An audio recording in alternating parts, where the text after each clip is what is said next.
The sun was just breaking over the horizon when Ethan pulled his old Tacoma off the main road and onto the narrow dirt track that would lead them deep into the Allegheny National Forest.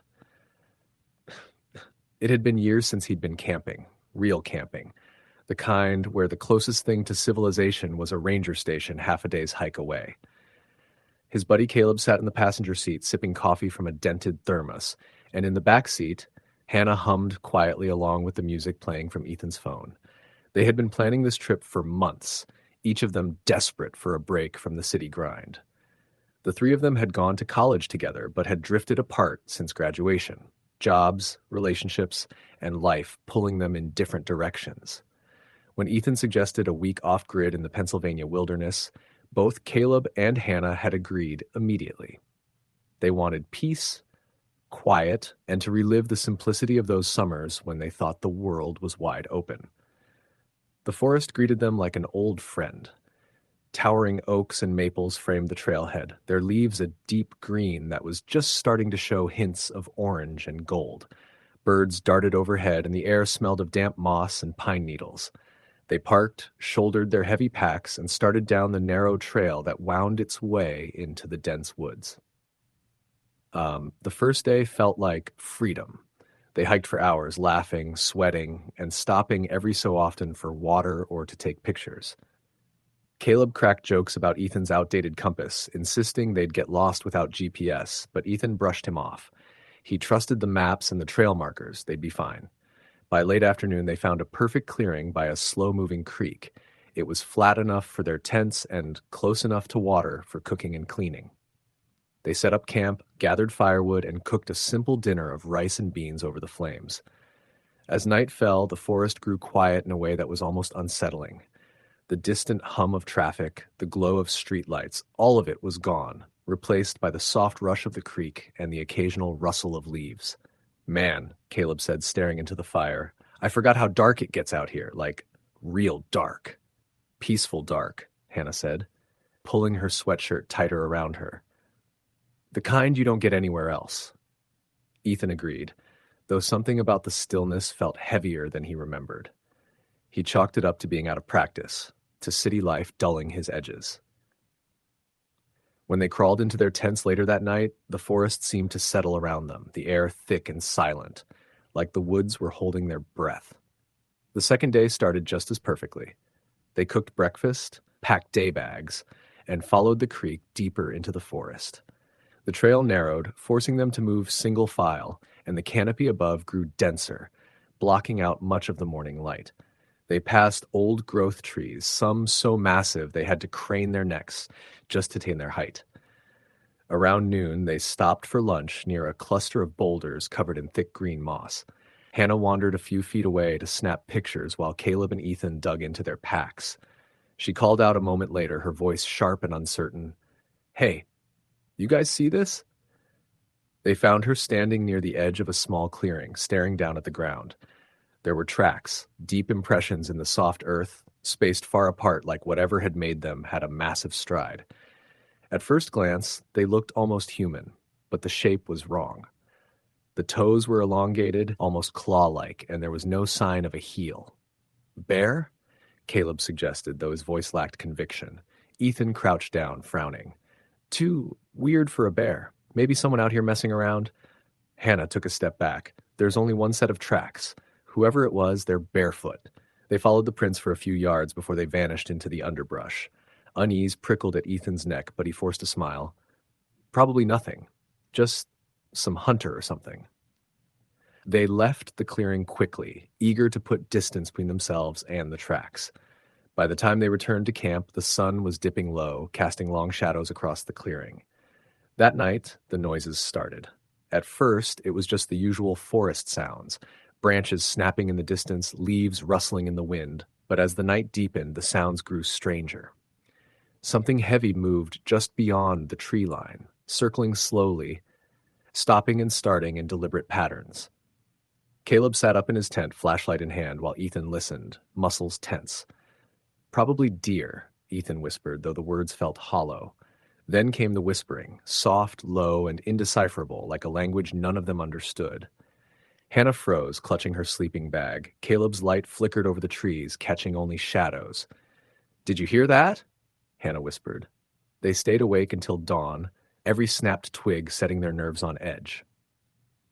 When morning finally came, they were exhausted but too uneasy to stay put. They packed quickly, deciding to move camp deeper along the trail in hopes of finding a spot that felt less exposed. The trail grew rougher, almost overgrown in places, and several times Ethan had to stop and reorient himself with the map and compass. By mid-afternoon, they found a narrow clearing beside a stagnant pond and set up camp. The water smelled off, metallic and sour, but they were too tired to keep moving. That evening, the forest grew unnervingly quiet. Even the birds had stopped singing. As the sun dipped below the horizon, a thick fog rolled in, settling low to the ground and obscuring the edges of the clearing. "Not a fan of this," Caleb muttered, poking at the fire with a stick. "Me neither," Ethan admitted. "But we'll be fine. We just need to get some sleep and head back toward the trailhead in the morning." But sleep didn't come. Around midnight, the whispering returned, louder this time, threading through the fog like something alive. Shapes moved in the mist, tall, impossibly thin, with limbs that bent in ways that made Ethan's stomach turn. The sound of heavy, deliberate footsteps circled the camp, slow and steady like a predator toying with its prey. "Stay quiet," Ethan hissed when Caleb reached for the zipper of his tent. The footsteps stopped. Then a wet, guttural sound, not quite a growl, not quite a word, rose from the darkness. The trees seemed to close in, the fog thickening until even the firelight was swallowed. None of them slept. By morning, the clearing felt wrong, as if it had shifted during the night.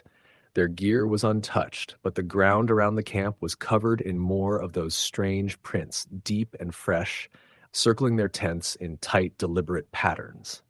Hannah broke down, whispering that they needed to leave immediately. They packed in silence and started back toward the main trail. But nothing looked familiar. The trees seemed different, the terrain unfamiliar, and Ethan's compass spun aimlessly as if it couldn't find north. Hours turned into an aimless slog through the woods, the silence broken only by the sound of their labored breathing and the occasional snap of a branch somewhere too close. By late afternoon, panic had set in. Caleb insisted they were walking in circles, pointing out a twisted pine they'd passed earlier. Ethan tried to stay calm, to keep them moving, but even he could feel it. The forest had closed in around them. That night, they didn't bother setting up camp. They sat together in the dark, their backs against a moss-covered boulder, too afraid to sleep. The whispering started again, closer than before, curling around them like smoke. Something moved just beyond the reach of their flashlights, tall, skeletal shapes that vanished when the beams caught them. Then came the scream. It tore through the forest, sharp and high, echoing until it felt like it was coming from every direction. Hannah covered her ears, sobbing, while Caleb shouted into the darkness, voice cracking. The footsteps came next, fast and heavy, moving toward them from every angle. "Run," Ethan said, his voice shaking. "Run now." They tore through the woods, branches clawing at their faces, roots catching at their feet. The forest seemed endless, twisting and warping around them until they didn't know which way they were going. At some point in the chaos, Ethan realized Hannah wasn't behind him anymore. He and Caleb searched until sunrise, their voices hoarse from calling her name, but there was no trace, no footprints, no broken branches, nothing. By the fourth day, they were delirious with exhaustion and hunger. Caleb barely spoke, his eyes hollow, his face pale. Ethan tried to keep them moving, but the forest seemed alive, watching, hurting them deeper. At night, the shapes grew bolder, moving closer, their whispering clearer, almost human, but just wrong enough to make the hair on his neck stand up. When they finally stumbled onto a narrow service road, Ethan thought for a moment that he was hallucinating. They followed it for what felt like hours until a ranger truck appeared in the distance. The man behind the wheel took one look at them, their torn clothes, their wide, glassy eyes, and didn't ask questions. Only two of them made it out. Search parties combed the forest for weeks, but never found Hannah. No clothing, no gear, no remains. When Ethan and Caleb tried to explain what had happened, the rangers exchanged quiet, knowing looks, but said nothing. Back in the city, life moved on, but the forest never really let go. Ethan still dreams of it. The fog, the whispers, the way the trees seemed to move when you weren't looking. Caleb stopped talking about it entirely, moved to another state, and refused to answer calls. Sometimes on quiet nights, Ethan swears he hears it again. That low, guttural whisper threading through the silence, patient and hungry. Story, the end. The first time I went deep into the Montana backcountry, it wasn't even my idea. My friend Kyle had been pushing for months, sending me links to hiking forums and YouTube videos of guys setting up camp beside glacial lakes, bragging about the isolation and untouched beauty. He wanted that sense of adventure. No trails, no people, just us and the wilderness. I was hesitant. I'd done some light hiking before, sure, but never anything that far from civilization. The thought of being completely cut off for days made my stomach knot, but Kyle had that kind of relentless energy that made it hard to say no. He was the kind of guy who thought fear was just another obstacle to overcome. "You'll thank me," he said as we loaded up his beat-up Tacoma with gear. "It'll be quiet. No phones, no people, no noise. Just us and nature, man. It's good for your brain." We left early on a Thursday morning in late September, the sky a washed-out gray that threatened rain but never delivered.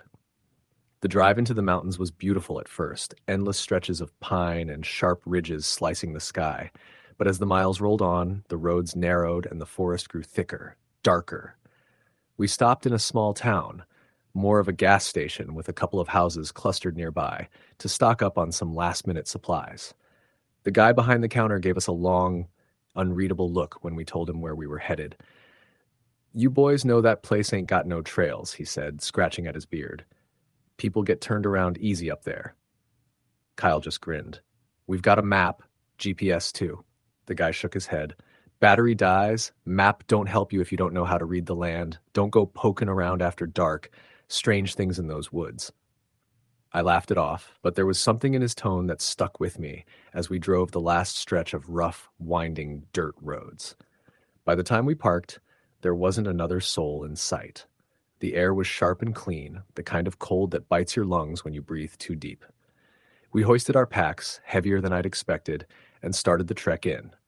The first couple of miles were fine, uneventful, almost relaxing, but the deeper we went, the more oppressive the forest felt.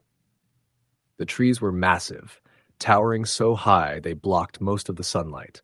There was no wind, no sound, not even bird song. It was the kind of quiet that pressed against your eardrums. By the time we reached a small clearing to set up camp, the sun was starting to dip behind the tree line, washing everything in a dusky orange light. We pitched the tent, got a small fire going, and cooked some freeze-dried meals. Kyle was in high spirits, talking about how we'd push deeper tomorrow, maybe find one of those hidden lakes he'd read about. I nodded along, trying to shake the unease curling in my gut. It wasn't until later, when the fire had burned low and the world around us was swallowed by darkness, that I heard it. At first, I thought it was just the forest settling, branches creaking, small animals scurrying, but then it came again, clearer this time. A low, drawn-out whistle. I froze. "Did you hear that?" I whispered. Kyle looked up from where he was fiddling with his phone. "Hear what?" The whistle came again, distant but sharp, like someone trying to get our attention. It wasn't a bird. It was too deliberate. "There," I said, pointing toward the trees. Kyle tilted his head, listening. For a long moment there was nothing but silence. Then he chuckled, shaking his head. "Probably just the wind. Relax, man." But there was no wind. I didn't sleep well that night. Every time I started to drift off, I'd jolt awake, certain I'd heard something moving outside the tent. Soft footfalls, the crunch of leaves, that same faint whistle. Closer now. I told myself it was just my brain playing tricks, feeding off the isolation. But that didn't stop the fear from knotting tight in my chest.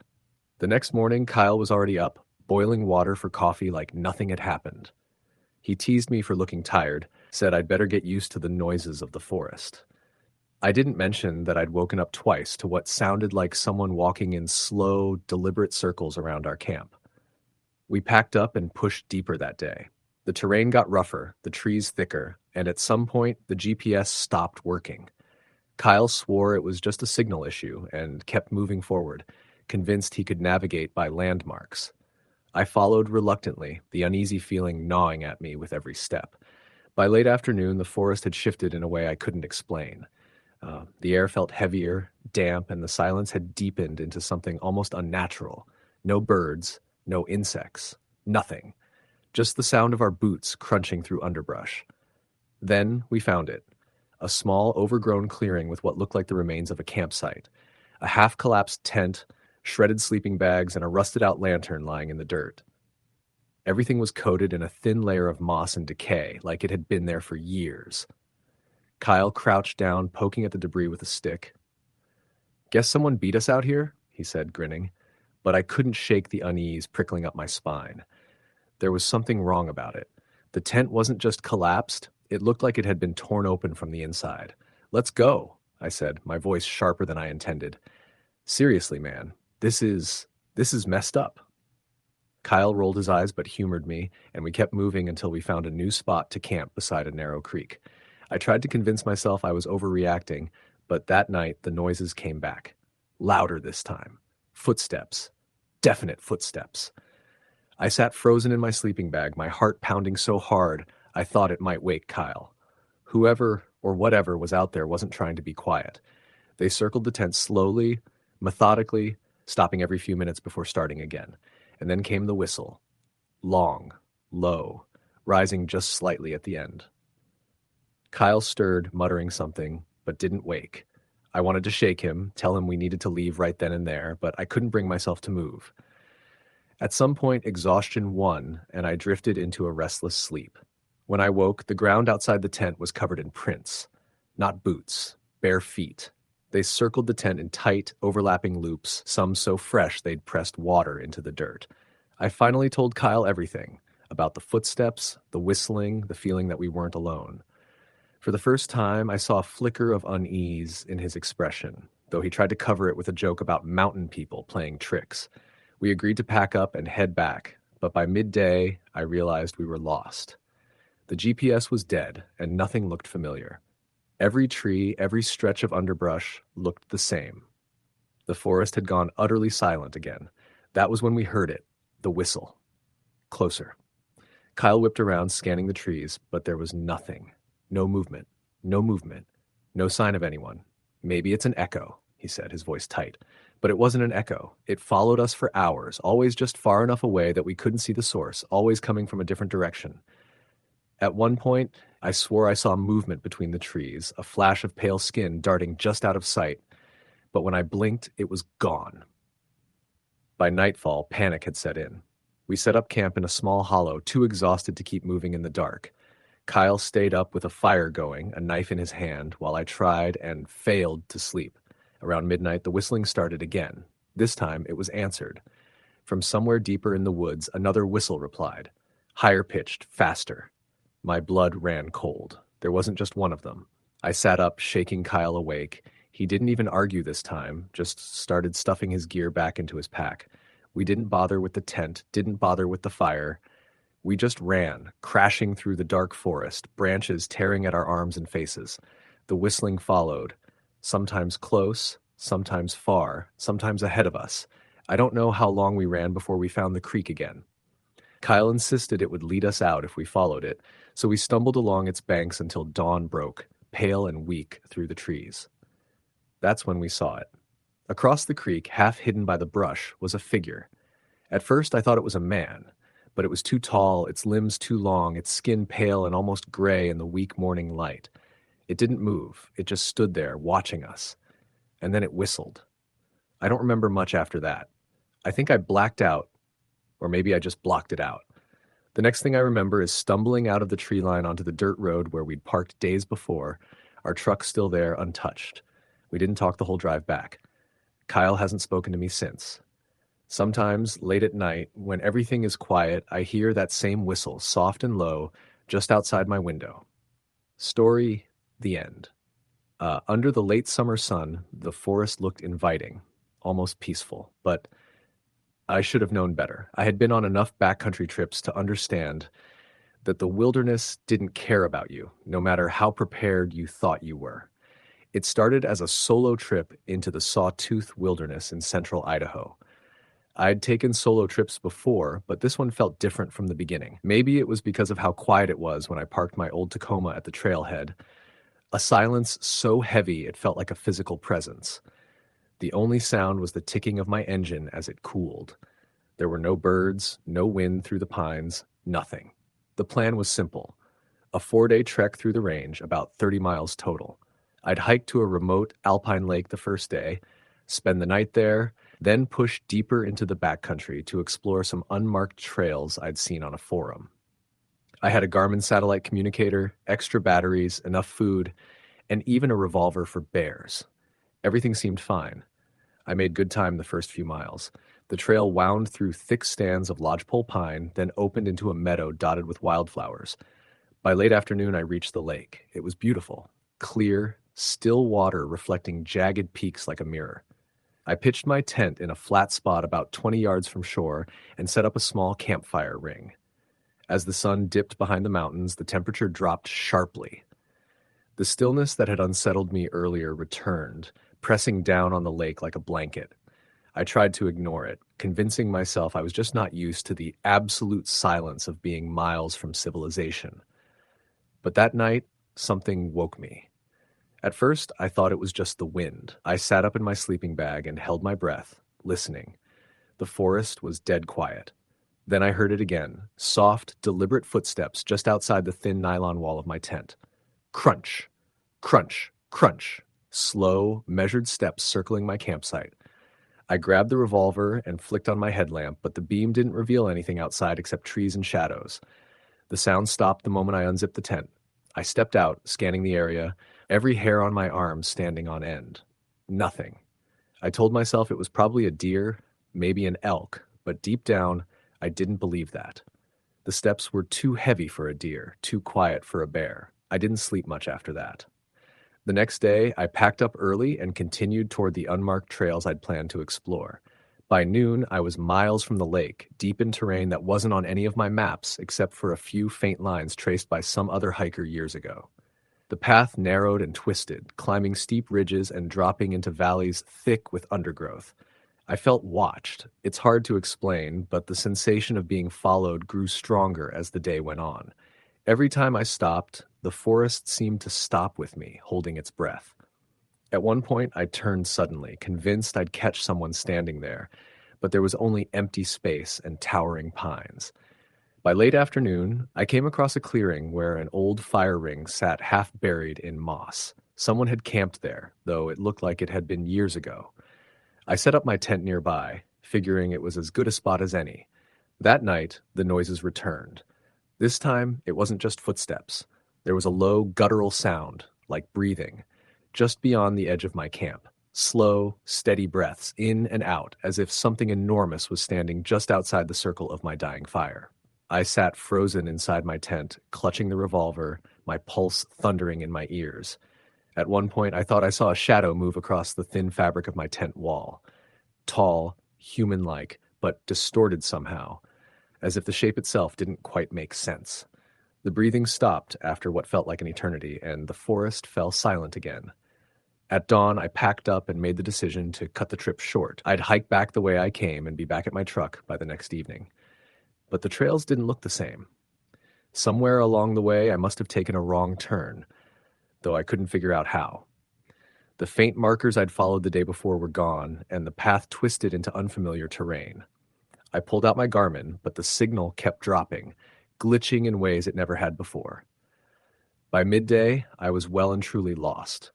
The forest around me had changed. The trees grew closer together, their trunks darker, older. The undergrowth was thicker, clawing at my pants and boots as I tried to force my way through. And the silence, it wasn't just quiet anymore. It was oppressive, suffocating, as though the entire wilderness was holding its breath, waiting. Then I found the first sign. It was a shoe. A single sun-bleached hiking boot, sitting in the dirt just off the trail.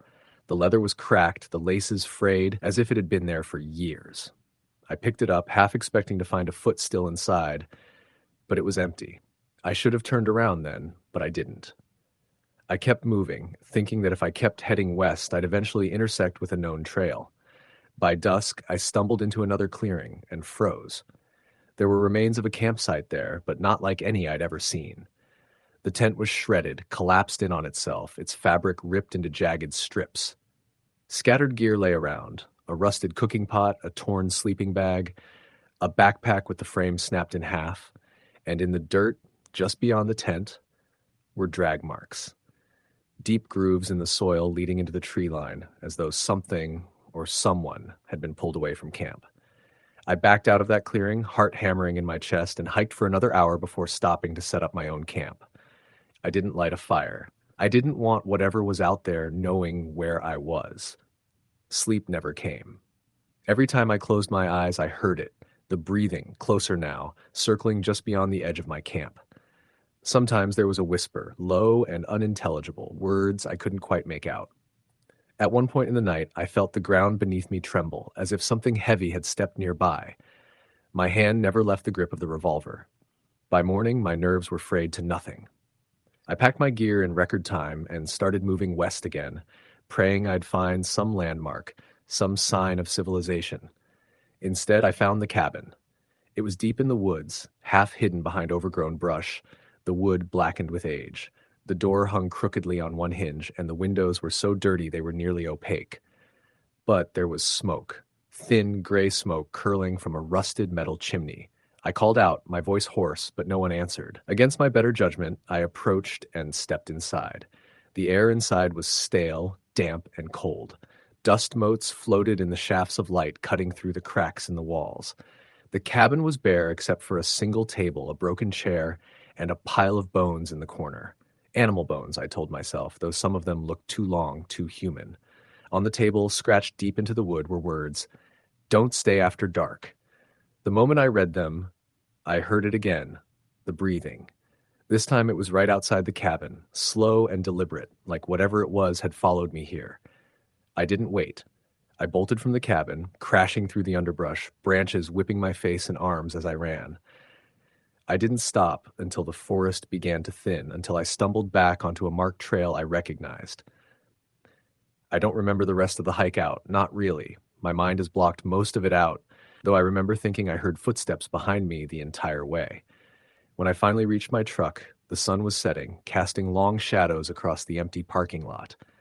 There wasn't another car in sight. I drove without stopping until I hit cell service, then pulled over and sat there for a long time, shaking so badly I could barely dial my phone. I've never told anyone exactly what happened out there. Not really. People wouldn't believe me, and I wouldn't blame them. But sometimes when I wake in the middle of the night, I swear I can still hear it. The slow, steady breathing, just outside my window. Story the end. The wind whispered through the pines, carrying with it the sharp, sour tang of moss and rot. Dawn had hardly broken when Sarah realized how completely alone she truly was.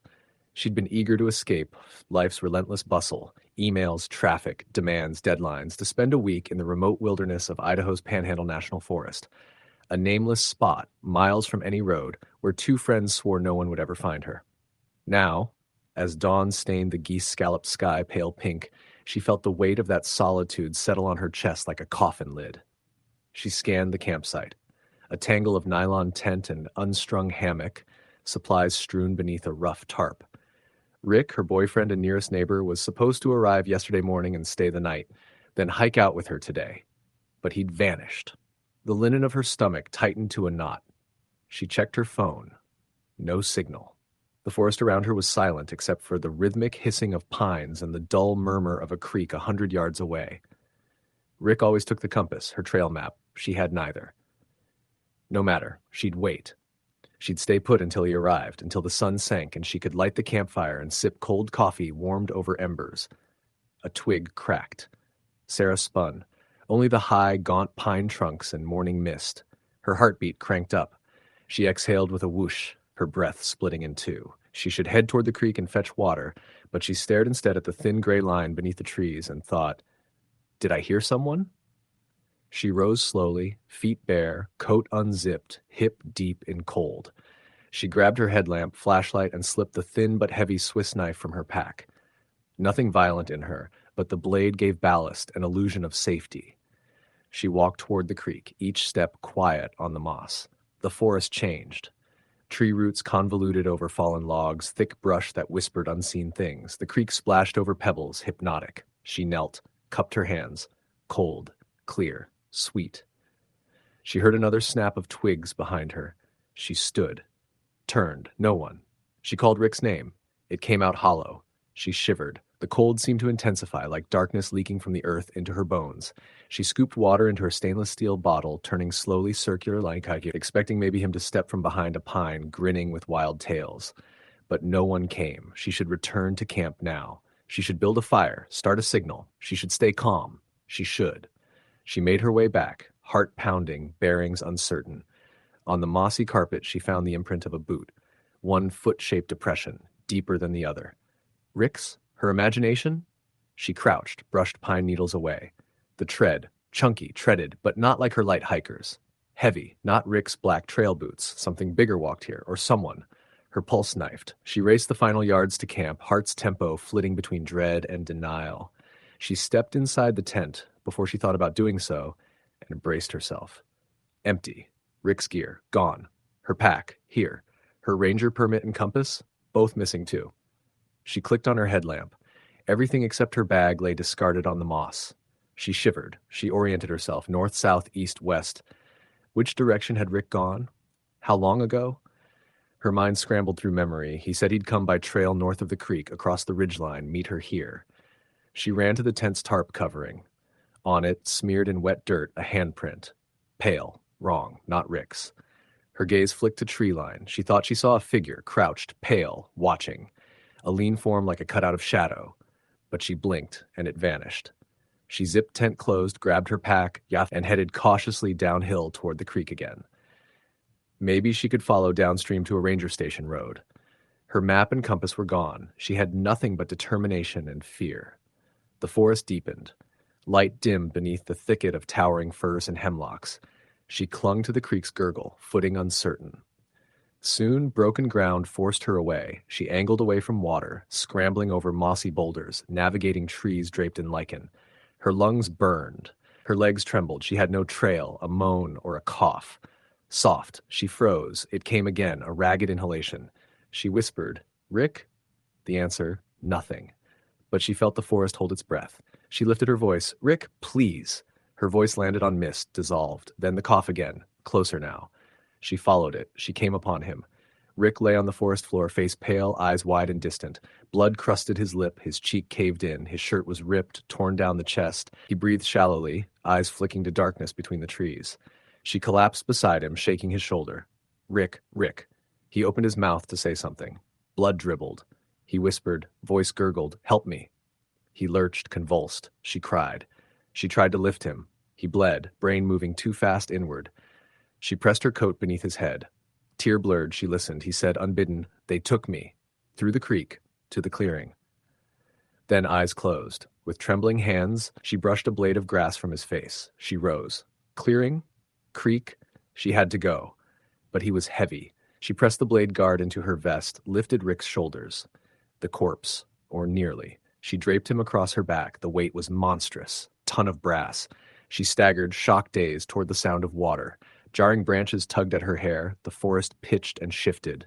She thought she heard whispering, maybe laughter, but impossible. She ran. The creek trickled lower, its bank open onto flat ground, a dim clearing. She stumbled in, mist pooled there, and at its center, the stump of an ancient pine, half-charred, blackened. Bark shredded around it. Across the ground, broken sticks arranged in a crooked ring, a skeletal arrangement. She knelt beside Rick. He was dead. She shook him. Nothing. She leaned over, riding heat from him. Gone. Solid ice now. Her mind shifted, not just survival. Escape. She glanced around, surveying the stumps and ring of sticks. Placed between them were chunks of whitish bone, thin, long. She recognized finger bones, human, probably children's. She gagged and vomited onto the moss. Her own finger bones and compass were gone. She understood why, but she needed to get out. She scooped Rick's pack off and found a canteen half full. She flicked the knife open and pried off the lid. She gulped warm, tepid water. Her hands shook so hard she drooled. She knelt, pulled Rick out of the clearing onto moss. Covered him with brush. She could only do that. Then she stumbled to the edge. The forest receded into concentric rings of trunks. She turned in place, scanning for path. A break between trees, a line of misty air that might be a path. She went toward it. She stumbled between trees now growing far apart. Ferns brushed her thighs, a faint downhill slope. She followed it, hoping for a trail or sign. The forest remained oppressive. Light filtered weak and green. Every step creaked. Every breath deadened. At some point she noticed the footprints again. Several sets, not Rick's. Bare human toes, long and splayed, caked in dark earth. They twisted between rocks. She followed them, ignoring her rational self that screamed no. She reached a place where the footprints stopped around a bare patch of earth half hidden under pine needles. In the center lay a child's shoe, faded red, torn. She froze. She screamed, fingers clenching the knife. They were children's bones in the clearing. A child's shoe here. Did she imagine the footprints? She stumbled back. She ran. Branches whipped her face. Blood trickled from a cut across her forehead. She streaked toward water, hearing laughter behind her, faint, organ cord snickering bouncing between trees. It wasn't her mind. Something unnatural. She followed the sound of moving water. The creek. She burst through brush. The water rushed by, frothy. She touched the bank, then stood, legs shaking, fell to her knees, sobbing. She cupped her hands to her mouth like a trumpet, screamed as loud as she could. Not Rick, not children, not ghosts. Just, help, she kept screaming. Her throat burned, her voice shredded. The forest swallowed it. She heard another sound behind, a solid footstep. She froze and turned. He stood. Not Rick, but a tall, slender boy, barefoot, pale as moonlight, hair hanging, eyes blacker than the creek's depths. The torn red shoe hung from his fingers. He extended the other shoe. Nice, he seemed to say. Play. The forest grew colder. The boy shifted on the balls of his feet. Sarah scrambled backwards, shaking, gasping. She grabbed the water bottle, unscrewed the cap, tossed the water at him. It missed, scattered across blue pebbles. The boy didn't move. Then he tilted his head, pointed across the creek. She looked, eyes adjusting. On the far bank she saw two shapes, children. Watches her. More. Around them, around the branches, heads turning, silhouettes crouching low. They beckoned. Inside her, part of her mind told her it was a hallucination brought on by cold and grief. The rational Sarah tried to demand, that's not real. But the other part knew everything here was real, unnatural, terribly and vividly real. The trees leaned, groaned. The boy's shoe hung upside down, suspended on his hand. He smiled. The forest sighed. She turned away, ran upstream along the water's edge, like hoping to find thicker banks she could climb, maybe hint of trail, maybe a road. But the creek split. She followed the narrower fork. The forest seemed to tighten. Roots rose to trip her. Moss thickened. Mist curled like cruel fingers. Then, voices again. Clear.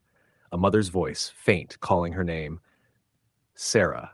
She crashed off the bank, through bushes, into a basin. Water pooling cold around her shoes. The voice again. Sarah. She whispered, Mom?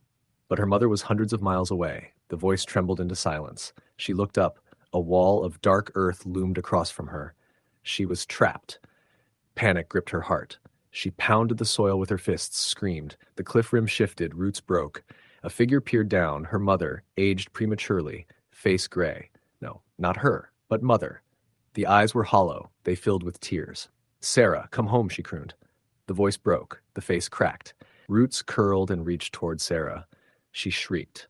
She turned, forced her eyes to see. The creek forked again. The water level shallow, bare pebbles perhaps a ford. She chanced it. She splashed across, her boots filled with water. She staggered out and looked back, only ferns and shadows. She put her face between her knees and sobbed. How far had she gone? How long had she been walking? She glanced west. Light looked faintly brighter. West, maybe, leads to road, like she stumbled that way. Hours passed, time fractured. Hunger clambered at her senses. She slung the water bottle. Her mind shaped memories. Rick's laughter, their plans, the forest before.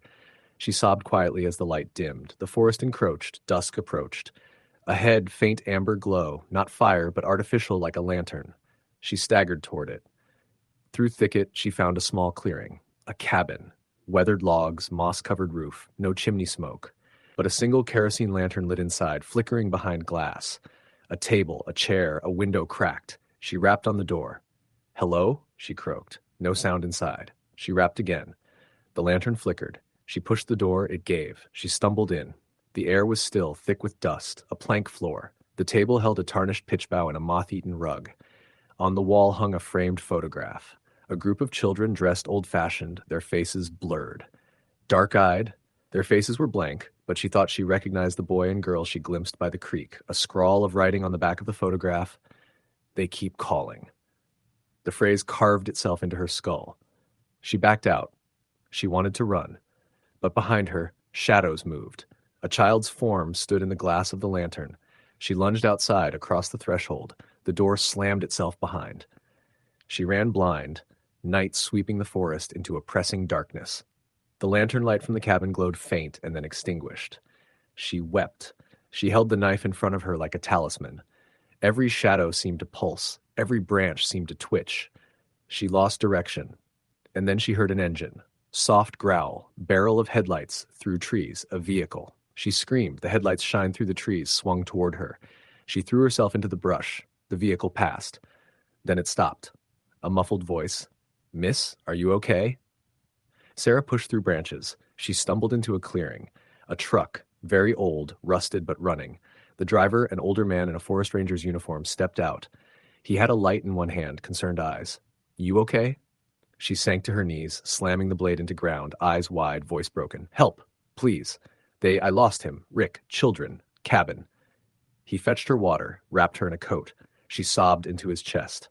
"We have to go. We have to go now," she insisted. He lifted her into the truck. She looked back once. The forest receded under headlights, pine trunks, mist, subtle glimmer of pale children's eyes. Then gone. They drove slowly. She pressed a hand to her bleeding forehead, dizzy, exhausted. In the beams of the truck's headlights, she saw the creek fork behind, the broken outline of the cabin among trees. It was just beyond. She pressed against the door window, but when they passed the spot, it was gone. Straight forest, no creek, no cabin, nothing but trees. The driver swore. He pulled to a stop. "Ma'am, are you sure?" He slowly backtracked, but they found only forest, no water, no cabin. He called for backup. A search team came. They found no trail, no marks, but what they did find was disturbing. At her campsite, footprints not Rick's, indifferent dirt arranged in a ring around an old stump. In the center, scattered white fragments, bone, a child's small red shoe. Rick's body remained missing. Days later, after she'd been returned to civilization, Sarah dreamt of the clearing. In sleep, she heard the children's laughter and the whisper of her mother's voice. "Come home," it coaxed.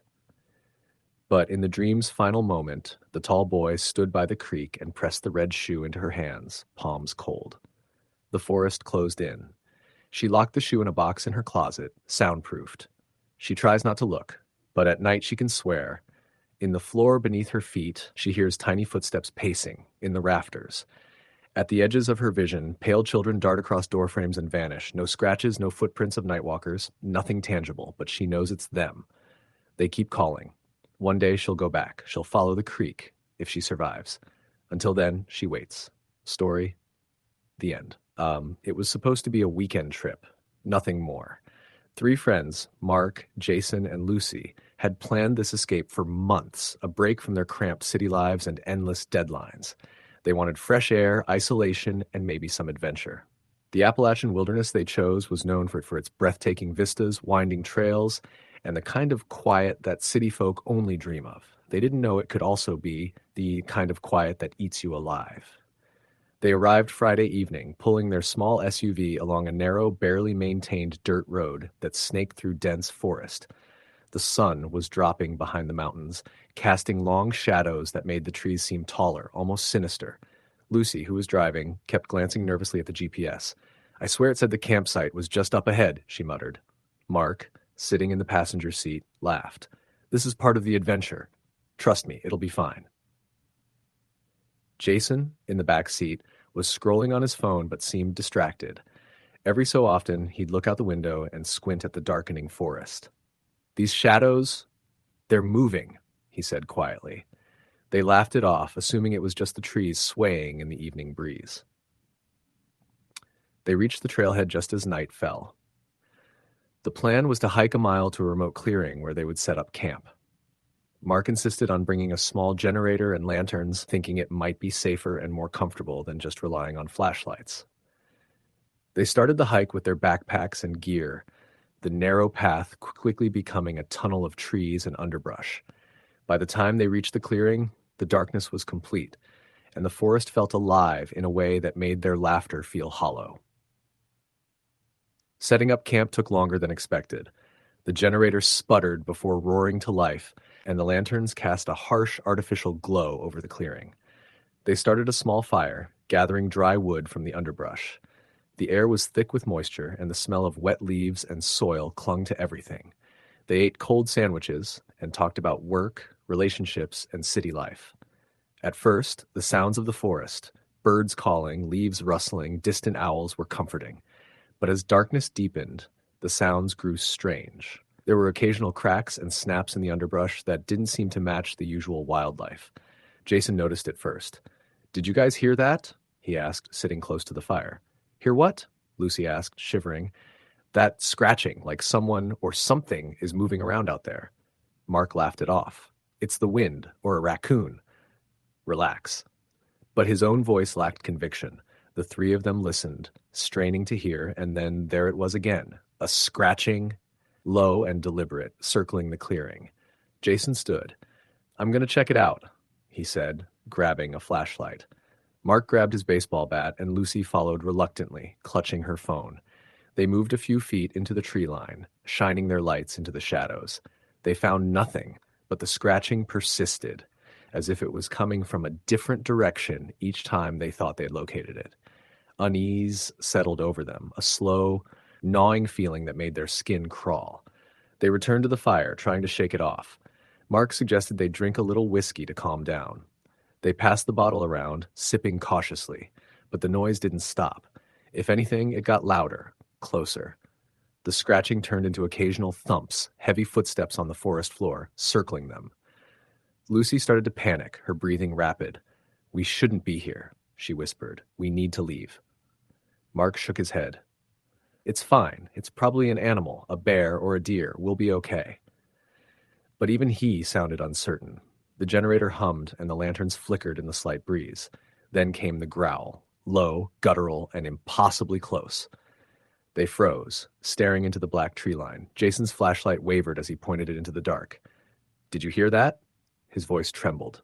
The growl was repeated, this time louder, more deliberate, and followed by a deep, heavy rustling, as if something massive was moving through the brush. Lucy screamed and grabbed Mark's arm. "We need to get out of here now," she said, voice shaking. Mark's logical side wrestled with fear. Okay, let's pack up quickly. We'll head back to the car. Just stay calm." But when they turned to gather their backpacks, the fire flickered violently and then went out. The generator sputtered and died. Darkness swallowed them instantly. In the pitch black, the sounds of the forest multiplied. Heavy breathing, footsteps, snapping branches. It was close, circling, deliberate. Lucy clutched Mark, trying to stay calm, while Jason fumbled to get his flashlight working. When he finally managed to get a beam of light, it swept over a massive, shadowy figure just at the tree line. It was humanoid but impossibly tall, limbs too long, head tilted unnaturally. The thing froze for a moment, then vanished into the darkness. "Did you see that?" Jason whispered, pale. Lucy started crying. "We're not going to make it," she sobbed. Mark's instinct to protect kicked in. "We have to run to the car," he said. They scrambled through the darkness, guided by Jason's shaky flashlight. Every step felt wrong. The ground seemed to shift beneath them, roots and rocks catching their feet. The sounds followed, persistent, hunting. Twigs snapped, leaves rustled, low growls punctuating their panic. They stumbled onto the dirt road, hearts pounding. But the relief was short-lived. The SUV, which had been parked where they left it, was gone. In its place was a hollowed-out indentation in the dirt, like the earth had swallowed it whole. "What the hell?" Mark whispered. Lucy fell to her knees, sobbing. "We're trapped." Jason scanned the darkness. "We have to keep moving. There has to be another road, another way out." They started walking, sticking close together, following the faint outline of the road. Every so often, Jason's flashlight caught glimpses of movement, a shadow disappearing behind a tree, a branch bending as if something enormous had passed. The forest felt alive, aware of their presence and hungry. Hours passed. They were cold, wet from sweat and dew, and their legs ached. They argued quietly about which direction to go, each path looking the same in the dark. At one point, they came to a small stream, and the water reflected the moonlight just enough to reveal footprints, huge, misshapen. not human. They were fresh. Mark swallowed hard. Whatever it is, it's been following us. The footprints didn't stop. They followed the stream for miles, hoping it would lead to a road or cabin, anything. But every turn seemed to lead them deeper into the wilderness. By dawn, exhaustion had set in. They were soaked, trembling, and disoriented. The forest had changed overnight. Trees were denser, the underbrush thicker, and strange sounds echoed from all directions. At some point, Jason tripped and fell into a hollow, a small depression in the ground that seemed to open like a pit. He yelled, and they ran to help him out, only to realize the hollow was filled with bones, human and animal, scattered and decayed. The smell was unbearable. Lucy gagged. Mark's hands shook as he pulled Jason out. "We have to keep moving," Mark said, though his voice cracked. "We can't stay here." As night fell again, the forest became more oppressive. The growls returned, closer this time, and the shadows seemed to have weight, moving against the grain of the trees.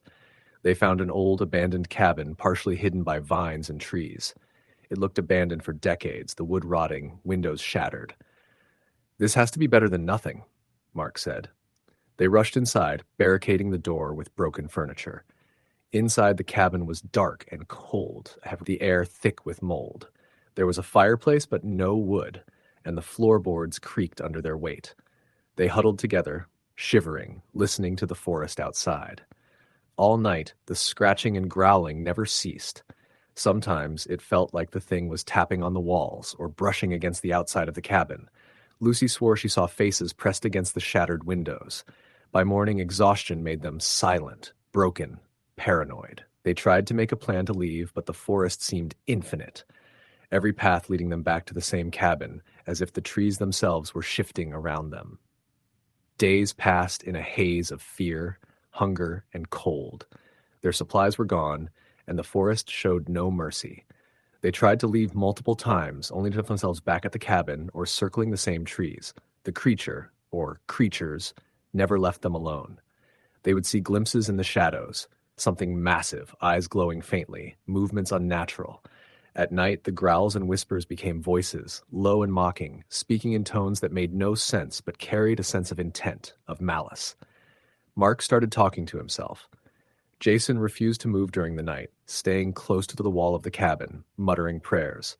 Lucy barely ate, rocking back and forth, whispering apologies to something they could not see. Their humanity began to fray. Days blurred into nights. They were trapped in a nightmare that had no end. Then, one evening, the creature came inside. The door had been torn off its hinges, splinters scattered across the floor. The figure was massive, towering, limbs bending in ways that should not be possible. Its face, or what resembled a face, was pale with a wide, toothless grin. It moved slowly, deliberately, circling them, watching. The room filled with a choking, cold wind that smelled of decay. Mark tried to fight, swinging a broken chair. Jason shouted, throwing anything within reach. Lucy screamed, throwing herself at the wall, trying to escape. But it didn't attack physically. It just moved, eyes or its focus on them, pressing into their minds, filling them with fear, despair, visions of things they could not comprehend. Hours passed, or maybe minutes. They could no longer tell. When the first light of dawn crept through the broken windows, the creature was gone. The cabin was silent, the forest quiet, but something had changed. They felt different, hollowed. Their fear had not left. It lingered like a parasite. They staggered outside, hoping the morning would bring clarity, a way home. And then they saw the SUV, parked where it had always been, dust-free, clean, as if it had been waiting for them. With trembling hands, they climbed in, desperate to escape. The engine roared to life, and they drove. The forest seemed endless, but eventually, the dirt road led back to the highway, back to civilization. They never spoke of what had happened in the wilderness. Friends and family noticed subtle changes, long silences, vacant stares, nightmares that left them screaming. Each of them carried the memory like a scar, and none of them ever returned to those woods.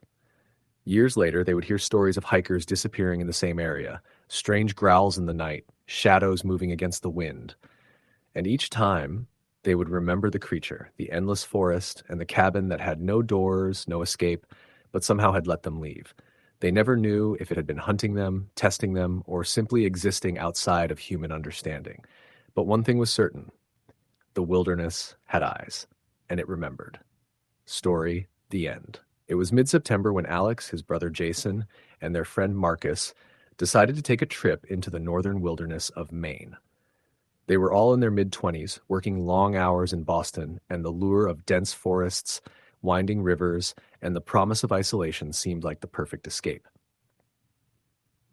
Alex had grown up camping with his dad in these woods, so he offered to lead the way.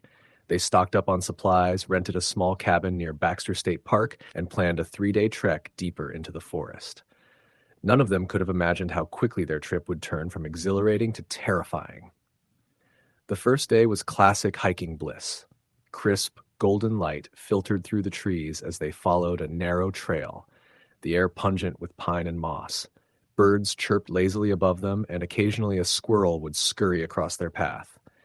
They joked, shared snacks, and marveled at the untouched beauty surrounding them. Jason, the more skeptical of the three, kept remarking about how quiet it was compared to the sounds of the city. "Too quiet," he said. "It's like the forest is holding its breath." Alex waved him off with a grin, though a small chill ran down his spine at Jason's words. By late afternoon, they decided to break for lunch by a small creek. Marcus, always the foodie, unpacked sandwiches and granola bars. As they sat on mossy rocks, Alex noticed something odd. Footprints along the creek bank that didn't look like any animal he recognized. They were roughly human-sized, but the toes were elongated, almost claw-like. "Probably just a hiker," he said, trying to convince himself more than anyone else. But as he looked closer, he realized there was only one trail of footprints, not 2 or 3, as a human hiker would make. They led into the thicker woods and then vanished. The unease began to settle in. The afternoon light was fading faster than expected, and the forest, once inviting, now felt heavy and suffocating. They decided to push forward to the cabin, which Alex insisted wasn't far away. Hours passed, and the trail seemed to stretch endlessly. The forest began to close in, branches scratching against their jackets and branches snapping underfoot. By the time they reached the cabin, it was almost dark. They lit a fire in the small fireplace, ate in silence, and tried to shake the feeling that they weren't alone. Night came with a chorus of unfamiliar sounds. Somewhere outside, branches snapped in rhythmic patterns like something pacing. The wind seemed to carry voices, or maybe just the trees whispering. But every few minutes they swore they heard something different, a low growl, almost like a person speaking in an indecipherable tongue. Alex, trying to mask his own nervousness, suggested it was just a coyote or a moose, but Marcus whispered, "It doesn't sound like any animal I know." Sleep was fitful. Alex awoke to the sound of scraping against the cabin walls. He shook Jason awake, and they listened as the scratching grew louder, moving from wall to roof. They sat up, clutching flashlights, and finally Alex swung the door open. Nothing. Just the darkness of the forest pressing in, silent now. "Probably a raccoon," Jason muttered, but even he didn't sound convinced. The next morning, they decided to hike deeper into the wilderness, reasoning that staying put made them vulnerable. As they moved, the forest seemed to grow stranger. Moss-covered trees twisted unnaturally, roots sprawled like veins across the ground, and strange, almost human-like silhouettes seemed to flit at the edge of their vision. They began to see more footprints, now clearly non-human, larger than any man, with elongated fingers and clawed toes. Marcus snapped photos, trying to document what they were seeing, but the images always came out blurred or distorted. By the second day, tension was high. Arguments flared over which direction to take, and nerves frayed with every unusual sound. Around midday, they reached a clearing with the remnants of an old campsite, rusted cans, broken tents, and skeletal remains that were too decomposed to identify properly. The smell of decay was sharp. Alex tried to rationalize it as old animal carcasses, but the spacing of the bones and the arrangement looked deliberate, almost ritualistic. Jason insisted they turn back, but Alex, stubborn as ever, thought they could push through and finish the hike. That night, they camped near a small pond. Marcus was the first to notice shadows moving across the water, despite there being no moon. Then came the sounds. Low, guttural whispers that didn't belong to any animal, rhythmic footfalls circling the camp.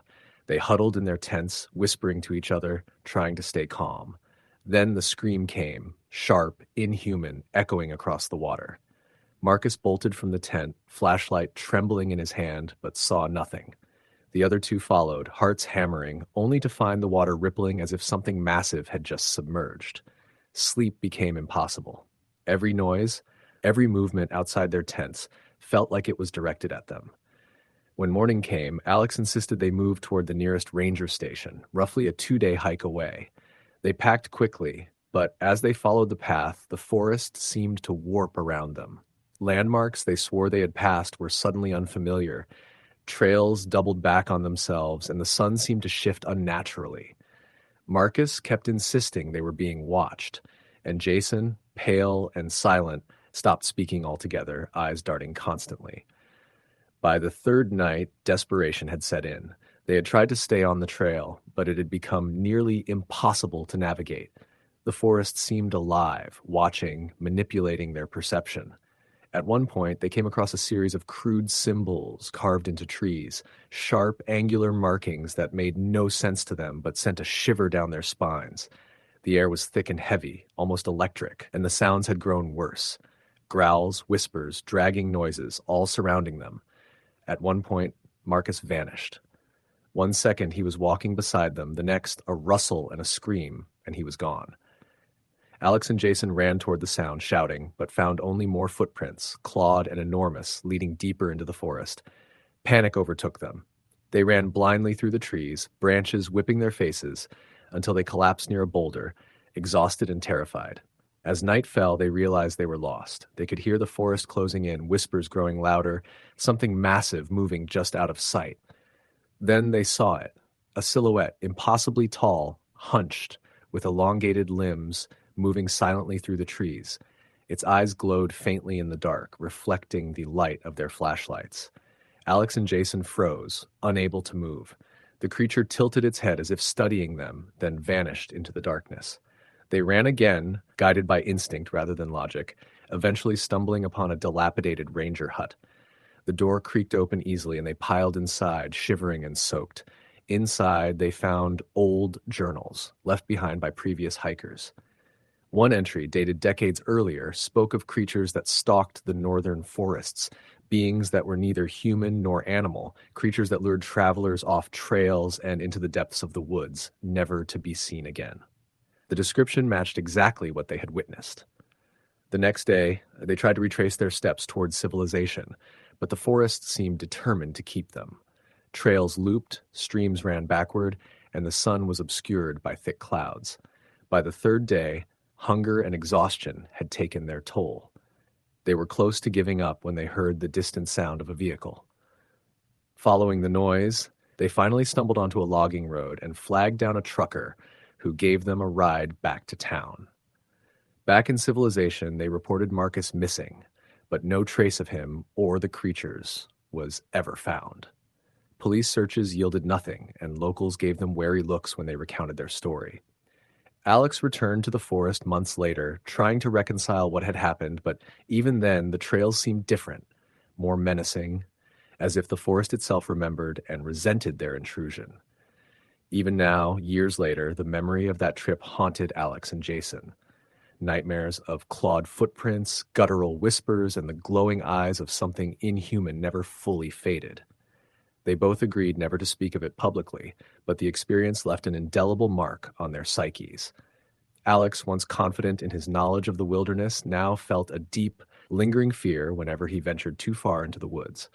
Stories surfaced occasionally in the local news, hikers disappearing without a trace, campsites abandoned mid-trip, strange claw marks on trees, or footprints too large to belong to any human or animal. Those who ventured too far into the northern forests of Maine often returned shaken, if at all. Many dismissed it as myth, folklore exaggerated by years of isolation and fear. But for those who had been there and survived, the truth was undeniable. The wilderness, beautiful and serene by day, held secrets that were ancient and unfathomable. It watched, waited, and sometimes, for reasons no human could understand, it claimed those who wandered too far. Alex, Jason, and Marcus's story became a cautionary tale among those who frequented the northern woods, a reminder that the forest was alive in ways no map or compass could reveal. Even now, when Alex drives past the forest, he swears he sees shadows moving between the trees, watching. He is taken to avoiding the roads that cut near the densest parts of the wilderness, and Jason rarely leaves the city. But the memory lingers, as though the forest has a long memory and a sense of unfinished business. Somewhere out there in the dense northern woods, Marcus is still missing. And sometimes, late at night, Alex can hear the same low, guttural whispers he heard all those years ago, as though the forest is reminding him that it never forgets. People often ask what happened to Marcus, or what exactly they saw in those woods. The truth is terrifyingly simple. Some places are not meant for humans, and when you enter them, you might not leave. There are no answers, no logic, only the raw, primal fear of the unknown and the certainty that the forest is patient and relentless. The story of that trip is rarely told outside of whispered conversations among those who know better, but Alex and Jason carry it with them always. The forest, with its shadowy depths, elongated creatures, and whispers in the dark, is a place that leaves scars on your mind long after your body has escaped. And for Marcus, the forest has left a mark deeper than anyone could measure. Years later, Alex found himself staring at the northern tree line from the safety of a distant road. The shadows between the pines seemed to pulse in a rhythm almost like breathing. He could hear the faintest of whispers carried on the wind, and for a moment he thought he saw a figure, tall, hunched, eyes glowing faintly, watching, waiting. He did not stop. He did not look back. But he knew. He had learned, in the harshest way possible, that some wildernesses are better left alone and some horrors are better never confronted. Story, the end. It started as a simple trip. 3 days out in the mountains, nothing extreme, just me, my pack, and the solitude I'd been craving for months. Work had been draining. My apartment felt like a shoebox, and my phone wouldn't stop buzzing with calls and texts from people I didn't want to deal with. I figured some quiet time in the wilderness would clear my head. The plan was straightforward. Hike up into the Pine Ridge Range, follow the old trail that paralleled Graywater Creek, camp by the lake on the second night, and then head back down before the weekend crowds showed up. It was supposed to be easy. I left my truck at the trailhead just after noon on Friday. The air was crisp, the sky a flawless stretch of blue, and the forest smelled like pine and damp earth. My pack felt good on my shoulders, snug and balanced, and the rhythm of my boots on the dirt trail was almost meditative. The deeper I went, the quieter it got, until even the faint sound of the highway was gone, and it was just the forest and me. The first few miles were uneventful. I stopped once to snap a picture of the creek where it widened into a shallow pool, the sunlight filtering through the trees and scattering on the surface like broken glass. By late afternoon, I'd covered about 6 miles and found a perfect spot to set up camp just off the trail, a little clearing ringed by tall pines with a soft bed of moss. I built a small fire, cooked a simple meal, and sat watching the flames until the stars started to come out. It was quiet in a way you only get deep in the wilderness, the kind of silence that hums in your ears. I went to bed feeling more at peace than I had in months. But sometime after midnight, I woke up. At first, I thought it was a dream, some half-remembered nightmare bleeding into reality, but then I heard it again. A soft, deliberate crunch of footsteps in the brush. I held my breath, straining to listen. Another step, then another. Not close, but close enough. My hand found the small hatchet I kept by my sleeping bag. I stayed still, heart hammering in my chest, every nerve screaming at me to do something. But then the footsteps stopped. I waited, listening so hard it hurt, but there was nothing. Just the whisper of wind through the pines. Eventually I convinced myself it was probably a deer or some other animal, and after what felt like hours, I drifted back to sleep.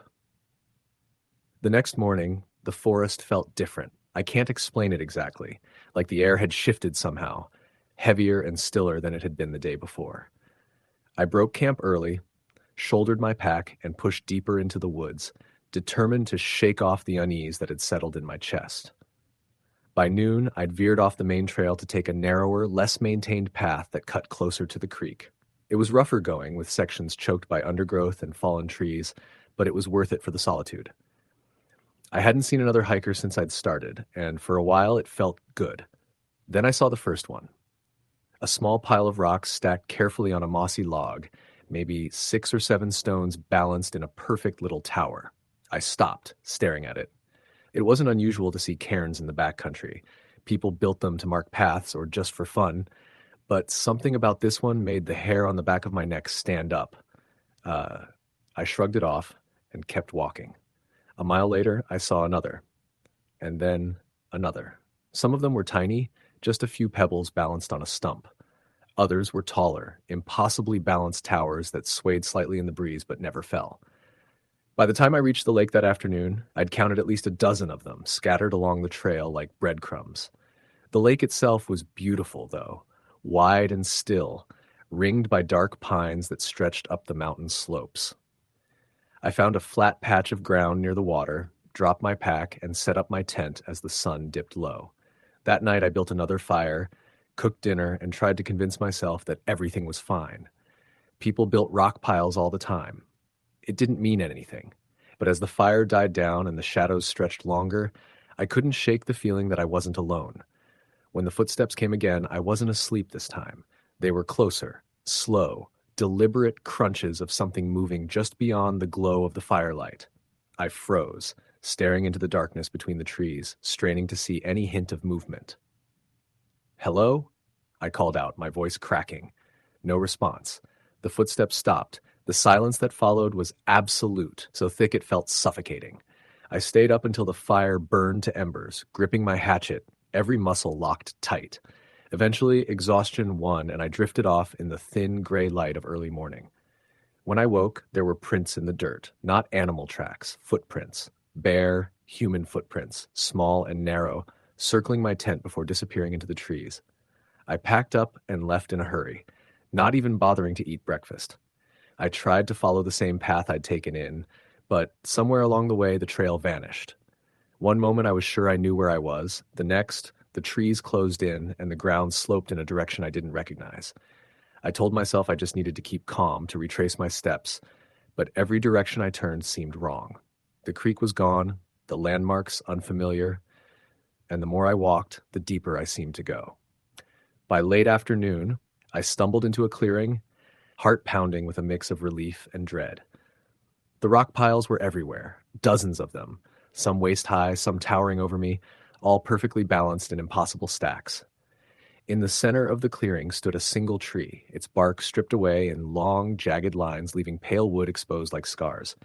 And carved into the trunk in deep, uneven letters was a single word: go.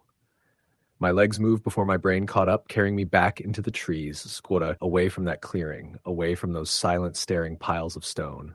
I don't know how long I ran. Time blurred into a haze of trees and shadows and the desperate thud of my boots on the forest floor.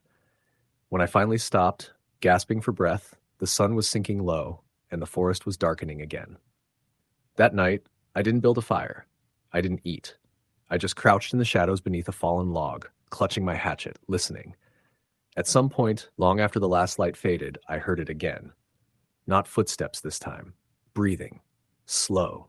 Deep. Just on the other side of the log, so close I could almost feel it against my skin. I stayed perfectly still, heart pounding so hard I thought it might give me away. The breathing lingered, steady and patient, for what felt like hours until it faded into the distance, leaving only silence. When dawn broke, I ran. I didn't care which direction I was going anymore. I just ran, crashing through the undergrowth, branches tearing at my clothes, my skin raw and bleeding. My compass spun uselessly in my hand, the needle twitching like it couldn't decide which way was north. By the third day, I was delirious from hunger and exhaustion. My canteen was nearly empty, and my legs trembled with every step. The forest had gone unnaturally quiet again. No birdsong, no rustle of small animals, just the sound of my own ragged breathing. And then I saw it, the same clearing, the same stripped tree. Only now, beneath the word go, there was something new carved into the bark. My name. I dropped my pack and ran, blind with terror, crashing through the trees, my lungs burning. The forest seemed endless, the trees closing in tighter and tighter, until I don't remember falling. When I opened my eyes, I was lying on a narrow strip of asphalt, the sound of an engine rumbling somewhere nearby. A ranger found me, half-conscious, scratched and bleeding, a few miles from the trailhead. They told me I was lucky to be alive. I didn't feel lucky. I don't remember how I got out, and I don't ask questions anymore. I don't go into the woods alone, but sometimes when I'm lying awake in my apartment late at night, I swear I can still hear it. That slow, steady breathing just beyond the edge of the dark. Story the end. The first thing I remember about that trip was how quiet the parking lot was when I pulled in. Just the crunch of gravel under my tires and the hum of my engine winding down as I shut it off. It was mid-September, the kind of early fall morning where the air feels sharp and alive, and the black pine wilderness stretched out ahead of me, endless ridges and dark green treetops swaying gently in the breeze. I'd been planning the trip for months, obsessively checking maps, weather forecasts, and trail conditions, and the thought of 4 nights completely off-grid had been keeping me sane through the chaos of my job in St. Louis. I slung my pack over my shoulders, locked the car, and headed toward the trailhead. There wasn't another soul around. The lot was empty, just a faded wooden sign marking the start of the Ridgeback Trail and a few weathered notices warning about bears and sudden weather shifts. I paused, just for a second, letting that sense of isolation sink in. I'd done plenty of solo backpacking trips, but something about that morning felt different, like stepping into a space where I wasn't entirely welcome. I told myself it was just nerves and started walking. The first few miles were easy, the trail well marked and wide enough that I could keep a good pace. The forest was beautiful, all towering pines and aspen trees starting to turn gold. My boots crunched over fallen needles, and every now and then the sunlight would break through the canopy in bright slashes of gold. I stopped by a creek around 11 to refill my water and eat a protein bar, dipping my hands into the icy water and letting it run through my fingers. The air smelled like pine and damp earth, sharp and clean in a way you only get miles from anywhere. By late afternoon, I'd covered almost 9 miles and found a good spot to camp, a little clearing tucked against a ridge, with enough space for my tent and a fire pit someone had left behind from a summer trip. I pitched the tent, gathered some wood, and by the time the sun started sinking behind the ridge, I was eating freeze-dried chili by the fire, the flames casting warm light over the trees around me. It was perfect, quiet, peaceful, exactly what I'd come for. That night, though, I woke to the sound of something moving just beyond the glow of the dying fire. At first, I told myself it was just the wind or maybe a deer nosing through the brush, but then I heard it again, slow, deliberate crunching steps, heavy enough that they snapped branches as they moved. I sat up in my tent, my pulse pounding in my ears, and reached for the flashlight in my pack. I clicked it on and shined it through the mesh of the tent, the beam cutting through the darkness and illuminating nothing but trees. "Hello?" My voice sounded too loud, like it didn't belong in that kind of silence. The woods swallowed the word whole. No response, no more movement, just silence so thick it pressed against my skin. I sat there for a long time, light in one hand, the other clenched tight around the handle of my knife, until exhaustion finally dragged me under again. The morning brought sunlight, bird song, and the illusion of normalcy. My camp was untouched, the fire long dead, and the only tracks I could see were my own. I laughed it off, convincing myself I'd dreamed it, packed up my gear, and got back on the trail. By midday, the terrain got rougher, the path narrowing as it climbed into steeper country. The forest grew denser, the light dimmer even though it was still early afternoon. My GPS kept flickering, the signal dropping in and out, but the map and compass reassured me I was still on the right track. Around 4, I stopped by a ridge to rest, sipping water and eating jerky as I looked out over miles of unbroken wilderness, dark and endless. That's when I noticed it. The stillness. No birds, no insects, no sound at all except my own breathing. It was the same unnatural quiet I'd felt the night before, and it crawled under my skin in a way I couldn't shake. I pushed on until the light started to fade and set up camp in a small clearing. I didn't bother with a fire that night, too tired and uneasy to bother. I sat in the tent, eating cold food by the glow of my lantern, and told myself I'd be fine. That's when I heard it again. Footsteps. Closer this time. Slow, steady, pacing just outside the ring of light from my lantern. I froze, every muscle in my body locked tight, listening as they circled once, twice, and then stopped. The silence that followed was worse than the sound itself, stretching out until I could hear my own heartbeat echoing in my ears. I didn't sleep at all that night. When morning came, pale and cold, I found the tracks. They weren't animal. They were boot prints, large, deep, circling the clearing and leading back into the trees. My hands were shaking so badly I almost dropped my pack as I tore down camp and shoved everything inside. I don't know how long I hiked that day, only that I didn't stop moving. The trail felt different, twisted somehow, like the forest had shifted overnight. My GPS was useless, the screen frozen on a blank map, and the compass needle spun lazily no matter how I held it. By late afternoon, the sky had turned gray and heavy, clouds rolling in low over the ridges. The air smelled like rain, metallic and sharp, and I knew I needed to find shelter fast. That's when I found the stream. It was narrow, winding through the trees like a silver ribbon, and as I knelt to refill my water, something caught my eye upstream. At first I thought it was driftwood, caught on a rock. Then I saw the fabric, blue nylon, torn and frayed, tangled in the roots along the bank. I waded closer, the icy water soaking through my boots, and froze. It wasn't just fabric. It was a sleeve. The arm it had once been attached to was still inside it, pale and bloated. The skin split open where it had been torn away from the rest of the body. I stumbled back, slipping on the slick stones, and scrambled to the bank, heart hammering. I didn't look back. I just ran, branches whipping at my arms and face, until my lungs burned and my legs felt like lead. When I finally stopped, gasping for air, the forest was silent again, that thick, suffocating kind of quiet that made the hair on the back of my neck stand up. I didn't set up camp that night. I didn't dare. I found a shallow depression under a fallen tree, crawled inside my sleeping bag, and stayed awake until exhaustion took me in fits and starts. At some point in the night, I woke to the sound of whistling, soft, low, almost playful, drifting through the trees. It grew louder, closer, until it was just on the edge of where I was hidden. Then it stopped. I didn't move. I didn't breathe.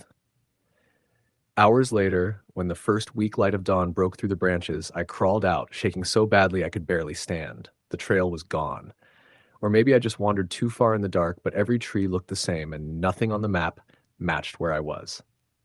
I picked a direction and walked, praying it would lead me out, but the deeper I went, the stranger the forest felt.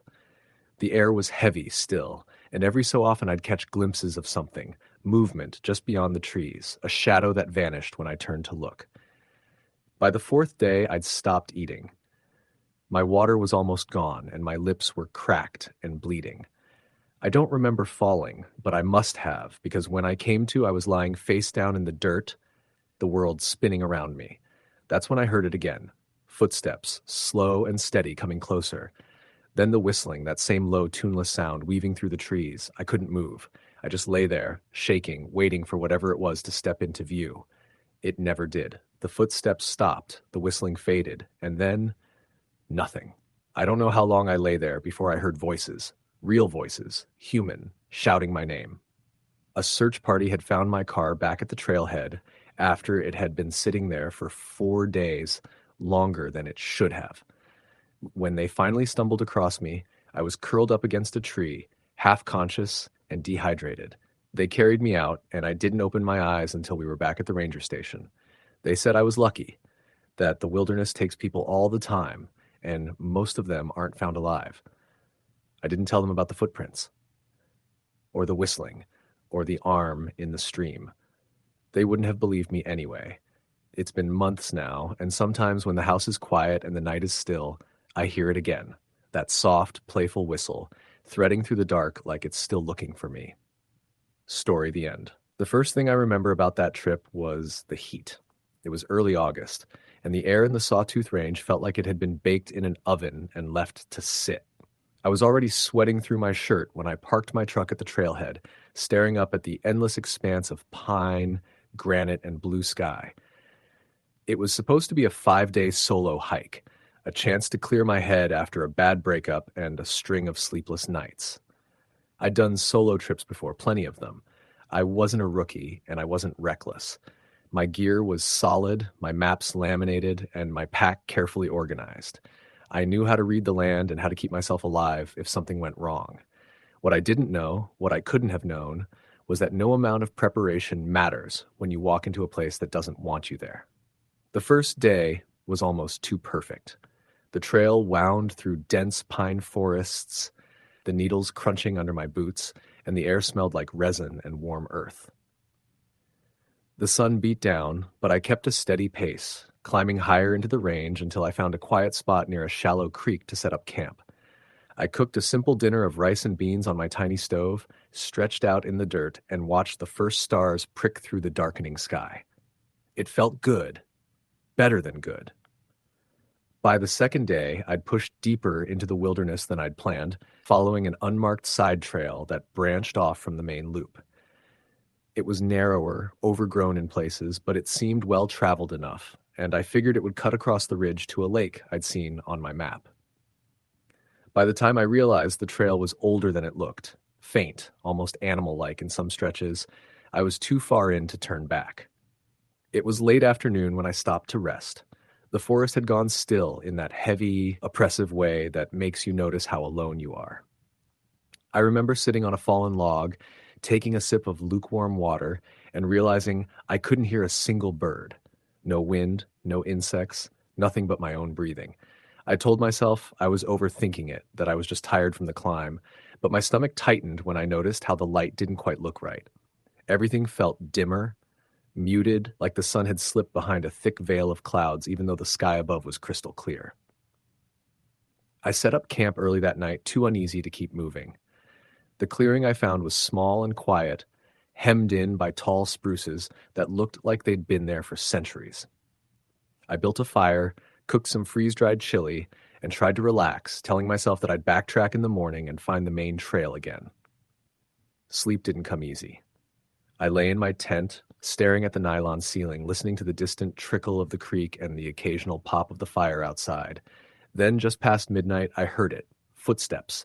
Not the random, shuffling noises of an animal in the underbrush. These were deliberate, slow, crunching softly over pine needles, circling just beyond the edge of my campsite. I froze, barely breathing. It went on for what felt like hours. Footsteps, then silence. Footsteps again, closer this time, then fading away.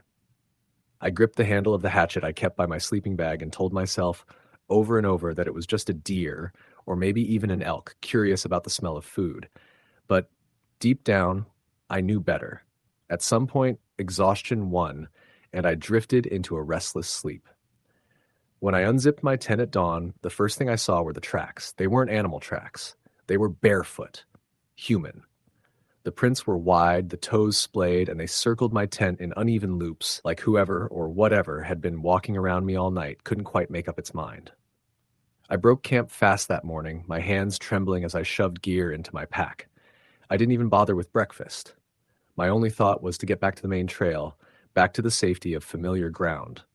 But the forest didn't look familiar anymore. The path I'd followed in the day before was gone. Not overgrown or faint. Gone. The trees were different, the undergrowth thicker, and no matter how many times I checked my compass and my map, the world around me didn't match. By midday, panic had started to set in.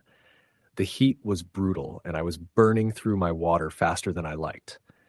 I tried to calm myself, to remember every survival tip I'd ever learned. Stay put, make yourself visible, wait for rescue. But something about the silence pressing in from all sides made me feel like staying still wasn't an option. That's when I smelled it. It was faint at first, a sickly sweet odor that drifted on the still air. It reminded me of meat left out in the sun too long, cloying and sharp, but there was something else mixed in, something metallic, like old blood. I tried to ignore it, but the smell grew stronger the deeper I went, until I had to stop and cover my nose with my shirt just to keep from gagging. And then through the trees, I saw it. A clearing. In the center stood a structure, if you could even call it that. It looked like someone had lashed together branches, bones, and strips of rotting fabric into a crude shape that almost, but not quite, resembled a human figure. Skulls, animal, I told myself, had to be animal, were tied to the thing with braided twine, their hollow sockets staring out at the woods. I wanted to turn around. Every instinct screamed at me to run. But my legs wouldn't move. It felt like the forest had me pinned there, holding its breath, waiting. Then I heard the whisper. It was soft, high-pitched, and close. Too close. Like someone leaning just behind my ear, speaking in a language I couldn't understand. My skin went cold, and I spun around, my hands shaking so hard I nearly dropped my pack. No one was there. I don't know how long I stood there, rooted in place, before my body finally listened to my brain and bolted. I ran until my lungs burned, until my legs screamed, until the clearing and that smell were far behind me. By the time I stopped, the sun was dipping low, bleeding red light through the trees. I set up camp hastily, barely managing to get a fire going as the dark closed in around me. Every snap of a branch in the woods made me flinch. Every gust of wind sounded like footsteps. That night, I didn't sleep at all. The whispering came back, threading through the trees like smoke, too faint to make out but impossible to ignore. Once, God, I swear, I heard my name. By morning, my nerves were shot. My hands shook as I packed up, my throat raw from thirst, and my map might as well have been blank. Nothing made sense anymore. Sometime in the afternoon, I saw movement in the distance. At first, I thought it was another hiker, a flash of color between the trees, a hint of movement that sent a surge of hope through my chest. I shouted, waved my arms, but whoever it was didn't respond. They just stopped. And then they turned. Even from a distance, I knew something was wrong. The figure was too tall, its limbs too long, its head cocked at an unnatural angle. It stood there, perfectly still, as if watching me. I ran. Branches tore at my arms and face. Roots caught my boots, but I didn't stop. Not when I heard the soft thud of footsteps behind me, matching my pace. Not when the whispering grew louder, clearer, curling around my name like smoke. I don't remember falling. I just remember hitting the ground, tasting blood, and crawling forward until I found myself at the edge of a dry creek bed. I followed it blindly, half dragging myself over rocks, until I stumbled into another clearing. This one empty, except for an old fire ring, blackened stones scattered in a rough circle. I collapsed there, shaking, and waited for morning. When I opened my eyes again, the world was quiet. The sun was just breaking over the ridge, and for the first time in days, I could hear the forest again, the wind in the trees, the distant call of a bird. It took me the rest of that day to find the trail. I don't even know how I did it. One moment, I was stumbling through the undergrowth, and the next, I was standing on the packed dirt of the main loop, staring down at fresh boot prints that weren't mine. I don't remember getting back to my truck. I don't remember driving out of the mountains. I just remember looking in the rearview mirror as I hit the highway and seeing the tree line fading into the distance. For a moment, just a moment, I thought I saw something standing there at the edge of the forest, watching me leave. I haven't been back since, but sometimes late at night when the house is quiet and the wind rattles the windows, I swear I can still hear it. That voice, whispering my name, calling me back. Story the end. I could feel the heat pressing down on me the moment I stepped out of my truck. It was mid-July, and the sun hung over the Montana wilderness like it had no intention of moving. The trailhead parking lot was nearly empty, just a few other cars tucked along the dirt access road. But the air was thick with the smell of pine and sun-baked earth. I double-checked my pack: water, stove, food, map, compass, flashlight, first aid kit, everything in place. 5 days alone in the Bob Marshall wilderness, no one around for miles, and that's exactly what I wanted. I needed the silence, the isolation. I needed to disappear for a while. The first day was easy, maybe too easy. The trail started off gentle, winding through pines, cedars, and occasional meadows splashed with wildflowers. I hiked at a steady pace, enjoying the crunch of the earth under my boots, the occasional calls of distant birds, the hum of life in a place untouched by people. The creek I crossed around mid-morning was cold and clear, a perfect stop to refill my water bottle and dip my hands into. By late afternoon, I found a clearing near the creek where I could set up camp. I boiled water over my little stove, stirred in some dehydrated chili, and ate while watching shadows crawl between the trees as the sun started its descent. The first night was quiet, the good kind of quiet, the sort that fills your ears and bones with peace. But even then, I noticed something subtle. The wind didn't move through the trees the way it usually did. There was a kind of stillness that felt unnatural. The second day, I pushed deeper into the backcountry, following a side trail that veered from the main loop. It was narrower, almost overgrown in some places, but I liked the idea of venturing off the beaten path. The heat was relentless, and I drank more water than I had planned, but I kept moving, following the ridge toward a lake marked on my topo map. By late afternoon, the trail became harder to follow. It was faint now, almost as if no one had traveled this way in years. I climbed over fallen logs, ducked under thick branches, and tried to keep my bearings using the sun and compass. That's when I noticed the silence. Not the peaceful silence of a remote forest, but a heavy, oppressive stillness. No birds, no insects, no rustling of small animals. Nothing but my own breathing and the occasional snap of a twig underfoot. I set up camp earlier than I wanted that day, in a small hollow near a cluster of spruces. The forest felt closed in, tight around me. I built a fire and cooked some freeze-dried food, trying to ignore the creeping unease settling in my chest. When night fell, the sounds, or lack of them, became more pronounced. I lay in my tent, listening to the occasional distant creak, the faint rustle of leaves, and then something I couldn't explain. Footsteps, slow, deliberate, circling my camp. They weren't like the careless shuffle of a deer or the scuttling of raccoons. These were purposeful. They stopped. They started again, always just beyond the glow of my firelight. I gripped my hatchet and whispered to myself that it was an animal, some curious creature drawn to my fire, but instinct screamed otherwise. Morning came, gray and quiet. I unzipped my tent and froze. Around my camp were prints. Barefoot, large, uneven. They circled the tent like some sort of ritual. I felt my stomach drop and my hands shake as I packed up, ignoring breakfast. I needed to find the main trail and get the hell out. As I walked, the forest refused to look familiar. Trees seemed to have shifted overnight, boulders appeared where none had been, and the ground rose and fell in ways that made no sense. My map and compass offered no help. North seemed wrong, and familiar landmarks disappeared. I told myself it was exhaustion and dehydration, that I just needed to focus and retrace my steps, but something in the pit of my stomach told me I was being watched. By late afternoon, I stumbled into a clearing I hadn't seen marked anywhere. At first it looked normal, just a break in the trees, sunlit grass. But then I saw it. A structure, crude and terrifying. Branches woven together with strips of fabric, bones from animals and maybe humans, strapped into place. Skulls stared with hollow sockets. I could feel my pulse hammering in my ears. Then I heard it. Whispering. Soft, almost melodic, threading through the trees just out of reach of understanding. My skin crawled. I spun around, searching for the source, but the forest offered nothing. Panic gripped me, and I ran without looking back, branches tearing at my arms and legs, my pack bouncing against my shoulders.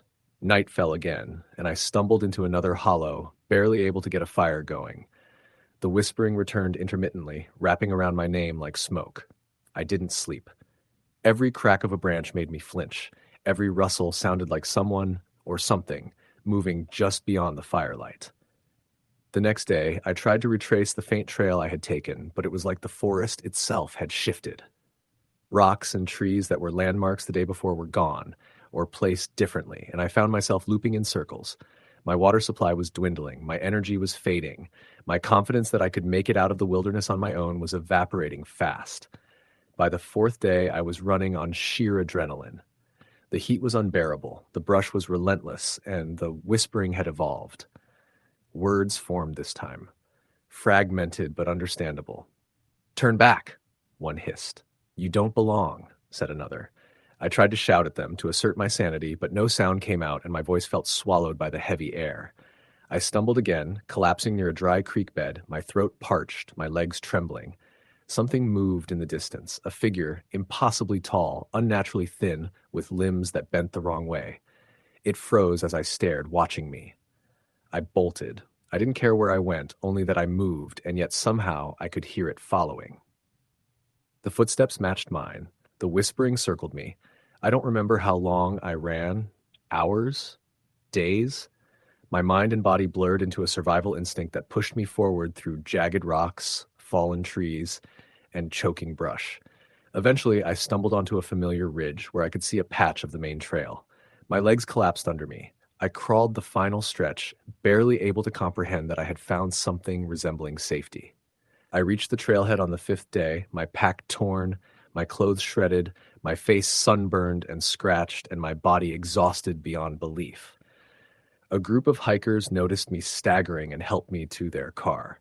I was shaking too hard to explain what had happened. My words wouldn't come. I tried to tell them about the footprints, the whispering, the figure that had chased me through the forest, but all I could manage was that I'd gotten lost. Even now, weeks later, I can't stop seeing it. The shadows of trees bend in the corner of my vision, shapes that don't belong. At night, I hear whispers in the dark, soft and close, calling my name. Sometimes I swear I see that impossibly tall figure at the edge of the forest, just standing, waiting. I haven't gone back. I'll never go back. And yet in the dead of night, I can't shake the feeling that the forest is still out there, waiting for me to return. Story the end. The first day out, everything felt perfect. The trailhead was quiet when I parked just after sunrise, the morning air crisp with the smell of pine and damp earth. My plan was simple: 4 days in the Shoshone National Forest, solo. Hike in 12 miles the first day, find a good spot by the creek, and then spend a few days fishing, writing, and just being away from everything. I'd done solo trips before, but nothing this far out. I'd been needing this break, though. After months of constant noise in Denver, the long hours at work, the constant buzzing of my phone. Out here, it was just me, my pack, and miles of quiet. The first 10 miles were easy. The trail wound through lodgepole pine and spruce, the steady crunch of my boots on dirt keeping a rhythm as the sun climbed higher. I'd packed light, just enough food, my tent, sleeping bag, and the basics. Every time I stopped for water, I'd take a deep breath and just listen to the stillness. It wasn't total silence. There was the steady chirp of birds, the rush of the creek below, the occasional rustle of a squirrel darting through underbrush, but it was the kind of quiet that settles into your bones. By the time I reached the creek, the sun was low, the light turning golden and thin. I found a perfect spot, a little rise above the water with a flat stretch of soft pine needles for my tent. I set up camp, boiled water for pasta, and sat watching the light drain out of the valley until the sky was nothing but black velvet pierced with stars. That night, the woods were alive with sound. The distant yip of coyotes, the rush of water over rocks, the whisper of wind through branches. It was the kind of noise that lulled you to sleep. I woke up sometime after midnight, though, with no idea what had pulled me out of sleep. The woods had gone quiet. Completely quiet. No wind, no water, nothing. I sat there in the dark, my heart thudding in my chest, listening.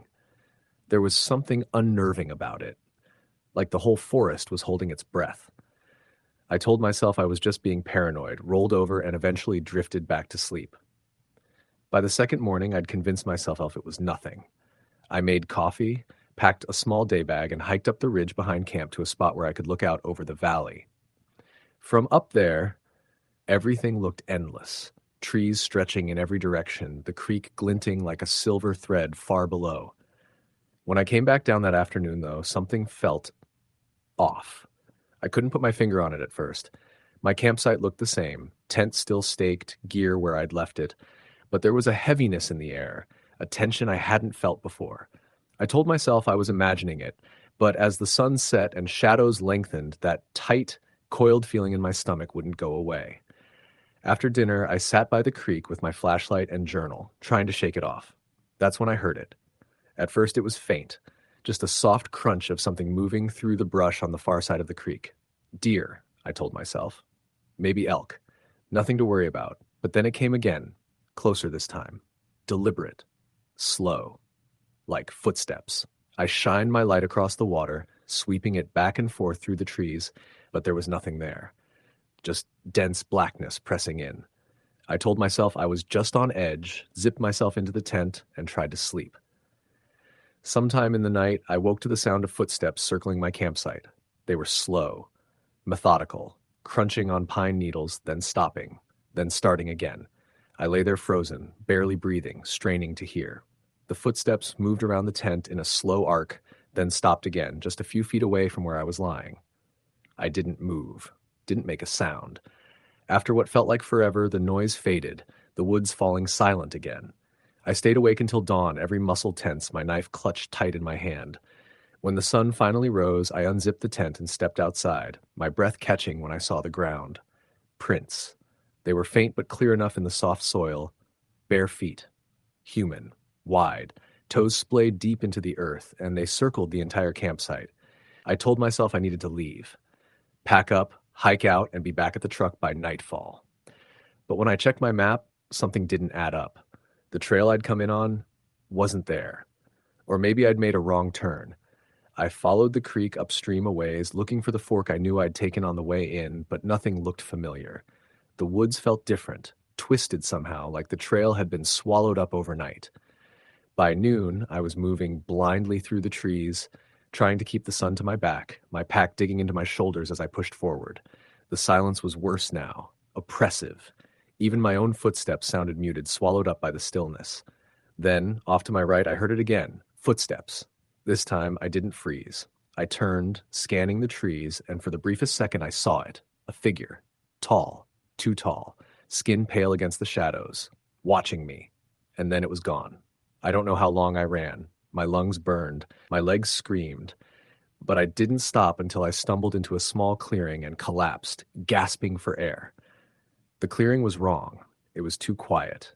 No birds, no wind, just the faint, sour smell of rot. In the center of the clearing was what looked like an old campsite, stones blackened from an ancient fire, a rusted canteen half buried in the dirt, the shredded remains of a sleeping bag tangled in roots. I wanted to leave, but my legs wouldn't move. And then I saw the trees. They were carved, deep, rough gouges running up the trunks, symbols I didn't recognize, twisted and sharp, like something out of a nightmare. I backed away, my stomach in knots, and that's when I heard it. Breathing. Low, heavy, close. I turned, and in the space between two trees, maybe 20 feet away, was a face. Not an animal. Not human, either. It was pale, almost gray, with eyes that didn't seem to reflect light, just absorbing it, staring at me with this cold, hollow intensity that froze me where I stood. I ran. Branches tore at my arms, roots caught my boots, but I didn't stop. I didn't look back. By the time I stopped, the sun was setting, and I was completely, utterly lost.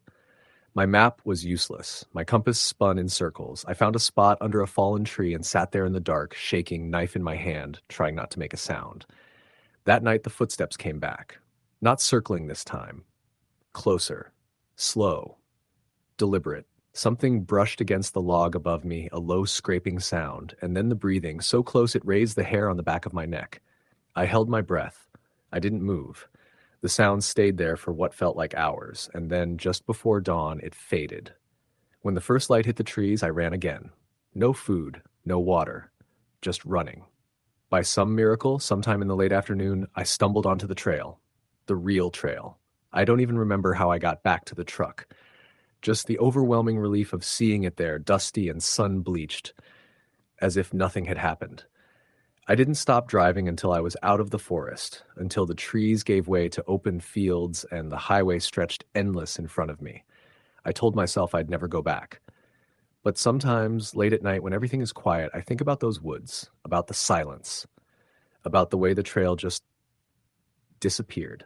And I swear sometimes in that stillness I can hear footsteps, slow, deliberate, always circling. Story the end. The first time I heard about Black Pine Hollow was in the summer of 2018 from a guy I barely knew named Aaron. He was one of those types you meet on a random camping trip. The kind of person who's always got a story, always talking like he's been everywhere and done everything. We'd all been sitting around the fire at Glacier Creek that night, beers in hand, trading stories when he started talking about the hollow. "It's out past Millerton," he'd said, leaning forward so the light hit his face just right. "Back where the county line cuts off and the forest doesn't have trails anymore. You can get there, but you gotta hike in a few miles. Nobody really goes out there anymore. Not since the thing." He didn't explain what the thing was. He just took a swig of his beer and let that quiet, dramatic pause sit there until somebody laughed it off. I should have ignored it. I should have filed it away as just another one of Aaron's campfire tales. But I've always been a sucker for that kind of talk. A few weeks later, I found myself with a rare 4-day weekend from work, a backpack full of gear, and that name, Black Pine Hollow, nagging at me like a itch in the back of my mind. I didn't tell anyone where I was going. It was supposed to be a solo trip, just me and the woods, the way I liked it. I drove north out of town, past Millerton, down the cracked county road that narrowed the deeper I went until it was little more than a forgotten trail through the trees. The first day felt perfect. The air was crisp, the smell of pine sharp and clean, and the trail was just challenging enough to make me feel alive.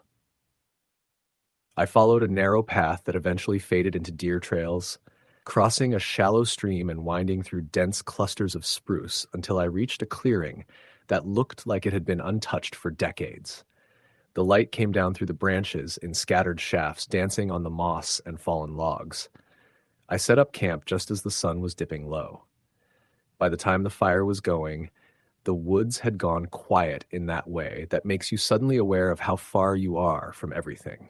No traffic, no voices, not even the distant hum of power lines, just the occasional rustle of branches in the breeze and the chirp of some night insect I couldn't name. That night I slept hard. Too hard, actually. I woke up disoriented, still half tangled in my sleeping bag because something had pulled me out of sleep. A sound. It was faint, almost like footsteps, slow, careful, crunching over leaves and twigs. I lay there, barely breathing, and my hand inching toward the handle of the hatchet I kept next to my bag. I told myself it was a deer, or maybe a raccoon nosing around my camp. But the steps stopped right at the edge of the clearing.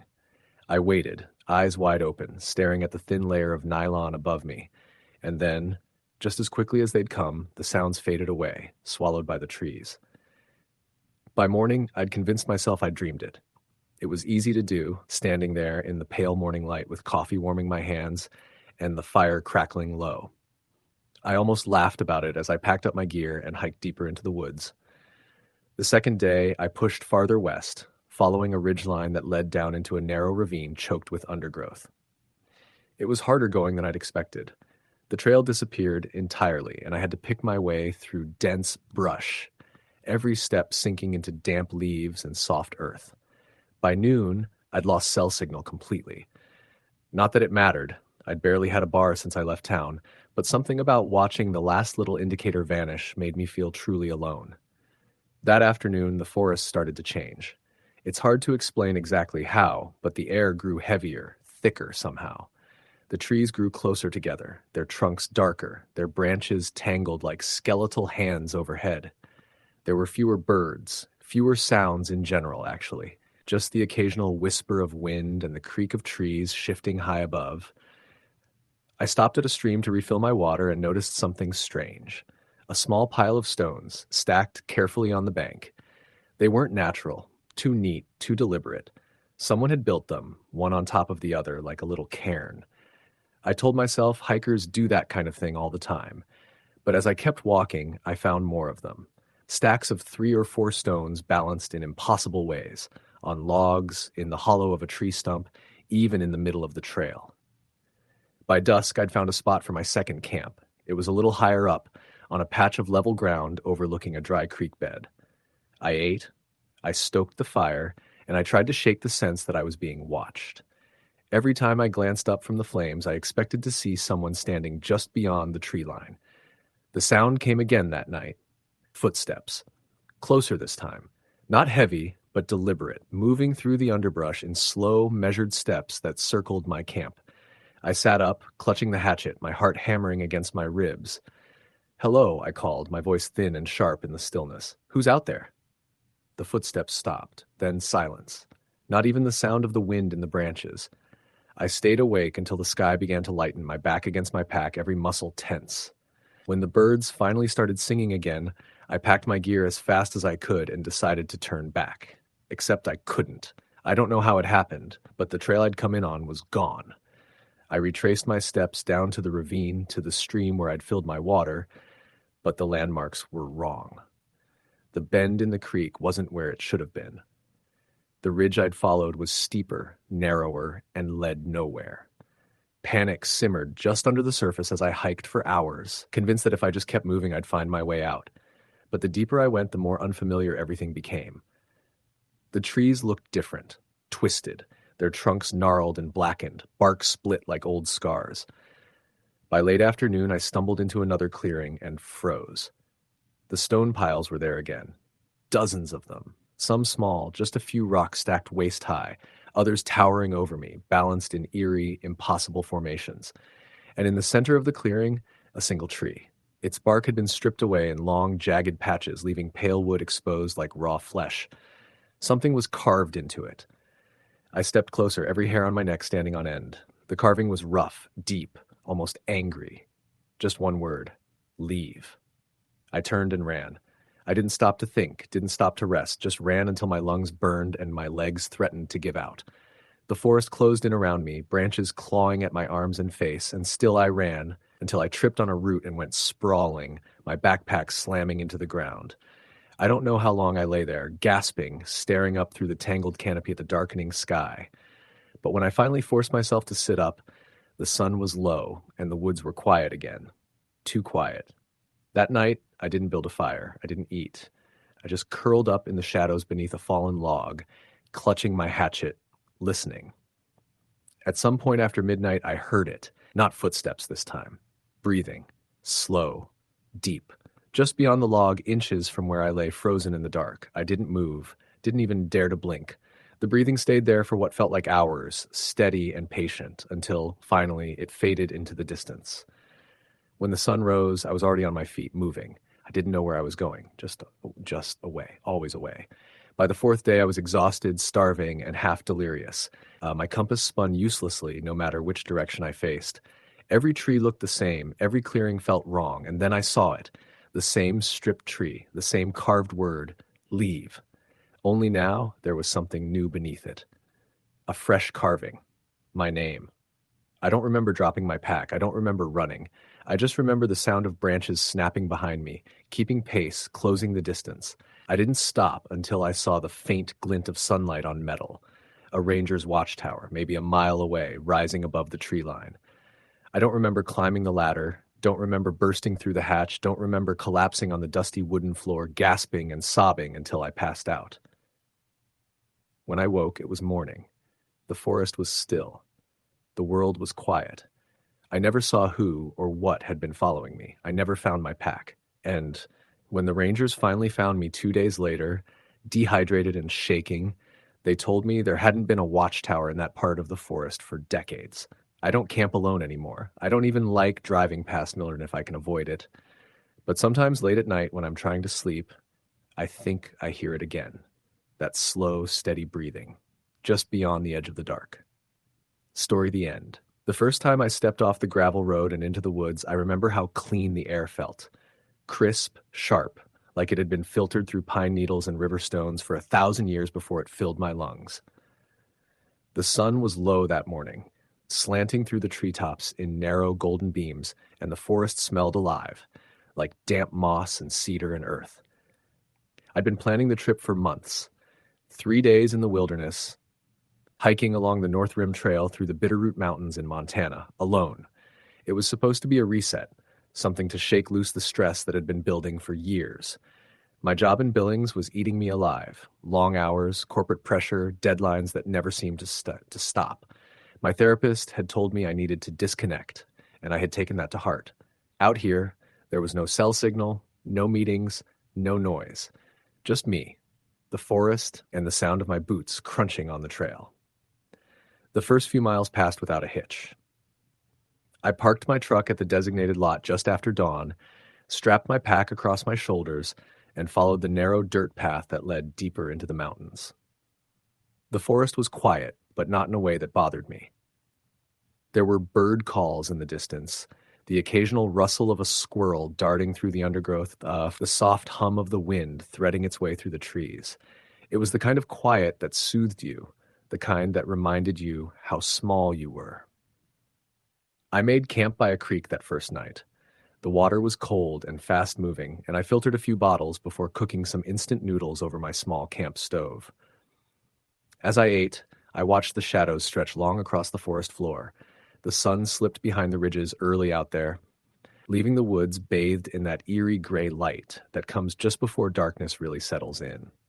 I slept fine that night, though I woke up once just for a second thinking I'd heard something moving outside my tent, probably just a deer nosing through the brush. Nothing that unusual.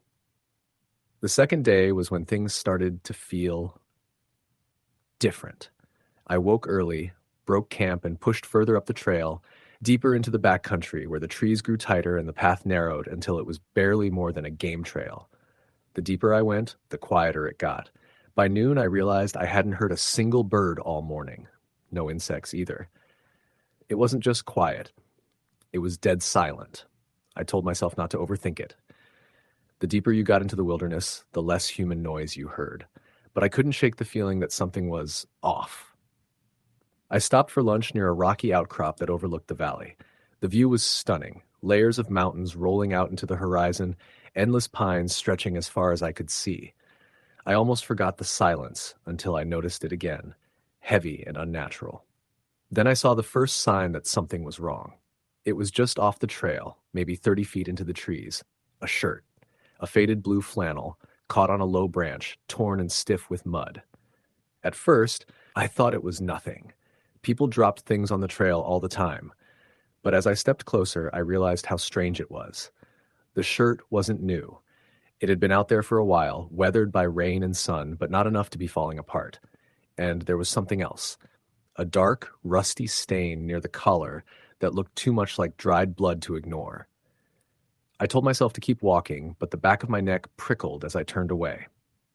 By the time I found a clearing to set up camp that night, my nerves were raw. I couldn't stop glancing over my shoulder as I gathered wood for the fire, couldn't shake the feeling that someone or something was out there, just beyond the tree line, watching. I barely ate dinner. Every sound, the snap of a twig, the whisper of wind in the branches, made my stomach clench. That night I didn't sleep. It started around midnight. The fire had burned low, and I was lying in my sleeping bag staring at the roof of my tent when I heard it. Footsteps, slow, deliberate, crunching through the undergrowth just beyond my camp. I froze. My first thought was that it had to be an animal, a deer, maybe, or an elk, but the steps were too steady, too measured. They circled the perimeter of my camp, stopping now and then, starting again. Then, after what felt like hours, they stopped. I lay there, muscles locked, listening to the deafening silence until the first pale light of dawn seeped through the nylon walls of my tent. When I finally forced myself to step outside, there was nothing. No tracks, no broken branches, nothing to prove anyone had been there. I should have turned back then.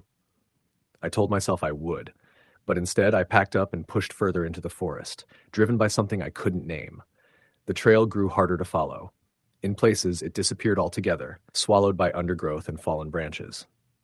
By late afternoon, I realized I hadn't seen a single marker in hours.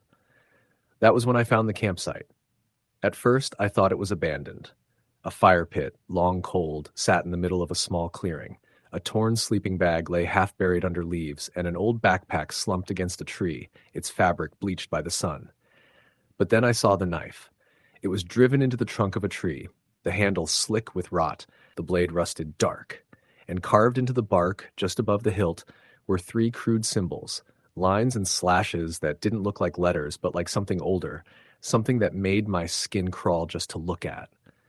I backed out of that clearing fast, my heart pounding so hard I could hear it in my ears.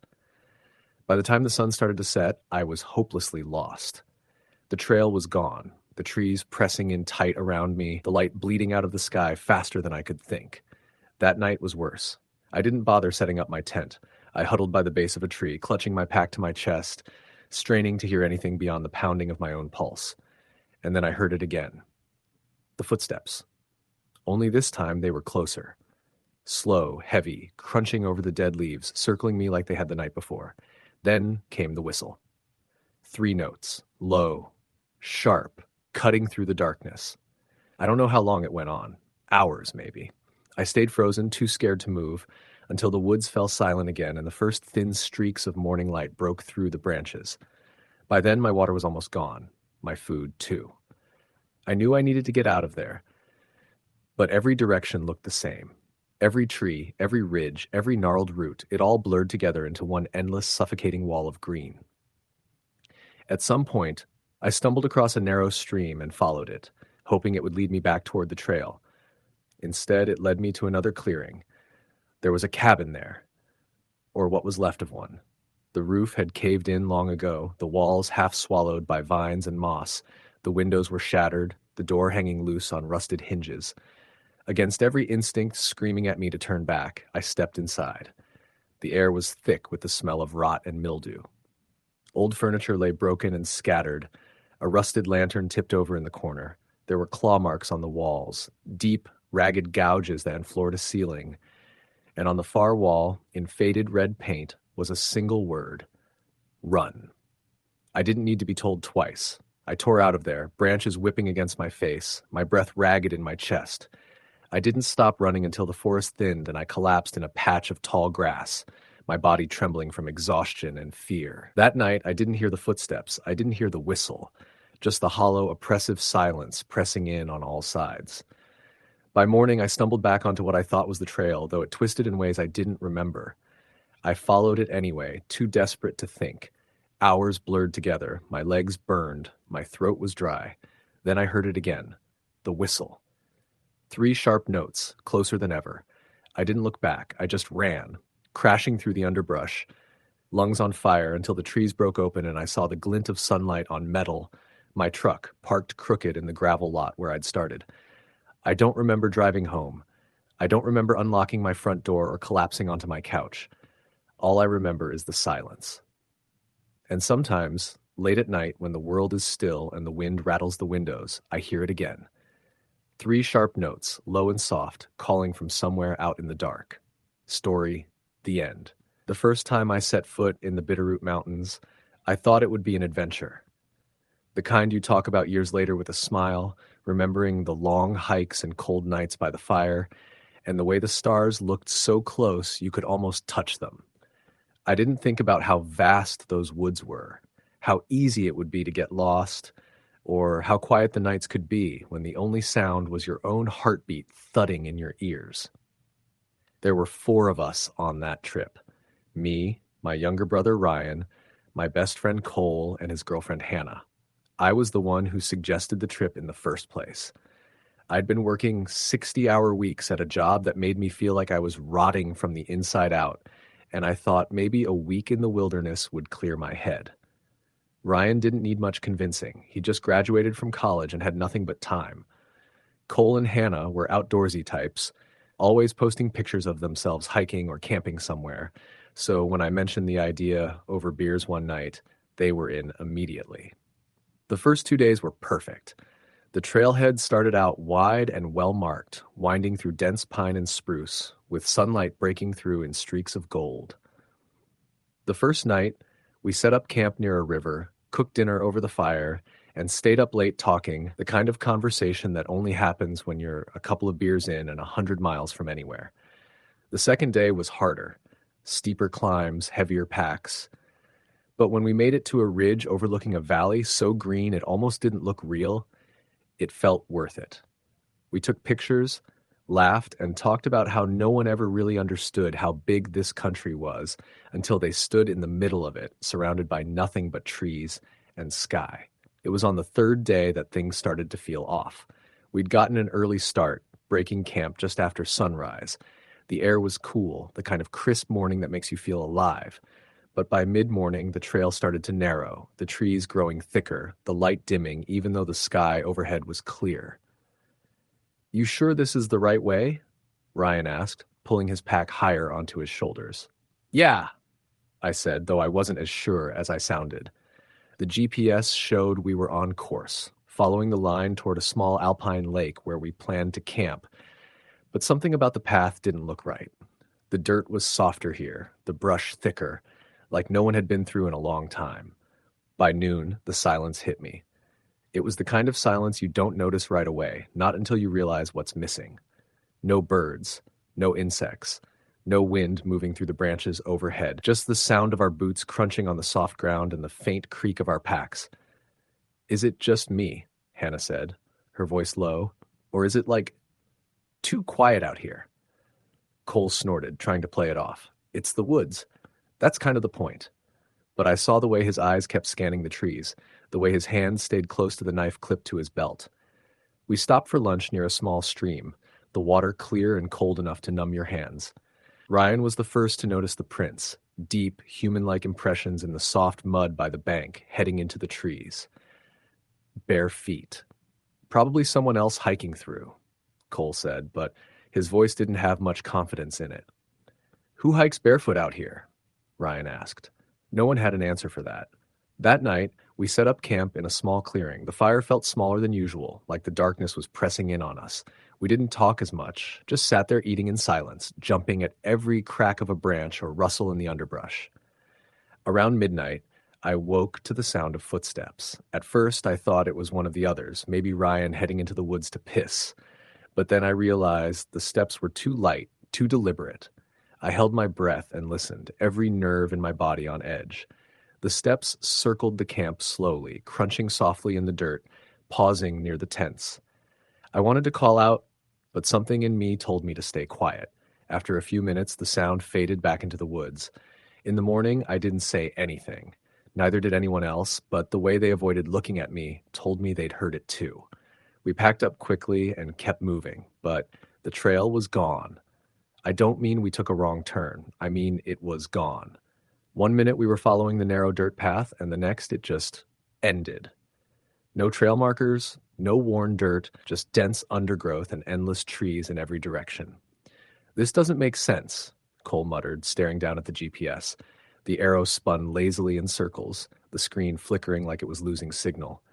"It says we're on the trail, but—" "We should backtrack," Hannah said.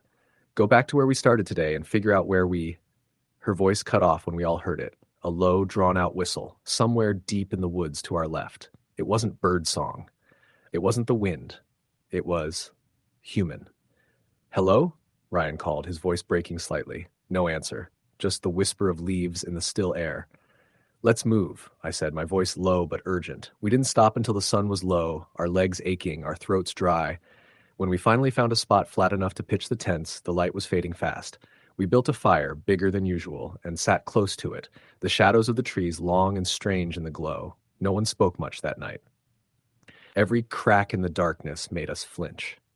Sometime after midnight, I woke again, this time to a soft whispering.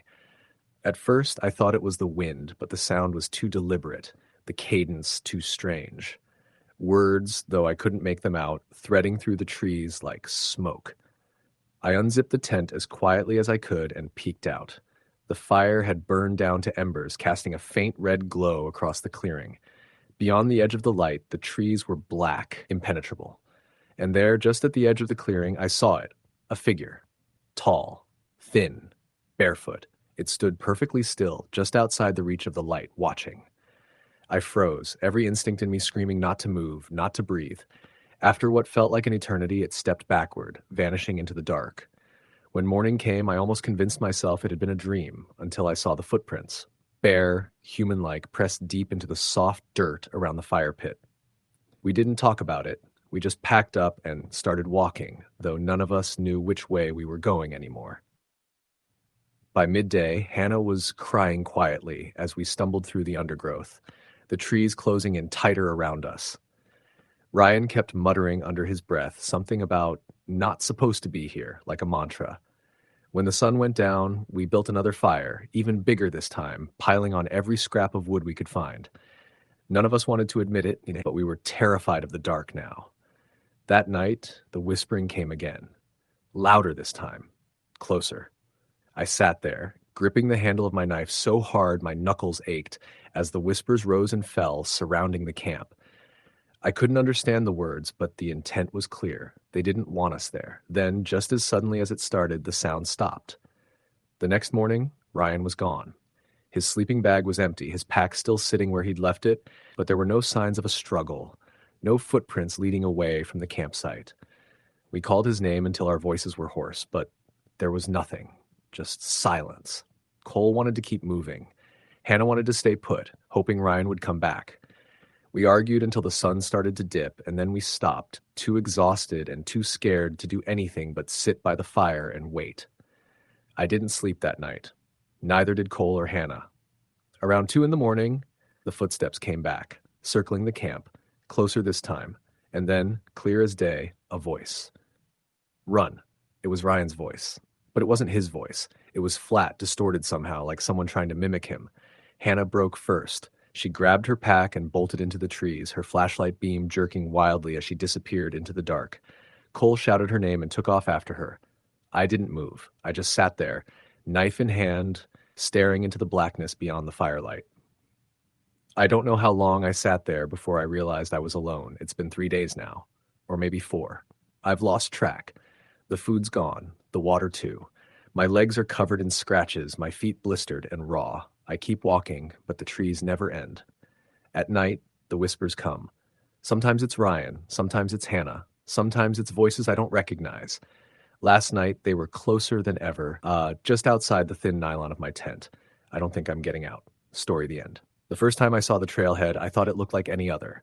A narrow dirt path disappearing into dense pine forest, flanked by faded signs warning hikers of steep cliffs and sudden weather changes. It was late September in the northern Rockies, and I was itching for a weekend alone in the wilderness. After a brutal summer of office work and endless city noise, I needed to disconnect. Completely. No phone, no social media, no one. Just me, my pack, and whatever the mountains had to offer. I parked my old pickup on the gravel shoulder, double-checked my pack, and took a deep breath of crisp pine-scented air. The forest looked alive in that late afternoon sun, golden light filtering through needles, shadows dancing along the uneven ground. I should have felt peace. Instead, there was an edge to it, something just beyond perception that made the hair on the back of my neck stand up. The first few miles were standard.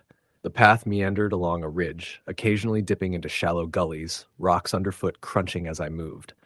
I had packed light, just a small tent, a sleeping bag, dehydrated meals, water, and a revolver for protection. I'd planned the route meticulously, studied maps, and even downloaded offline GPS coordinates. Everything about this trip screamed controlled solitude. By mid-afternoon, I reached a small creek with clear, cold water tumbling over jagged stones. I paused to refill my bottle and eat a protein bar. The forest was unnaturally silent here. Normally at this hour, birds chatter and insects buzz. Here, nothing. Not a single rustle, not a single bird call, just the water tumbling over rocks and me. That night, I set up camp near a small clearing just above the creek. I made a small fire, enough to ward off animals, but not so big it would draw attention. As darkness fell, the forest shifted. The stillness became oppressive, as if the trees themselves were pressing in on me. I tried to shrug it off, telling myself I was imagining things. I slept lightly, waking to the occasional snap of a branch or distant howl. But around 2 a.m. something changed. At first, I thought it was the wind. A faint, deliberate crunch like someone stepping on twigs circled my campsite. I froze. My revolver rested on my sleeping bag. I listened. Crunch. Crunch. The sound moved, slow and methodical, circling the fire. I fumbled with my headlamp, flipping it on. The beam illuminated the immediate clearing, but nothing was there. No figure, no animal, nothing. But the sounds didn't stop. They just moved out of the light's reach. Heart hammering, I gripped the revolver, ready, but I didn't move. By dawn, the footsteps were gone, replaced by an unsettling silence. I packed up quickly, eager to put miles between myself and wherever or whatever had been circling my tent. The second day was worse. I stuck to the trail, moving uphill through denser forest. The GPS occasionally glitched, displaying me miles off the intended path, even though I hadn't strayed. Small things started adding up. Branches that hadn't been there the day before, subtle depressions in the dirt, footprints that didn't match my own. They were long, narrow, and deeply set, disappearing suddenly into the undergrowth. By afternoon, the trail disappeared entirely, leaving me forced to navigate by map and compass alone. I began to feel watched. Every rustle of leaves, every distant snap of wood made me whirl around. Shadows seemed to move in ways that defied the sun, and then I heard a low hum, almost like someone was singing from deep in the forest, distant yet unnervingly close. It was a sound that didn't belong, a human-like intonation, distorted and irregular. As night fell, I found a small natural clearing atop a ridge and reluctantly set up camp. I didn't start a fire this time. Instead, I kept low and quiet, listening. The forest seemed to wait. Around 11 p.m., the sound came back, the crunch of boots or heavy feet moving deliberately around the perimeter. Then a whisper, a single syllable I couldn't make out. Shh, it repeated, low and elongated. I froze, heart racing, and the whisper stopped. Then I felt it. The air shifted, colder, heavier. My headlamp flickered, then went out. Complete darkness. The whisper started again, closer now, circling me. I didn't sleep that night. I didn't dare. I just sat in the pitch-black, revolver in hand, listening to the forest breathe around me. The third day, I started moving before first light. I was convinced I'd find the marked trail and exit the wilderness by midday. But the landscape had changed. Familiar landmarks were gone. The creek I had followed the previous day now ran in a different direction. The ridges and gullies were unfamiliar, yet eerily similar. Every turn seemed to lead me back to where I had started, as if the forest had shifted overnight. I stumbled into another clearing by mid-morning. This one had evidence of prior occupation.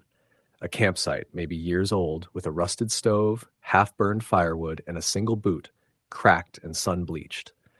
The boot was too small to be mine, and too large to be anything normal. There was no other gear. I stepped carefully around it, a sense of wrongness pressing down on me. By midday, I realized I was hopelessly lost. The trail markers were gone, GPS was useless, and my sense of direction had failed entirely. The sun was high but fading through thick clouds. A storm was moving in. I pushed forward, deeper into the forest, hoping to find shelter before nightfall. Around 3 p.m., I came across something that froze me in place. A cabin, hidden deep in a grove of twisted, ancient pines. The structure was old, decaying, and partially collapsed. Smoke rose faintly from a crooked chimney. The smell of damp wood and something rotting filled the air. Against every instinct, I approached, thinking maybe someone was there and could help me. The cabin door creaked as I pushed it open. Inside, the room was empty except for a table, a chair, and a pile of bones in one corner. Animal bones, I told myself, though some looked long and unnervingly human. The walls were scratched with words, "Leave before dark or stay forever." I barely registered the words before I heard it. Breathing. Slow, deliberate, and close. I bolted, crashing through the underbrush, branches whipping against my face. Whatever was following me stayed just beyond sight, circling, always keeping pace. Night fell before I found another clearing, was forcing me to hide in the shadows. I didn't dare light a fire, didn't dare rest. The breathing, the footsteps, the whispers, they never stopped. I tried to keep moving, but every turn led me back to the same spots. The forest seemed alive, reshaping itself around me, funneling me towards something I couldn't see. By the fourth day, exhaustion had set in. My pack felt like it weighed a ton. My legs ached, my mouth was dry, and my mind was fraying. I stumbled onto a narrow ravine and almost fell in, catching myself on a tree. Below, water tumbled over rocks. I followed it downstream, hoping it would lead to civilization. The forest closed in around me again. Shadows grew longer, the undergrowth denser. Then I saw it, another campsite, this one more recent. A tent partially collapsed, gear scattered, a sleeping bag torn. Drag marks in the mud led away from the site, vanishing into the trees. My stomach turned. Whoever or whatever had been here hadn't left willingly. Panic set in. I moved faster, stumbling over roots, scraping my hands and arms. My breathing came in ragged gasps. I kept glancing over my shoulder, convinced I saw figures in the trees. Tall, thin, distorted. When I turned fully, nothing was there. That night, I ran until I could barely stand. I found a small alcove beneath a rocky outcrop and huddled there, revolver clutched in my hands. I tried to sleep, tried to rest, but the sounds of the forest never ceased. The whispers, the crunching, the slow, deliberate breathing. Something was out there, circling, waiting. The next morning, desperate and delirious, I stumbled onto a service road used by park rangers. Relief hit me like a wave, but I kept my head down, moving as fast as my battered legs could carry me. When I finally reached my truck, I collapsed into the driver's seat, shaking so badly I couldn't start the engine at first. I drove miles without stopping, my eyes scanning the woods for movement, for shadows. I didn't sleep that night. When I reached the nearest town, I called a friend, barely able to speak, and asked him to come pick me up. I refused to tell anyone else. I haven't gone back. I haven't hiked alone in years, but sometimes when I'm at home, I hear it. A faint rustle outside my window, almost imperceptible at first. Slow breathing. Whispers. I know it's the forest.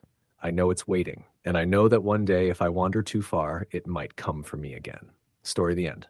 The forest had been quiet for hours, save for the faint whisper of wind threading through the pine needles and the distant rush of a creek. Jason tightened the straps on his backpack, the leather creaking under the weight of supplies meant for 3 days in the wilderness of northern Montana.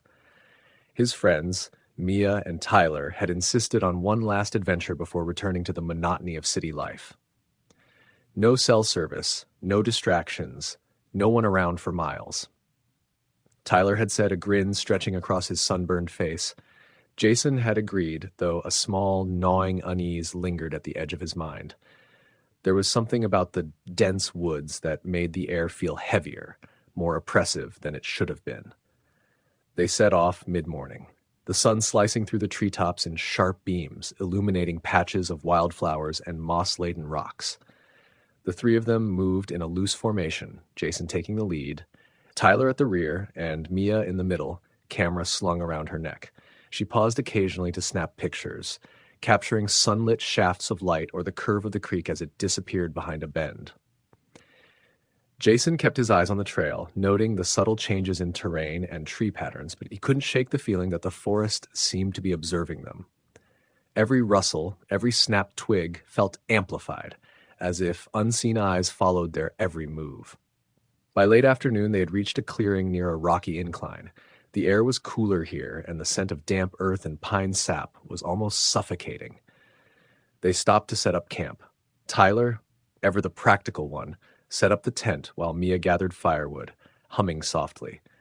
Jason kept watch, scanning the tree line, noting shadows that seemed just a fraction too long, shapes that vanished when he blinked. He tried to laugh it off, telling himself it was only nerves, but a shiver ran down his spine. Night fell quickly in the wilderness, and soon darkness enveloped them like a suffocating blanket. The fire crackled, casting erratic shadows that danced across the clearing.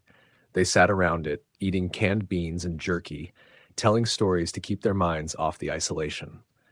The forest around them seemed alive with whispers, the distant call of an owl, the rustle of leaves, the sound of small animals scurrying in the underbrush. Jason's unease grew. He couldn't shake the feeling that the forest itself was breathing, waiting. As the fire died down to embers, Tyler suggested they turn in for the night. Jason volunteered to keep watch first. He took his flashlight and walked the perimeter of the clearing, the beam cutting through the blackness in erratic sweeps.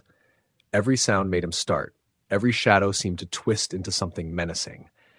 He kept telling himself it was nothing, just the forest, just his imagination. But then he saw it. A figure, tall and thin, standing just beyond the tree line. He froze, heart hammering. The figure didn't move, didn't blink, just watched. Jason's throat went dry. He shone the flashlight directly at it, and it vanished, as if it had never been there.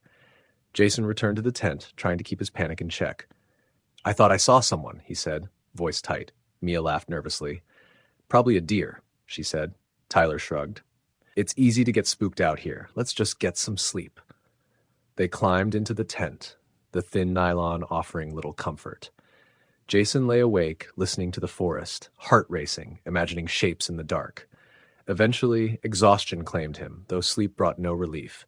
His dreams were filled with shadowy figures moving between the trees, whispering his name, watching him from the corners of his vision. He woke to the sound of a twig snapping outside. Dawn hadn't broken yet.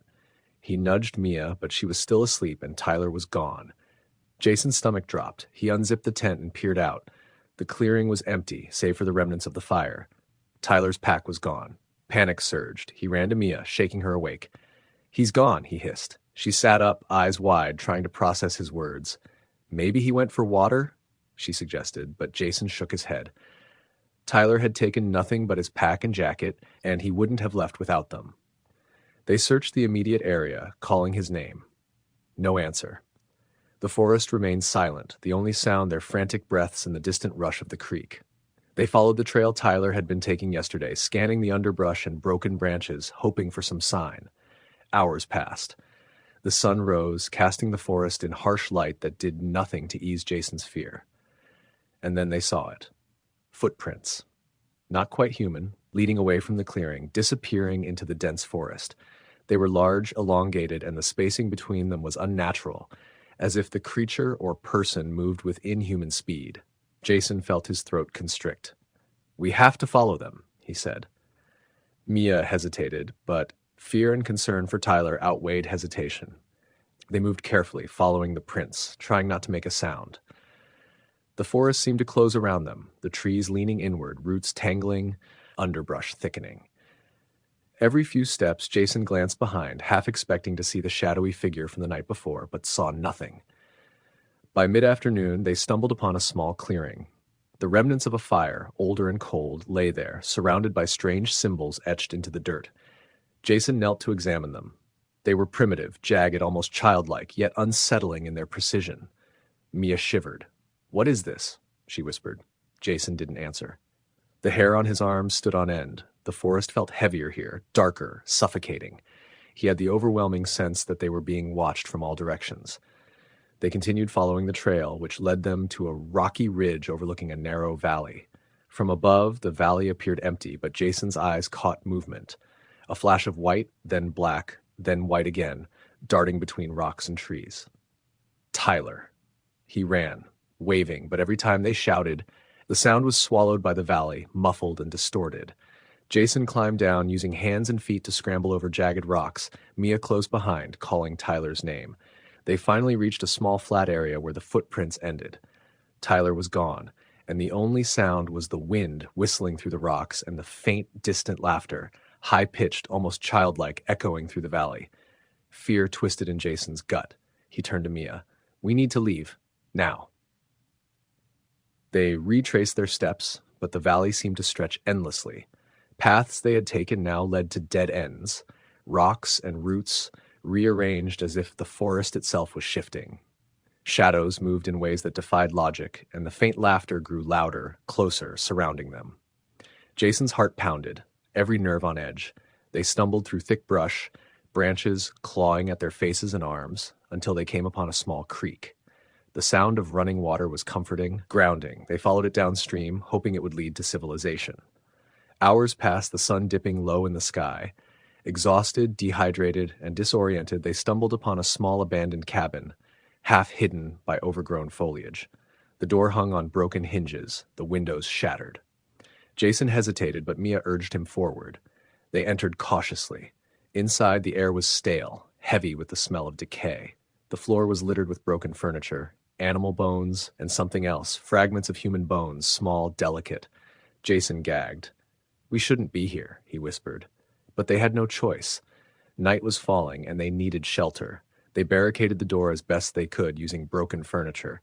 Outside, the wind howled, carrying strange, mournful cries. Jason couldn't sleep. Every shadow in the cabin seemed to move, stretch, and shift, taking on shapes that were just out of focus. The stories he had dismissed as campfire exaggerations now seemed real. Stories of people vanishing in the Montana wilderness, of footprints appearing and disappearing, of whispers in the trees. And now, trapped here, he understood how easily it could happen to anyone. Around midnight, the sound of footsteps outside the cabin made them freeze. Heavy, deliberate, moving around the perimeter. Jason held his breath, heart hammering. Then, silence. They huddled together, listening. A soft scratching at the door. Then a whisper, faint, almost human, calling Jason's name. He clenched Mia's hand. "It's Tyler," he said, though even as the words left his mouth, he doubted them. No human could move like this. No human could vanish and appear with such unnatural stealth. Dawn broke slowly. They were still inside the cabin, exhausted and terrified. Outside, the forest was eerily quiet. They waited until the sun was high enough to provide some comfort, then ventured out cautiously. The footprints were gone. Tyler was gone. Only the creek remained, flowing steadily, oblivious to the terror that had passed. They followed it downstream for hours, desperate for a road, for signs of life. And finally, just as hope was nearly gone, they heard the distant hum of an engine. A ranger truck appeared around a bend. They ran, waving, shouting, relief washing over them. The ranger, an older man with wary eyes, helped them into the truck. He listened to their story, but his expression didn't change. "You're lucky," he said finally. "People get lost out there all the time. Some don't come back." He didn't ask about the footprints, the cabin, the whispers. He didn't need to. Jason and Mia didn't ask either, though the memory of Tyler, of the cabin, of the shadowy figures would haunt them forever. In the weeks that followed, they reported Tyler missing. Search parties scoured the wilderness, but found nothing. No footprints, no traces of the cabin, no signs of him. Jason couldn't shake the feeling that the forest had taken him, that some presence had claimed him. At night, he would hear whispers in his apartment, faint and fleeting, calling his name. Shadows in the corners of his vision moved just slightly too quickly, just slightly too deliberately. And deep down, he knew the forest was still out there, waiting, patient. and hungry for those who dared enter it uninvited. Jason never returned to Montana.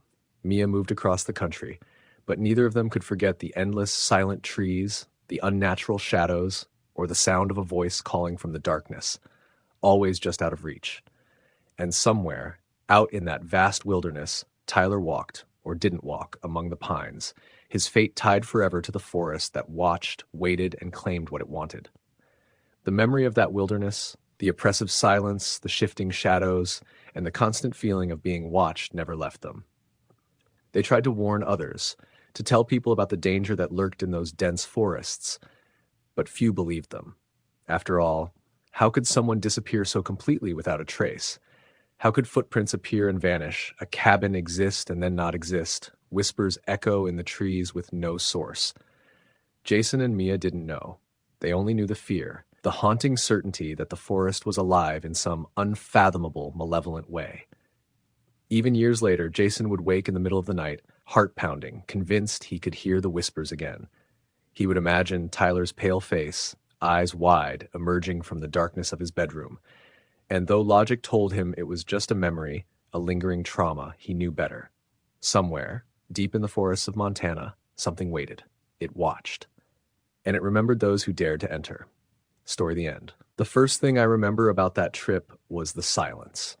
Not the kind of quiet you get sitting in your living room late at night, but the heavy, all-consuming kind that presses into your ears and makes you feel like you've gone deaf.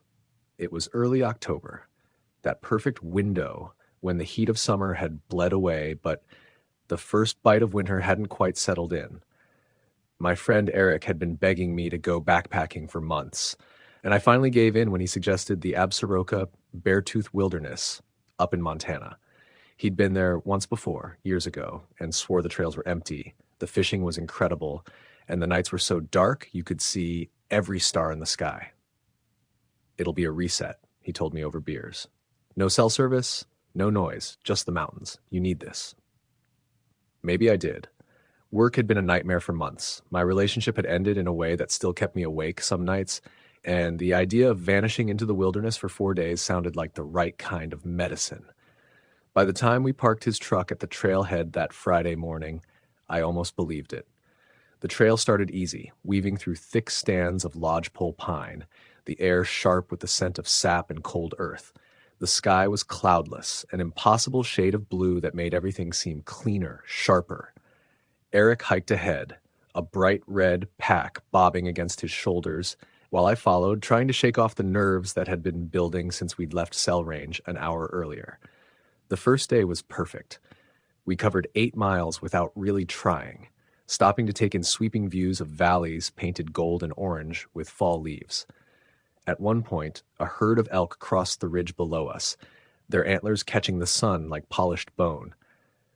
We didn't talk much. We didn't need to. It felt good just to be there, moving through that vast, quiet space. By late afternoon, we'd found a flat spot near a creek and set up camp. The water was crystal clear and so cold it burned your throat, and the only sound was the steady rush of it tumbling over rocks. Eric built a small fire while I filtered water and laid out dinner, freeze-dried chili and instant coffee. "This is the life," Eric said when the stars came out, his hands laced behind his head as he stared up at the sky, and for a moment I believed him. The second day was when things started to feel off. It was little stuff at first. We woke to find the fire pit scattered, as though someone or something had dug through the ashes during the night. Eric shrugged it off as an animal, probably a raccoon or fox, and I let it go, though something about the way the ashes were spread, neat, almost deliberate, sat wrong with me.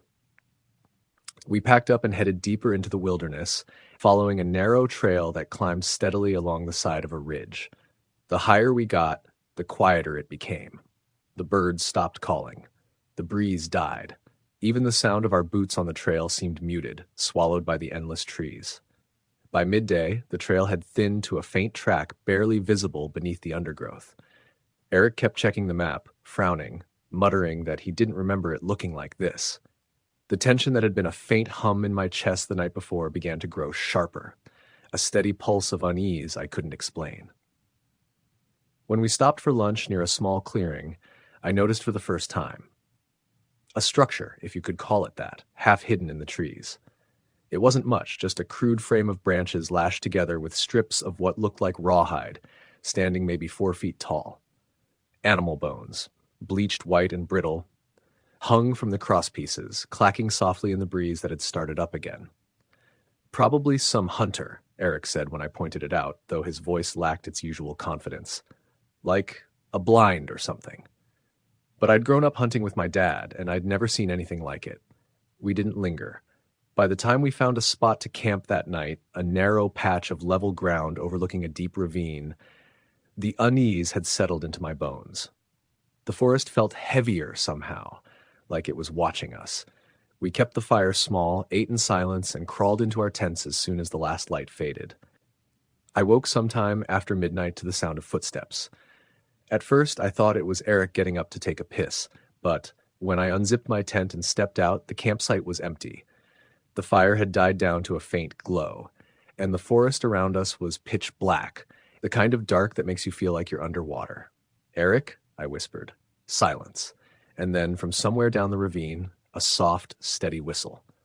3 notes, low and deliberate. I froze, every muscle in my body locked tight. The whistle came again, closer this time, followed by the faint crunch of leaves underfoot. I ducked back into my tent and zipped it closed, heart hammering so loud I thought whoever, or whatever, was out there would hear it. I lay there, clutching my knife until exhaustion pulled me under. When I woke at first light, Eric was already up, his face pale and drawn. "Did you hear it?" he asked, his voice hoarse. I nodded. We didn't talk much as we packed up. The trail was harder to follow now, twisting through thick stands of timber where the light barely touched the forest floor. Every so often I'd catch glimpses of movement just beyond the trees, a shadow slipping between the trunks, too tall, too quick to be an animal. By late afternoon, we were hopelessly lost. The trail had vanished completely, replaced by a tangle of brush and sharp rock that slowed us to a crawl. Eric tried to hide it, but I could see the fear in his eyes. "We just need to keep heading downhill," he said, forcing a grin that didn't reach his eyes. "Find water, follow it out, easy." But when the sun dipped below the ridge and the shadows stretched long, the unease sharpened into something closer to panic. That night, we didn't light a fire. We sat in the dark, backs pressed together, listening to the forest breathe. The wind moved through the trees with a low, mournful sound, and somewhere far off but clear came the whistle. 3 notes. Slow. Deliberate. Eric whispered that it was just the wind, but his hands were shaking. Sometime after midnight, I woke to find the tent shaking. Not a breeze, not an animal nosing around. This was deliberate, sharp, rhythmic, like someone pressing their hands against the fabric and pulling away. I didn't move. I didn't breathe. The shaking stopped. Then came the whistle. Right outside the tent. I must have blacked out at some point, because when I opened my eyes again, the sun was up, the forest alive with the distant chatter of birds. Eric was gone, his pack, his boots, everything. I called his name until my voice cracked, crashing through the trees until my legs gave out. But there was nothing. No footprints, no broken branches, nothing, just silence. I don't remember much of that last day. I walked until my feet bled, following the sound of running water until I stumbled out onto a service road sometime after sunset. A passing truck found me hours later, curled up in the ditch, shivering and half delirious. The search teams never found Eric. They said it was the terrain, the weather, the sheer size of the wilderness. But I know better. Sometimes late at night when the house is quiet and the wind slips through the cracks in the window, I hear it. 3 notes. Low. Deliberate, and I know, deep down, that if I ever step foot in those woods again, I won't come out. Story the end. The first time I went deep into the Bitterroot Mountains, I thought I knew what I was doing. I'd been hiking and camping for years, and I'd always loved that feeling of being swallowed by nature, just you, the trees, and the quiet hum of the wild. But that trip, the one that still wakes me up at night in a cold sweat, was supposed to be nothing more than a 5-day solo trek to reset my head. It started off like any other trip. Early June, still cool enough that the nights bit at your fingers, but not so cold you couldn't sleep. I parked my old truck near a trailhead that barely saw traffic, threw on my pack, and started moving in before dawn. The air smelled clean, sharp with pine and wet earth, and the only sound was my boots crunching on the narrow dirt path. The first day was uneventful. Good, even. I covered nearly 12 miles, stopping by a small creek around midday to refill my water bottle and eat a protein bar. I remember checking my phone once, only to watch the signal disappear completely. That had been the plan, after all. No distractions, no constant buzzing from work or family. Just me and whatever quiet thoughts my brain was too busy to process back home. By the time I set up camp that night near a stand of tall firs, the forest felt alive in that comforting way. Wind threading through branches, the faint call of a night bird, the distant rustle of something small in the underbrush. I cooked some instant noodles over my little camp stove and sat by the fire until the stars came out, so thick and sharp it felt like you could scoop them right out of the sky. But the second night, that's when things shifted. I'd hiked deeper than I'd planned that day, making good time along a ridge that overlooked a narrow valley. The trail got rougher as I went, overgrown in places, like it hadn't been maintained in years. Around late afternoon, I spotted a clearing near a stream and figured it'd make a good camp. I was exhausted, more than I should have been for just 15 miles, and my head throbbed like I'd been dehydrated, even though I'd been drinking steadily. I set up camp, boiled some water, and ate in silence. The forest felt different, too quiet, like every bird, every insect had collectively decided to shut up. I told myself it was just my imagination, fatigue mixed with the natural silence of being far from anyone else. But when the sun dipped and the shadows stretched long, my gut told me something was off. I didn't notice it right away, but the woods around me had stilled. No crunch of small animals, no chirp of crickets, just the faint burble of the stream and the sound of my own breathing. I tried to brush it off. Animals get quiet sometimes. Predators move through, and everything freezes until it passes. But that night, when I finally crawled into my tent and zipped the flap closed, I couldn't sleep. Every little noise made my heart thud harder. A branch cracking somewhere in the dark. Something brushing against the outer fabric of my tent. Once I swore I heard footsteps, slow and deliberate, pacing near where I'd left my fire dying down to embers. I told myself it had to be an animal, a deer maybe, or even a bear curious about the scent of my food. But the sound didn't match. Too careful, too human. I barely slept that night. By morning, I felt like hell. My hands shook as I packed up, and I kept glancing into the trees, half expecting someone or something to be standing there, watching. The air felt heavier, like a storm was pressing down on the forest, even though the sky was clear. I pushed on, convincing myself I just needed to get further down the trail. Maybe it was just nerves, the kind that creep up on you when you're alone in the deep woods. But the trail started to twist and narrow, and at some point I realized I hadn't seen a marker in miles. By the time the sun was directly overhead, I knew I was lost. It didn't make sense. I'd been following the map, using my compass religiously, and still nothing looked familiar. I stopped near a massive, twisted cedar, pulled out my topo map, and tried to retrace my steps. Sweat dripped down my back as I turned in slow circles, looking for any kind of landmark, but the forest seemed wrong, like it had shifted overnight, rearranged itself while I slept. That's when I noticed the smell. It was faint at first, like something sour and rotting carried on the breeze. Dead animal, I thought. Happens all the time out here. But the deeper I breathed, the stronger it got, sweet, metallic, cloying, like blood that had been sitting too long in the sun. I told myself to ignore it and keep moving, but with every step, that smell followed. Around mid-afternoon, I stumbled into a small clearing. The light here seemed off somehow, muted like the canopy above was thicker, even though I could see patches of sky. In the center of the clearing, there was something. At first, I thought it was an old hunting blind, or maybe a shelter left by some other hiker. But as I got closer, my stomach knotted. It was a pile, branches, bones, and strips of fabric knotted together into a crude, almost human-like shape. Animal skulls were woven through it, their hollow eye sockets staring. I froze. Every instinct screamed at me to turn around and leave. But my feet wouldn't move. I just stood there, staring at that thing, feeling like the forest itself was holding its breath. Then I heard it. A voice. It was faint, almost too quiet to make out, but it was there. Words carried on the wind, high and thin, like someone whispering just behind my ear.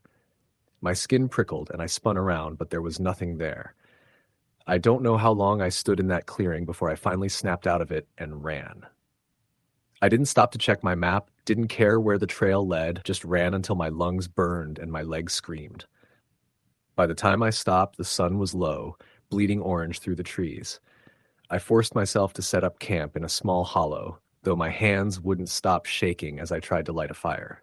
The woods around me were alive with noise again, but it didn't make me feel better.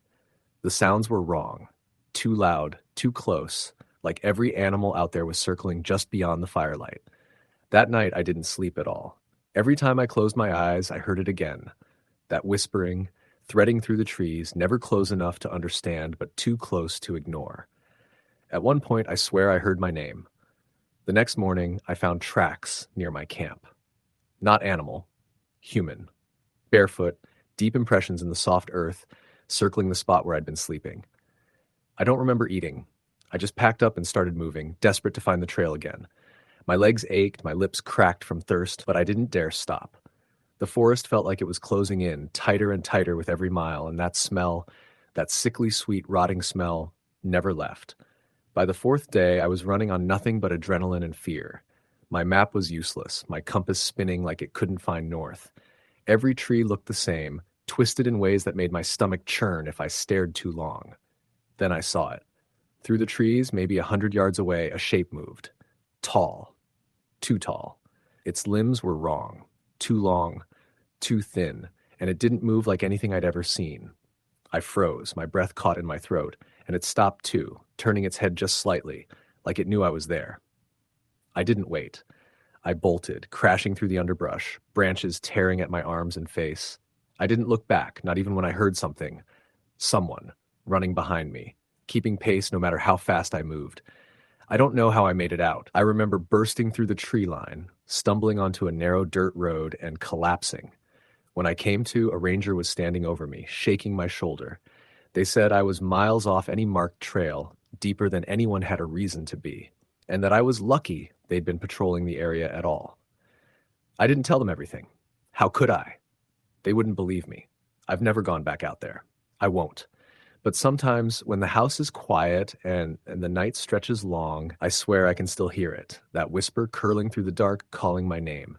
Story the end. Under a sky smeared with the dull gray of an early autumn morning, I tightened the straps of my hiking pack and glanced back at the parking area where my car sat alone, dusted with a thin coat of pine needles. The Black Elk Wilderness spread out beyond the trailhead sign, an endless sprawl of dense forest, rocky outcroppings, and quiet valleys that ran far deeper than any map made it seem. I had hiked plenty before. Yellowstone, the Smokies, even a solo stretch through the Adirondacks. But something about this place had been calling to me. A couple of locals in Rapid City had mentioned its trails were empty this time of year, quiet and untouched. Exactly what I wanted. I'd been itching for a week of solitude. The chaos of my job in Denver, the city noise, the endless tension of meetings and deadlines, it all had me strung tight. A week alone in the wilderness, sleeping under the stars with nothing but the whisper of trees and the crackle of a campfire, seemed like the perfect cure. The first few miles felt almost welcoming. The path climbed gently into the hills, winding between thick clusters of spruce and ponderosa pines. The forest smelled sharp and clean, the air carrying that crisp bite of fall. My boots sank slightly into the soft, loamy earth as I hiked, the only sounds the crunch of my steps and the occasional chirp of a bird. By midday, I'd settled into the rhythm of the trail. The pack was heavy, but not unbearable, and steady incline kept my muscles warm. I stopped by a creek to refill my water bottle and eat a quick lunch, jerky, a protein bar, and some dried fruit. The water was ice cold and tasted pure, better than anything from a store.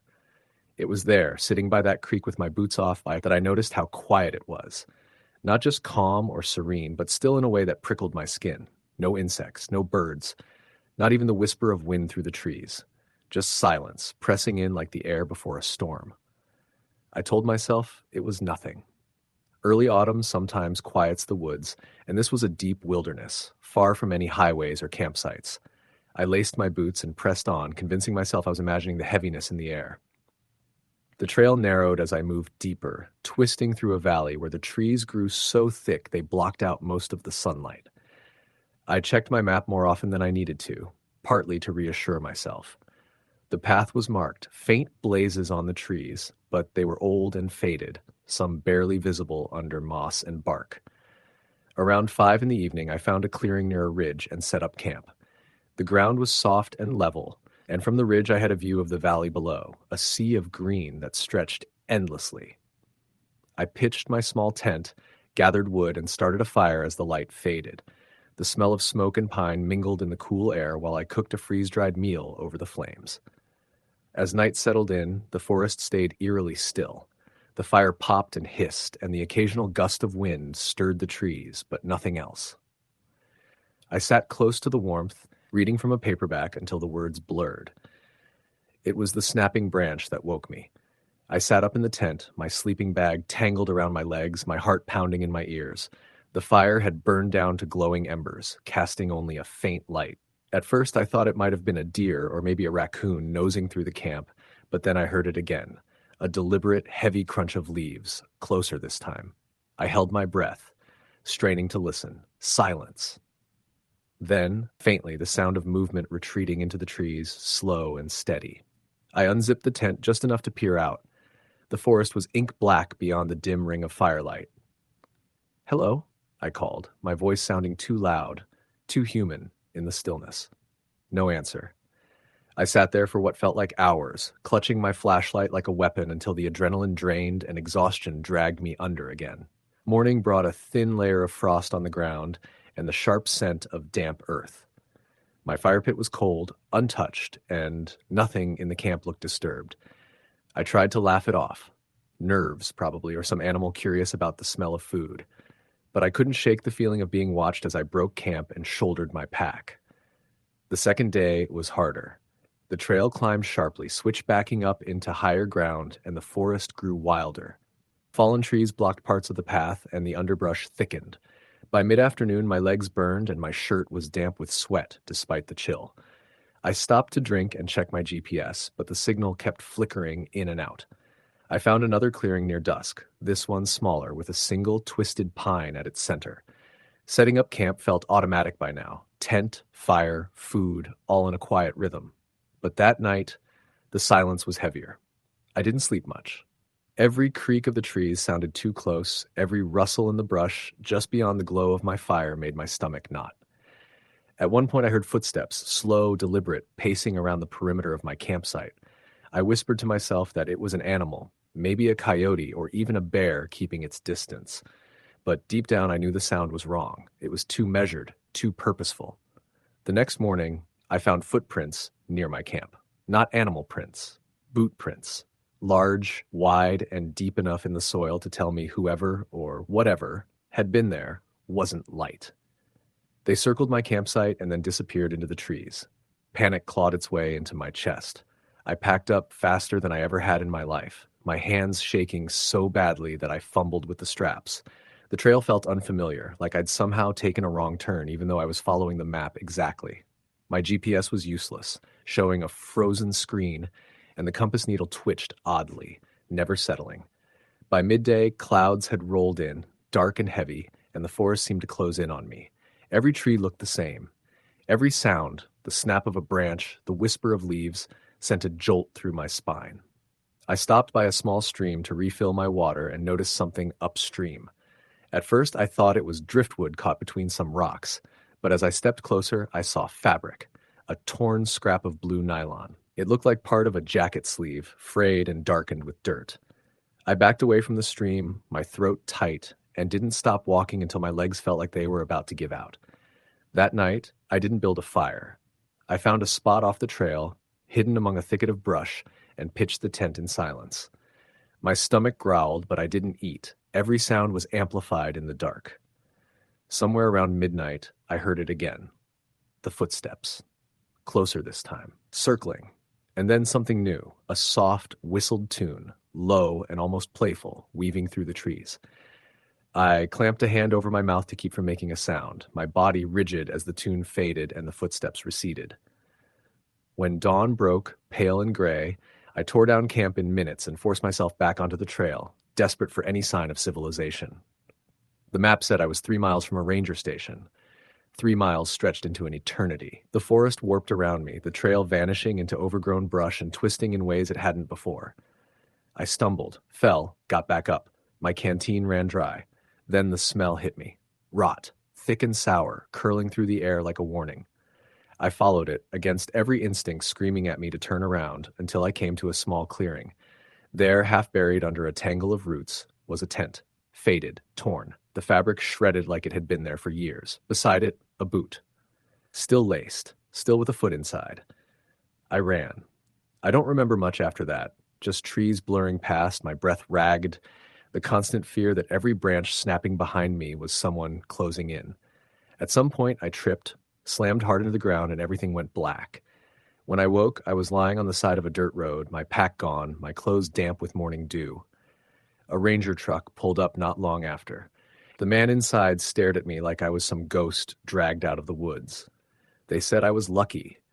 Said people got turned around in those parts all the time, that the wilderness didn't forgive carelessness. I didn't tell them about the footsteps, or the whistling, or the boot with the foot still in it. Some things don't want to be believed. But even now, in the quiet of my apartment, I still hear it sometimes, that soft, playful whistle drifting through the dark just before I fall asleep. Story the end. Under the relentless July sun, the sky above the Sierra Nevadas seemed to stretch forever, a cloudless, suffocating blue that made every breath feel heavier than it should. The trail beneath my boots was a thin ribbon of dirt winding through jagged pines and endless slopes of rock. I'd been out here for 4 days already, alone, trying to clear my head after the breakup, after the promotion I didn't get, after the suffocating noise of Los Angeles that never seemed to let me sleep. Backpacking solo through the backcountry was supposed to help me reset. That's what everyone said anyway. The first few days had been peaceful. Exhausting, sure, but peaceful. I woke with the sun, hiked until my legs burned, set up camp near creeks that trickled cold and clear from melting snow. I'd sit with instant coffee in hand, staring at the stars while coyotes yipped somewhere far away. It was everything the blogs had promised. Solitude, reflection, the quiet reminder that the world is so much bigger than you think. But by the fourth morning, I started to notice something was off. It was subtle at first. Something I wouldn't have even thought twice about if it hadn't kept happening. The quiet wasn't the same. In the early mornings, when I'd wake before dawn, the forest should have been alive with sound. Crickets, the rustle of squirrels, birdsong building as the sky went pale. But that morning, it was dead silent. Not a single sound. I shook it off. Maybe the altitude was getting to me. Maybe I was just tired. I packed up camp, checked my map, and started toward the ridgeline that would take me deeper into the wilderness, toward a remote lake I'd been told was worth the extra mileage. By noon, the silence was impossible to ignore. My footsteps crunched on loose gravel, my breath rasped in my chest, my water sloshed in the hydration pack on my shoulders. But around me, the woods were dead. Even when I stopped walking, stood still, and held my breath, there was nothing. Not a bird, not a squirrel, not even the hum of insects. It didn't feel right. I reminded myself I'd read something about sound dropping off before storms, that animals get quiet when the weather turns. But the air around me was still, dry, baking hot. There were no storm clouds in sight. By the time I reached the ridgeline, sweat plastered my shirt to my back. The trail forked there, one branch leading up toward the granite outcrop I'd planned to camp near, the other dipping into a dense stretch of forest that wasn't marked on my map. The second path was narrow, overgrown like it hadn't been used in years. I don't know why I stopped to look down that path. There was no reason to. No sign, no blaze marks on the trees, nothing to tell me where it went. And yet, I stood there, staring into the shadows where the trail vanished between the pines, and felt that strange prickling run down my arms, the one you get when you know someone is standing just behind you. I shook my head and turned away, climbing toward the ridge. I told myself I was just being dramatic, that my mind was playing tricks on me. But as the day went on, I couldn't shake the feeling that I wasn't alone. It was little things. The sound of brush shifting somewhere in the trees when I paused for water. The way my headlamp flickered for a moment when I was setting up camp, even though the batteries were new. The soft, muffled thump of something heavy far off in the woods after the sun went down, so quiet I almost convinced myself I'd imagined it. That night, I dreamed of footsteps. They crunched through pine needles, slow and deliberate, circling my tent. I could hear breathing, low, steady, like someone standing just outside, waiting. I told myself I was dreaming, that none of it was real, but when I woke, there were fresh prints in the dirt. At first, I thought maybe it was an animal. The prints were strange, though, too large for a coyote, too narrow for a bear. Bare feet, wide, with long, splayed toes that dug deep into the soil. I packed up camp faster than I ever had in my life. By mid-morning, I'd convinced myself I was overreacting. I pushed harder than I should have, legs burning as I made my way down toward the lake. The trail narrowed as I descended, hemmed in by towering pines that blocked the light, the silence pressing tighter with every step. That's when I found the campsite. It wasn't on any map. It was tucked just off the trail, half hidden behind a stand of deadfall. There were remnants of a fire pit, stones blackened and scattered, and a tent, what was left of one anyway. The fabric had been shredded, hanging in limp strips that fluttered weakly in the dry breeze. I don't know what made me step closer. Curiosity, maybe. The need to see. The smell hit me first, faint but sour, like something that had been dead too long. Inside the collapsed tent were scattered belongings, an old hiking pack, a single boot, a mess kit half buried in the dirt. The zipper of the sleeping bag had been ripped apart. There were no signs of blood, no tracks, just destruction, and that silence pressing down like a weight. I backed away slowly, my heart hammering. I didn't know what to do. The nearest ranger station was 2 days' hike back the way I'd come, and there was no cell signal this deep into the wilderness. I told myself to keep moving, to put as much distance between me and that campsite as I could before nightfall. I made it to the lake by late afternoon. It was beautiful, in that stark, untouched way you only find this deep in the backcountry. Water like glass, reflecting the jagged peaks and the smear of white clouds above. I wanted to feel relief, to let the quiet and the view wash away the unease twisting in my gut, but it wouldn't go away. That night, the footsteps came back. I didn't dream them this time. I was wide awake when I heard them. Slow, deliberate steps moving through the brush around my tent. I held my breath, every muscle in my body locked listening as they circled, closer and closer, until they stopped just outside. I don't know how long I lay there, frozen, waiting. Minutes, maybe hours. Then, just as suddenly as they'd come, the steps retreated, fading into the woods until there was nothing left but the pounding of my own heart. When dawn finally came, pale and cold, I unzipped my tent with shaking hands. The ground around my campsite was a mess of prints, bare, wide feet pressed deep into the soil, circling, always circling.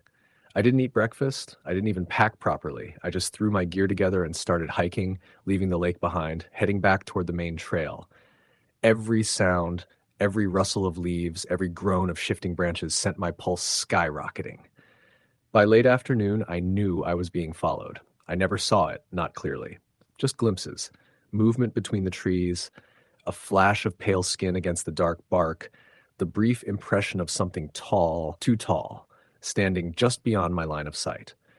I pushed harder, ignoring the burn in my legs, ignoring the way the shadows stretched long and strange as the sun dipped lower. My map didn't make sense anymore. I should have been back at the ridge by nightfall, but the trail twisted in ways it hadn't before, splitting into paths that weren't marked, bending me deeper into the woods no matter how many times I checked my compass.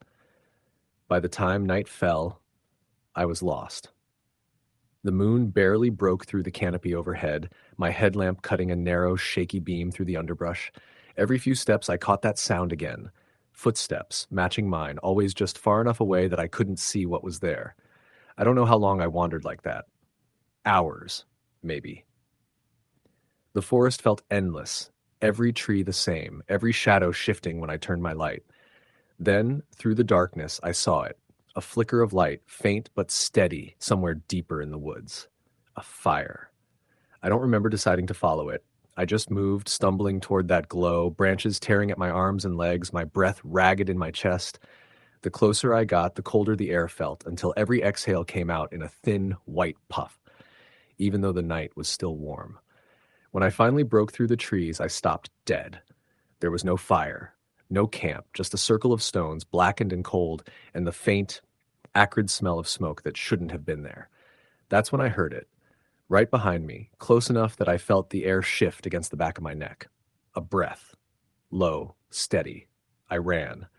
Branches whipped my face, roots caught at my boots, but I didn't stop. I didn't look back. I don't know how long I ran, how many times I tripped and went sprawling, tearing my hands open on sharp stone, but eventually, somehow, the trees thinned, and I stumbled out onto the familiar dirt of the main trail. I didn't sleep that night. I didn't stop moving until the sun was high, and the ranger station came into view. A squat building at the edge of the wilderness, as out of place as a lifeboat in the middle of the ocean. The ranger looked at me like I was crazy when I tried to explain. When I showed him the torn straps of my pack, the deep scratches on my arms, the strange wide prints in the dirt near the lake, he just shook his head and told me animals do weird things out here, that fear can make you see what isn't there. But I know what I saw. And when I looked back just once at the wall of trees that marked the trailhead, I saw movement between the trunks. Something pale, just for a second, before it melted into the shadows. I've been home for weeks now. The noise of the city should make me feel safe. The crowded sidewalks, the hum of traffic, the neon glow spilling through my apartment window, none of it should leave room for that silence. But some nights, when I wake in the dark, heart pounding, I swear I can hear it again. Slow, steady footsteps. Circling. Always circling. Story, the end. The first time I hiked into Black Pine Forest, the sun was just starting to slip down behind the ridgeline, and the air smelled of pine resin and wet earth. I had been driving for hours to get there, my old Tacoma bouncing along a winding dirt road that seemed to stretch on forever until it opened up to a small gravel parking lot where the trailhead began. I'd been planning the trip for weeks. It wasn't supposed to be anything more than a simple weekend getaway, 3 days of hiking, camping, and quiet solitude. Life back in Seattle had been eating at me. My job was a grind of deadlines and office politics, and after my dad passed away last spring, the city just didn't feel like home anymore. I figured some time alone in the wilderness would do me good. I had read about Black Pine online. Tucked away in northern Idaho, it wasn't one of those polished tourist trails with guided tours and ranger stations. It was remote, rugged, and, according to some backpacking forums, not well traveled.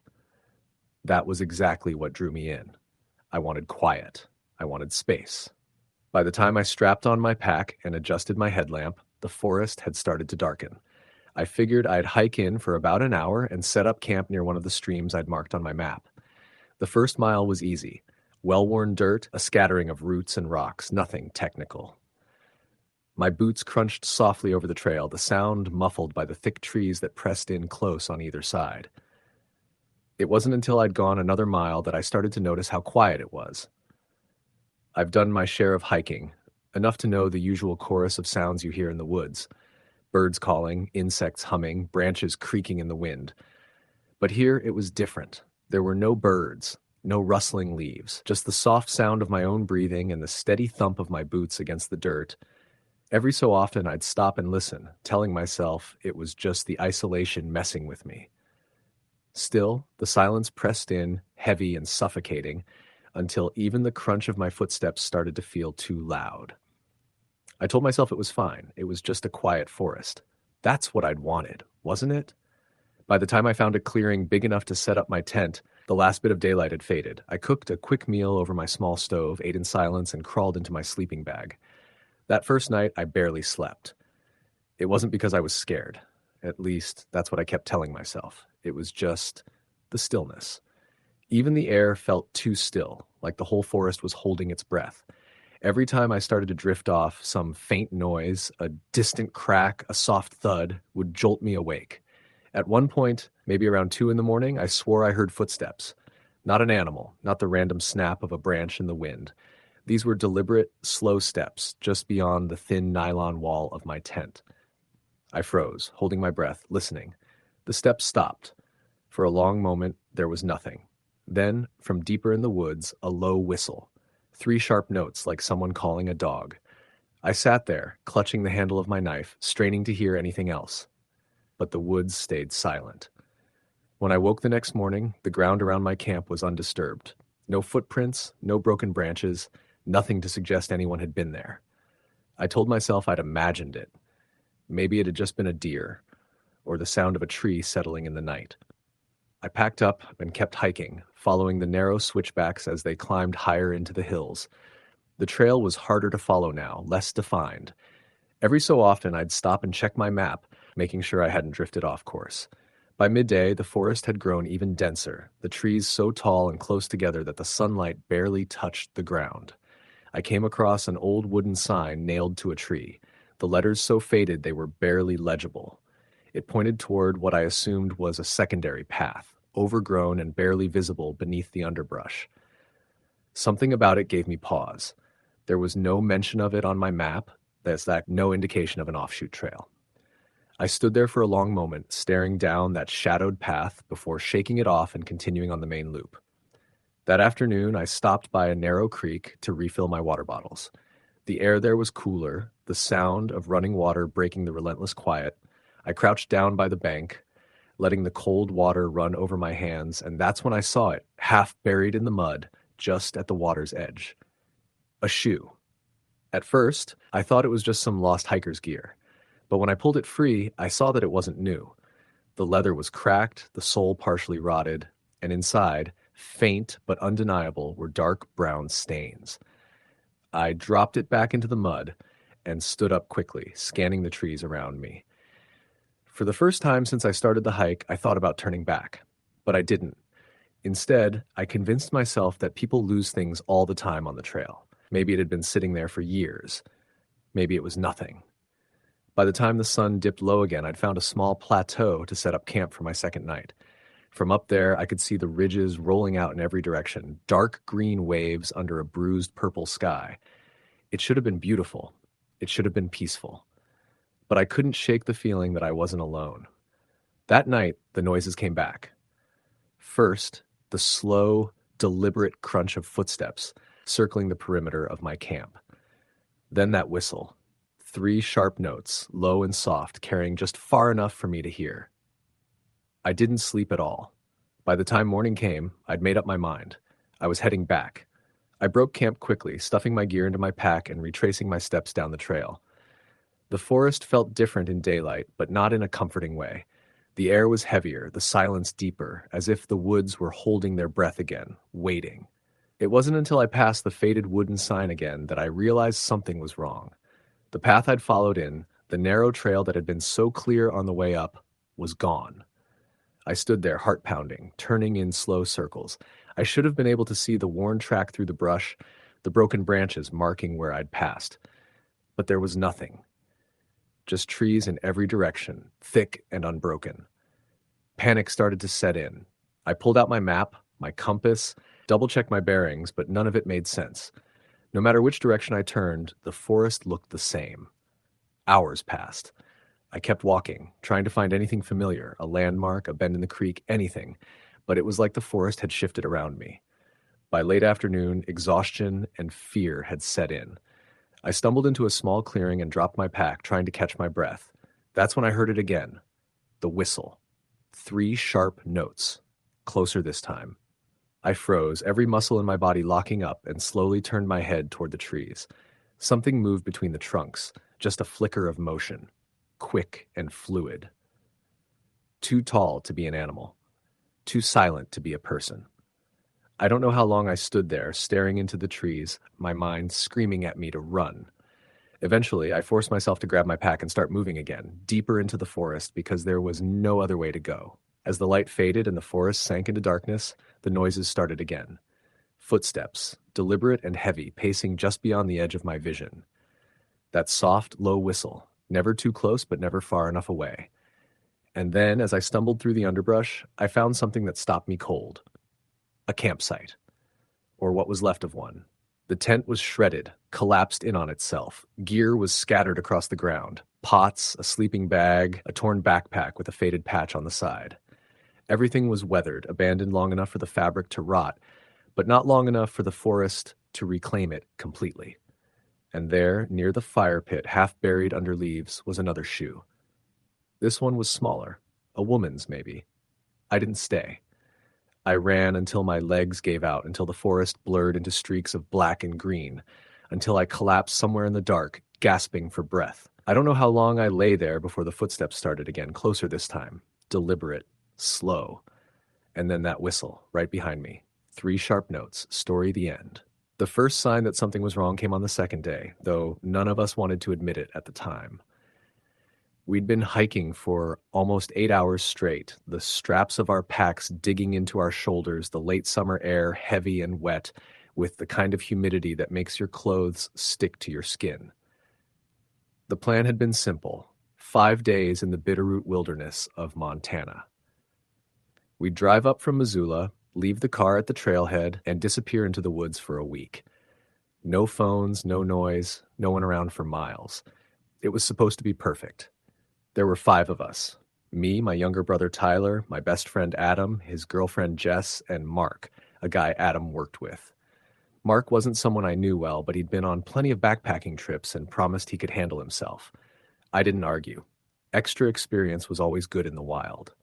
By the time we made camp that first night, we were all too tired to do much more than eat dehydrated chili around the fire and collapse into our sleeping bags. The forest around us was calm, filled with the constant hum of crickets and the rustle of leaves in the warm night air. When I drifted off, I remember thinking how quiet it was.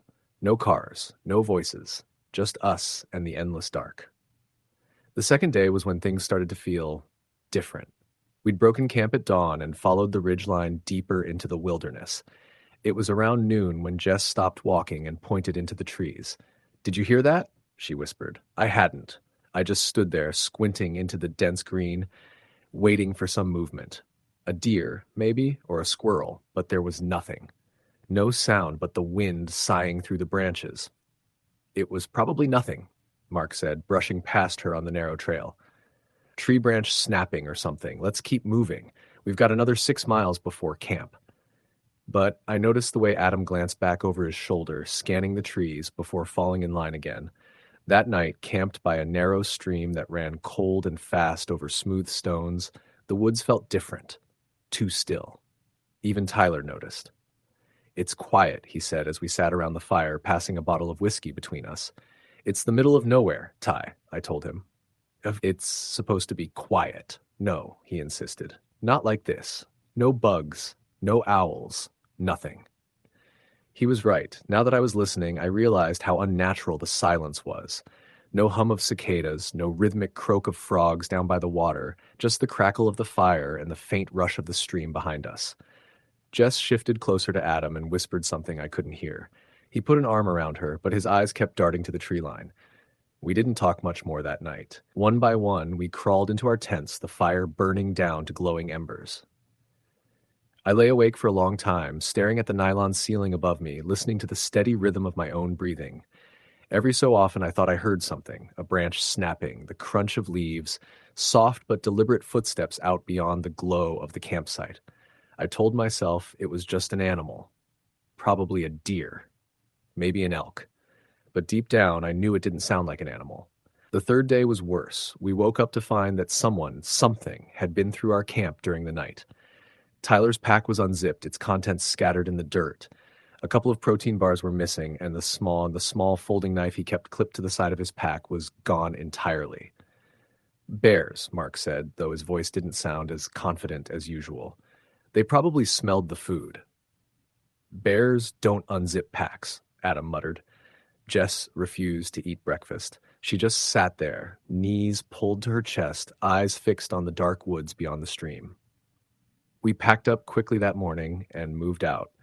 The trail grew narrower, less defined, until it was little more than a faint game path through the underbrush.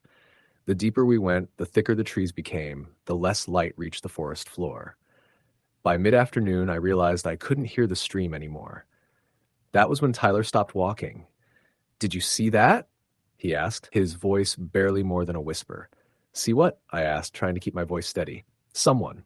Up ahead. Just watching." Mark pushed past me, shaking his head. "Probably a hiker. These trails aren't exactly private, you know." But when I followed Tyler's gaze, I didn't see anyone, just trees. Endless ancient trees, their trunks thick with moss, their branches twisting high above us like skeletal fingers. By the time we made camp that night, everyone was on edge. Jess refused to leave the tent, and Adam stayed close to her side. Tyler sat by the fire, knife in hand, his eyes scanning the trees. It was sometime after midnight when I woke up. The fire was out, and the forest was suffocatingly dark. At first, I wasn't sure what had woken me. Then I heard it, the sound of footsteps, slow and heavy, just outside my tent. I froze, barely breathing, straining to listen. The steps circled the camp once, twice, the soft crunch of leaves impossibly loud in the stillness. Then, a whisper. It was so soft, so faint, I almost convinced myself I'd imagined it. A single word, drawn out in a voice I didn't recognize. Run. I didn't sleep the rest of the night. In the morning, I found boot prints in the soft dirt around the fire pit. Not animal tracks, human. Bare feet, toes digging deep into the earth as if whoever or whatever had been pacing. I didn't tell the others. I don't know why. Maybe I didn't want to scare them more than they already were. We broke camp in silence and kept moving, pushing deeper into the wilderness.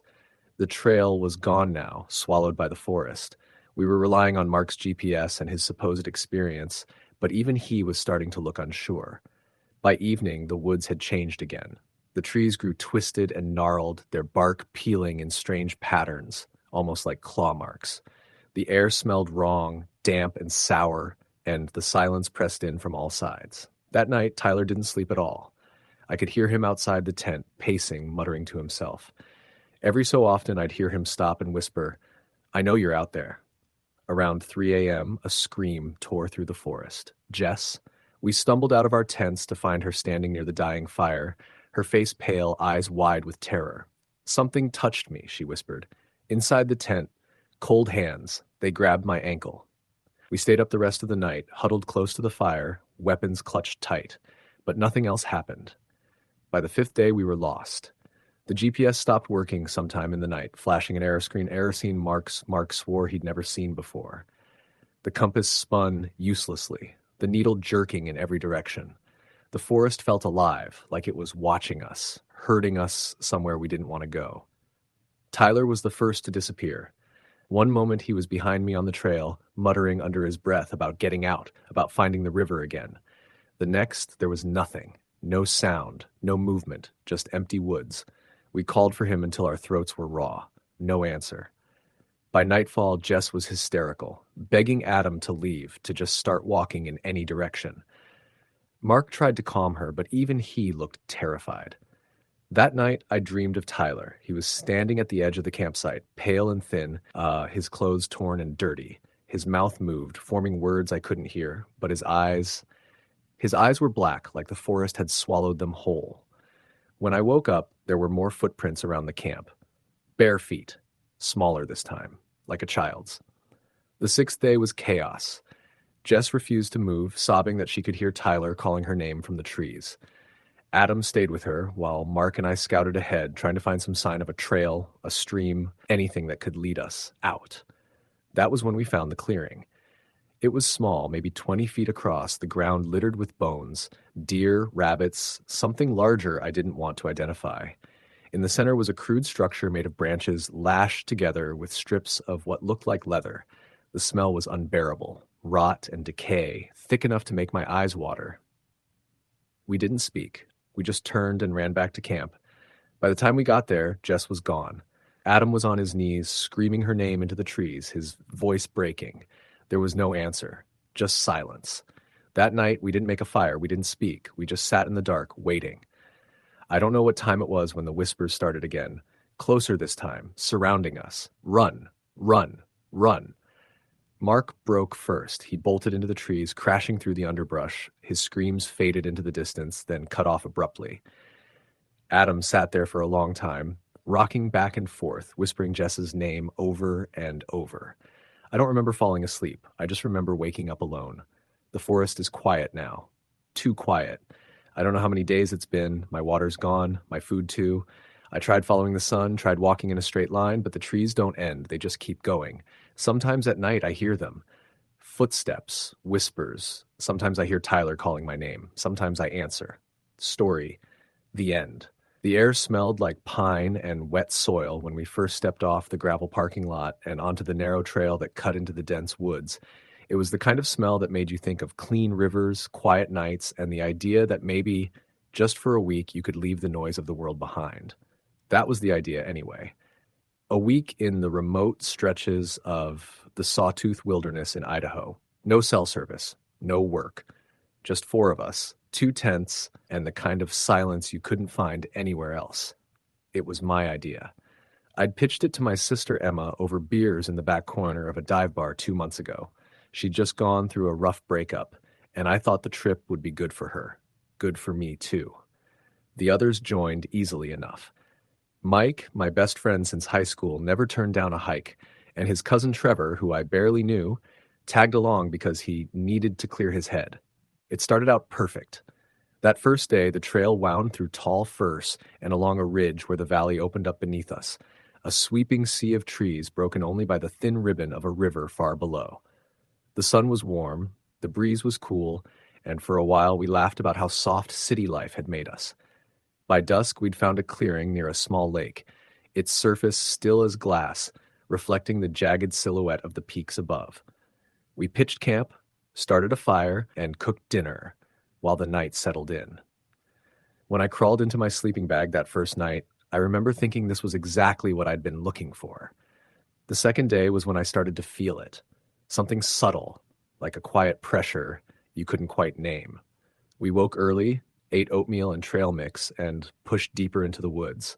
The trail grew narrow, choked by overgrown brush, but according to the map, it would loop us toward a high plateau where we'd camp for the night.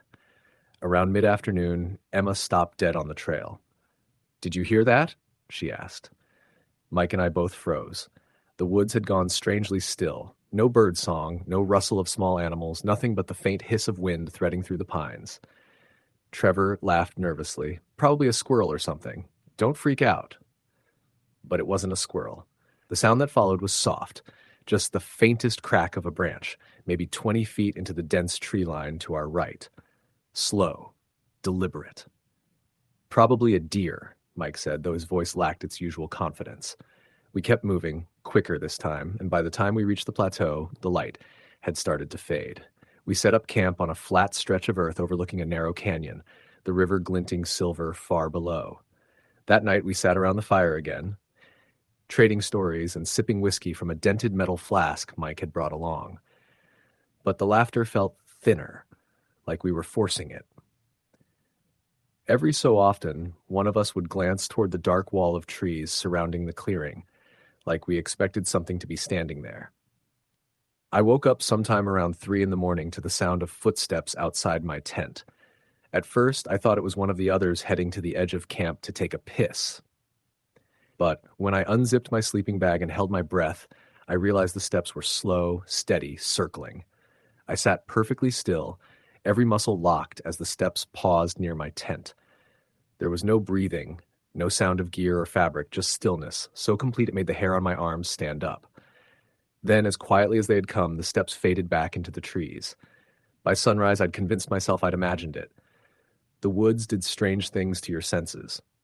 That's what I told myself as we packed up and continued north along the ridgeline, the trail growing more rugged, the brush thicker. By midday, the map stopped making sense. The path we were supposed to be following disappeared into a tangle of fallen trees and thick underbrush.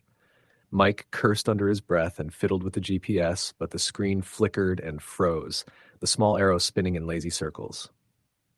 "Batteries must be low," he muttered, though I could tell he didn't believe it. We pressed on, using the sun to guide us, but the forest grew darker as the day wore on. The trees closed in around us, blocking out the light, and the air grew heavier, damper, like we descended into some hidden hollow the map hadn't accounted for. By evening, the woods were so silent it felt oppressive. No insects, no birds, not even the faint trickle of water, just the sound of our boots crunching on dry leaves. "We should camp?" Emma said, her voice tight. Mike wanted to push a little farther, but none of us argued when we found a small clearing and set up for the night. The fire crackled weakly, the damp wood hissing as it burned, and we sat close, shoulders almost touching. "Maybe we should head back tomorrow," Trevor said finally, his eyes darting toward the trees. Yeah, Mike agreed reluctantly. We're off trail. No point pushing it. No one slept well that night. Around midnight, I woke to what I thought was the wind, but then I realized it wasn't the wind at all. It was a whisper. Low, almost inaudible, threading through the trees like smoke. I couldn't make out words, just a sound, long and drawn out, rising and falling like some strange chant. I sat up, my heart hammering, and unzipped the tent just enough to peek out. The clearing was empty. The fire had burned down to glowing embers, casting just enough light to paint the edges of the trees in faint orange. But the whispering didn't stop. I stayed like that for what felt like hours, staring into the darkness until exhaustion finally pulled me under. The next morning, Trevor was gone. At first, we thought he'd wandered off to take a leak, but when an hour passed and he didn't return, panic set in. We tore through the woods, calling his name, following the faint indentations of his boots in the damp soil until the tracks stopped abruptly near a cluster of broken branches. Maybe he just got turned around, Mike said, his voice shaking. But there was no sign of him, no answer when we shouted, just the same suffocating silence that had settled over the forest. Emma wanted to pack up and leave immediately, but without the trail, we had no idea which direction led back to the parking lot. The GPS still spun uselessly, and the compass refused to settle.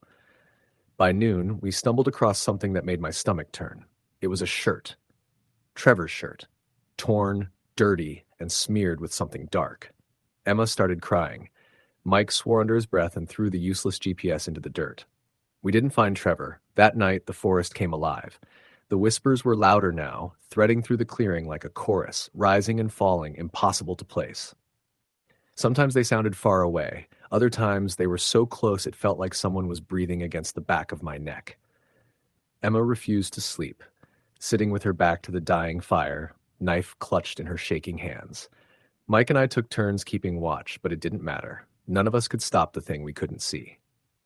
When morning finally came, Emma was gone too. There was no sign of a struggle, no footprints leading away from camp. Just her empty sleeping bag and the faintest indentation in the soil, like someone had been standing there watching. Mike didn't say a word. He just started walking, and I followed because what else could I do? We didn't talk that day. We just moved, deeper into the trees, hoping for some break in the canopy, some glimpse of the ridgeline or river, but the forest swallowed everything. Every direction looked the same. By late afternoon, we stumbled into a clearing, and that's when we saw it. A structure, crude and wrong, built from branches and bound together with strips of what looked like leather. Bones hung from the frame, small ones, animal, maybe, but bleached white and carved with symbols I didn't recognize. Mike swore and turned to leave, but then we both froze. There was something hanging from the center of the structure. A piece of fabric. Emma's bandana. I don't remember leaving the clearing. I just remember running, branches whipping my arms and face until my lungs burned and my legs gave out. When I finally stopped, Mike was gone. The woods were silent again. I don't know how many days it's been now. My pack is lighter, my food almost gone. I've tried to keep moving, tried to find the sun, but the trees never end. Sometimes I think I hear Emma calling my name, soft and broken, just beyond the next ridge. Sometimes I hear Trevor too. Last night I heard the footsteps again.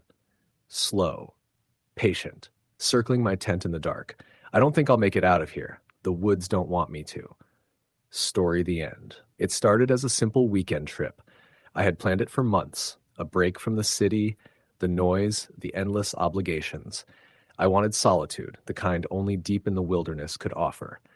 I had a map of the backcountry trails around the Green Ridge Mountains, a reliable compass, and a backpack full of gear. Everything should have been perfect. I left Friday morning, the sun barely peeking over the horizon, painting the highway with gold. The first few miles of the trail were easy, a wide dirt path lined with spruce and birch. The air smelled like pine and damp soil, fresh and clean, and I felt lighter with each step, like the weight of the city was falling away. I followed the creek that ran alongside the trail, its water sparkling under the sun, listening to the soft babble of small rapids as I walked. By mid-afternoon, I had set up camp at a clearing near a bend in the creek. The ground was soft, covered in moss and fallen needles, and I built a small fire to cook a simple meal. I sat back against my pack, watching the flames dance, feeling the tension in my shoulders ease. The forest was quiet in a way that felt sacred, the kind of silence that hums in your ears and makes you hyper-aware of every sound. I went to bed early, exhausted from the hike. My sleeping bag was snug, the chill of the evening settling around me. Somewhere in the night, I woke. At first, I thought it was a dream, some fragment bleeding into reality, but then I heard it again. Footsteps. They were soft but deliberate, moving through the underbrush around my camp. I froze, heart hammering, gripping the small hatchet I always kept close. The sounds circled my campsite slowly, almost rhythmically, and then stopped. For a long time, I lay in the dark, listening. When nothing happened, I eventually convinced myself it had been an animal. A deer? Maybe, and I drifted back to sleep, though unease had settled over me like a heavy blanket. Morning light brought no comfort. The forest seemed different somehow, denser, oppressive. I packed quickly, eager to put distance between myself and whatever had been there the night before. I kept to the trail, though the path became narrower, rougher, overgrown in places. The deeper I went, the less I recognized my surroundings. By late morning, I stumbled across the first sign that something was very wrong. A small stack of stones, balanced carefully on a mossy log, stood in the middle of the trail. I stopped, staring at it. Cairns weren't unusual. People used them to mark trails, but this one felt deliberate, almost like a warning. I pushed on, shaking off the uneasy feeling. Another stack appeared not far beyond that, and then another, scattered along the trail.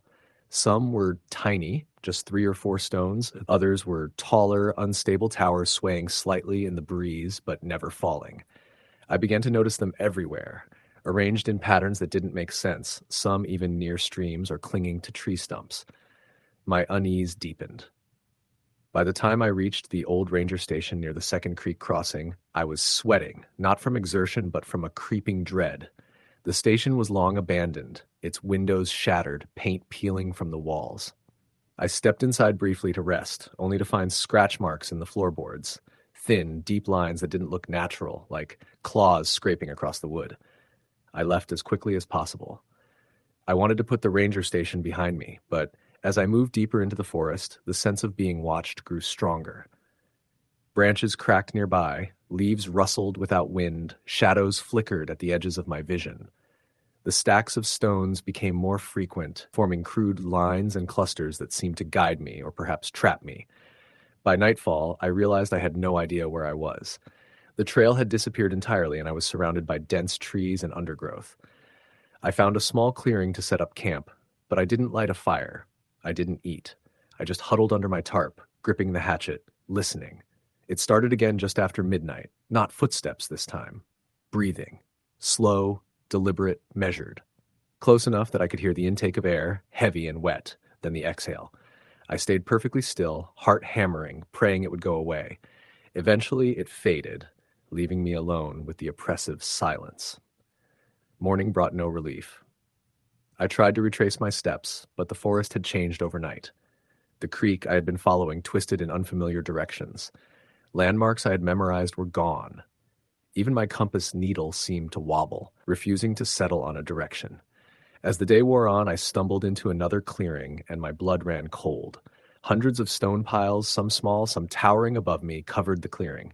They were impossibly balanced, arranged in circles and lines, creating an alien, labyrinthine pattern.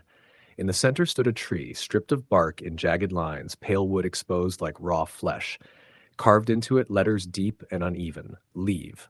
I didn't hesitate. I ran. The forest seemed to close in, branches snagging my clothes and tearing at my skin. My pack slipped from my shoulders, hitting the ground hard, but I didn't stop. I ran blindly until I tripped over a root and fell hard, scraping my hands and knees. When I looked up, the clearing was gone. The trees around me were different, twisted, gnarled, their branches like fingers. The breathing returned, closer now, and I knew I was being followed. Every time I slowed, it drew nearer, always patient, never rushing, never making a mistake. I ran through the night, through brambles and roots, sometimes slipping into shallow streams, my hands and legs raw from the undergrowth. By the third day, I was exhausted, dehydrated, barely able to move. My food was gone, my canteen nearly empty. The forest around me had fallen silent. No birds, no insects, no wind, just the oppressive stillness, broken only by that patient breathing. I stumbled into another clearing, and the stripped tree was there again, the word leave carved into it, and beneath it, fresh letters, my name. Panic seized me. I ran again, blind, heart hammering, lungs burning. Branches whipped my face, thorns tore at my clothes. My pack had long been lost. I had no idea which way was the trailhead, which way led out. At some point I fell and lay there for what felt like hours. The forest pressed in around me, silent except for the sound of my own ragged breathing. I didn't dare move, didn't dare look around. Eventually, I forced myself up and stumbled forward, drawn by a faint light. After what felt like an eternity, I saw it. The glint of asphalt through the trees, the distant sound of a vehicle engine. I collapsed onto the roadside, barely able to speak, barely able to move. A passing ranger stopped, helped me to the car, called for medical assistance. I was lucky. They told me I'd been wandering for almost 4 days. Lost, dehydrated, covered in scratches and bruises, my pack was never found. No one could explain how I had survived in that part of the forest without water for so long. I don't camp alone anymore. I don't hike into the backcountry without company. I don't even drive past Green Ridge if I can help it. But sometimes when I lie awake at night, I can still hear it. That slow, steady breathing, just beyond the edge of the dark. Story, the end. The sun was barely above the horizon when Ethan and his brother, Ryan, pulled their beat-up Jeep off the highway and onto the narrow dirt road that led into the backcountry. They had been planning this trip for months, a weekend escape from the crushing weight of their everyday lives in Philadelphia. The goal was simple: hike into the wilderness, camp near the river, fish a little, and enjoy the kind of quiet that city life could never offer. They were both experienced hikers, at least enough to feel confident they could handle a weekend alone in the forest. Ethan drove cautiously, his hands tight on the steering wheel as the Jeep rattled over uneven ground. The trees closed in on either side of the road, darkening the path even though it was only mid-morning. Ryan sat in the passenger seat, leafing through a dog-eared map, pointing out possible trails to explore once they reached the campsite. "I think if we follow this old logging road, we'll hit the river by noon," he said. Ethan nodded, glancing at the dense forest that pressed up to the road. "You sure it's a good idea to take this road? It looks abandoned," Ethan said, the unease in his voice matching the way the Jeep seemed to groan with every bump. Ryan waved him off. "It's fine. The forest isn't going anywhere. Besides, adventure is what we came for, right?" By the time they reached the clearing near the river, the sun was high and the air had a damp, earthy smell. They parked the Jeep and began unloading their gear: tents, sleeping bags, food, fishing rods, and enough firewood to last the weekend. The river ran swift and cold, its surface glittering as sunlight hit the ripples. Birds called from the treetops, and the wind rustled through the pines in a way that was both soothing and vaguely ominous. They set up camp without incident, pitching their tents near the riverbank and building a small fire pit. Ethan felt a surge of satisfaction as he looked around.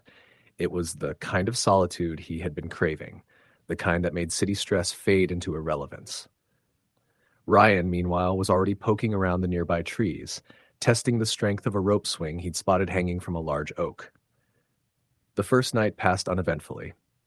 They cooked a simple meal of canned chili over the fire and shared a few beers and stared at the stars. The forest at night was alive with sound, the chirping of crickets, the distant howl of a coyote, the occasional splash in the river. Ethan found it comforting, even beautiful. But as he lay in his sleeping bag later, listening to the night, he couldn't shake the feeling that the darkness beyond the firelight wasn't just empty space.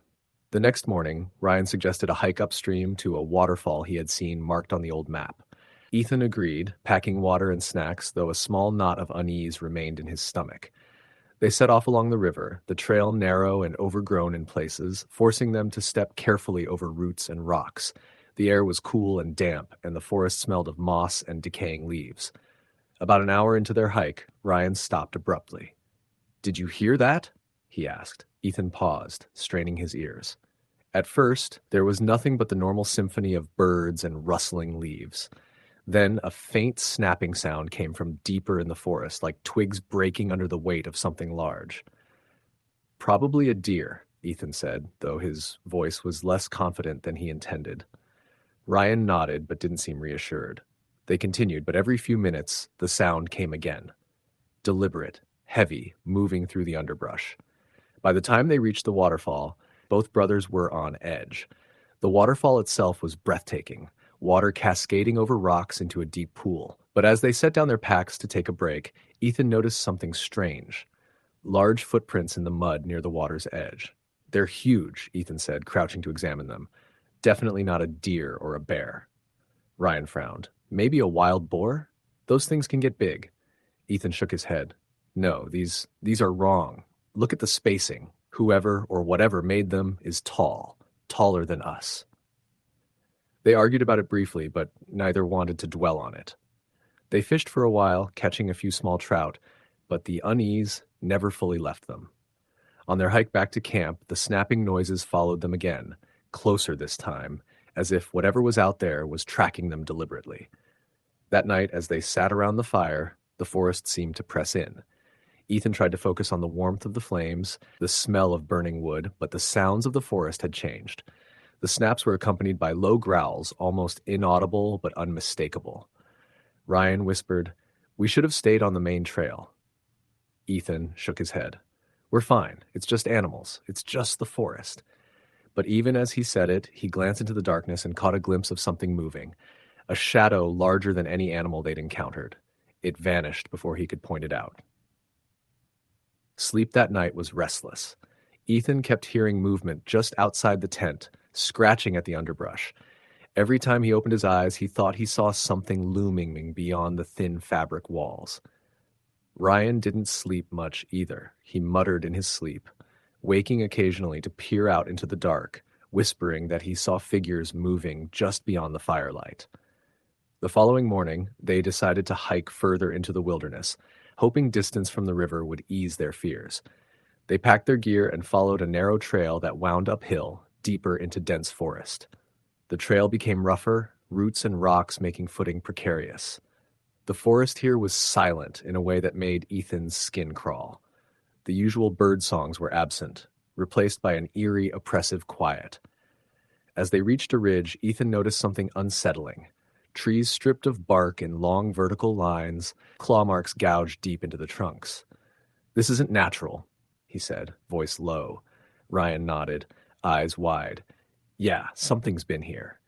They pressed on, but the forest seemed to shift around them. Paths they thought they knew led to dead ends. Every turn looked familiar, as if the forest itself was moving, hurting them somewhere. By late afternoon, they realized they were lost. Their map was useless. The trail they had been following had disappeared entirely, swallowed by the undergrowth. Panic began to set in. Ethan tried to stay calm, but Ryan was growing increasingly agitated. "We're not going to make it," Ryan said, voice shaking. "We've been walking in circles for hours." Ethan tried to reassure him. "We'll find the jeep. We just need to keep moving." But even as he spoke, he felt the weight of the forest pressing down, the shadows growing heavier, the air colder. As evening fell, they stumbled upon an old hunting cabin, partially hidden by vines and trees. It looked abandoned, the wood rotting, windows cracked and caked with dirt. They decided to spend the night there, hoping to regroup and plan a route back in the morning. Inside, the cabin was dark and musty, the smell of mold and decay overwhelming. The floorboards creaked under their weight, and the walls were covered in scratches and strange symbols etched into the wood. "What the hell is this?" Ryan whispered. Ethan shook his head, uneasy. "I don't know, but we don't have a choice. We can't stay out there in the dark." They barricaded the door with broken furniture and tried to make themselves as comfortable as possible. Hours passed, but sleep was impossible. The scratching returned, louder this time, coming from the walls and floor. Low growls echoed through the cabin, punctuated by heavy footsteps on the roof and outside the windows. Ethan and Ryan huddled together, too terrified to move. At some point during the night, Ethan swore he saw a figure in the doorway, tall, thin, with limbs that bent unnaturally, head cocked at an impossible angle. He froze, heart pounding, as the figure stepped closer. Then it vanished, leaving only the silence and the sense of being watched. The next day, they attempted to leave the cabin. The forest outside seemed different, darker, more menacing. Every path they tried led them back to the cabin, as if the forest itself had a will of its own. The sounds of movement followed them, growls and snapping branches close enough to feel the vibrations in the ground. Days passed in a blur of fear, hunger, and exhaustion. Their supplies ran low. The forest seemed endless, an ever-changing maze. They tried to leave, but no matter how far they walked, they ended up back at the cabin. Ethan and Ryan were slowly losing touch with reality. Shadows moved where they shouldn't, whispers echoed in the wind, and the sense of being watched never abated. On the fourth night, something came inside the cabin. The door had been torn off its hinges. The figure they had glimpsed before stood in the center of the room, enormous, pale, with limbs too long, eyes glowing faintly in the darkness. It didn't attack, at least not physically, but the presence was suffocating, pressing into their minds, filling them with despair and visions of things they could not understand. Hours, or perhaps minutes, passed in a haze of terror. By morning, the figure was gone and the forest was quiet. Ethan and Ryan stumbled outside, hollowed, broken. Somehow the Jeep was back at the clearing, dust-free, waiting as if it had never left. They climbed in, drove to the highway, and didn't stop until they reached civilization. Neither of them ever spoke of the forest again. Friends and family noticed changes: vacant stares, silent moments, nightmares that left them screaming in the night. They never returned to those woods, though they would hear stories. Hikers vanishing, strange noises at night, shadows moving against the wind, and they knew the truth. The wilderness remembered. It had eyes, and it never forgot. Years later, Ethan still dreams of the snapping in the underbrush, the glowing eyes, the cabin that had no exit, the endless forest. He wakes screaming sometimes, drenched in sweat, unable to shake the memory of being hunted by something beyond understanding. The wilderness, he knows, is patient. It waits, and one day it may call again. Story the end. It was the first week of October when Ryan, Emma, and Cole decided to take a trip to the remote forests of northern Vermont. They were friends from college. All in their mid-20s, restless after a year of corporate jobs and city life. Ryan had grown up camping with his family, and the wilderness always felt like a place where time slowed down, where the world's noise could be left behind. He had found a trail deep in the Green Mountain National Forest that promised isolation and untouched landscapes, and he convinced the others to join him. They packed supplies for a 4-day hike: tents, backpacks, food, and enough water to last. What they didn't pack was any sense of what the forest held for those who ventured too far. The first day was everything they had hoped for. They hiked along a narrow trail flanked by towering maples and oaks, their leaves turning golden and crimson in the early autumn chill. The air smelled of damp earth and pine needles. Birds flitted overhead, and the occasional squirrel darted across their path.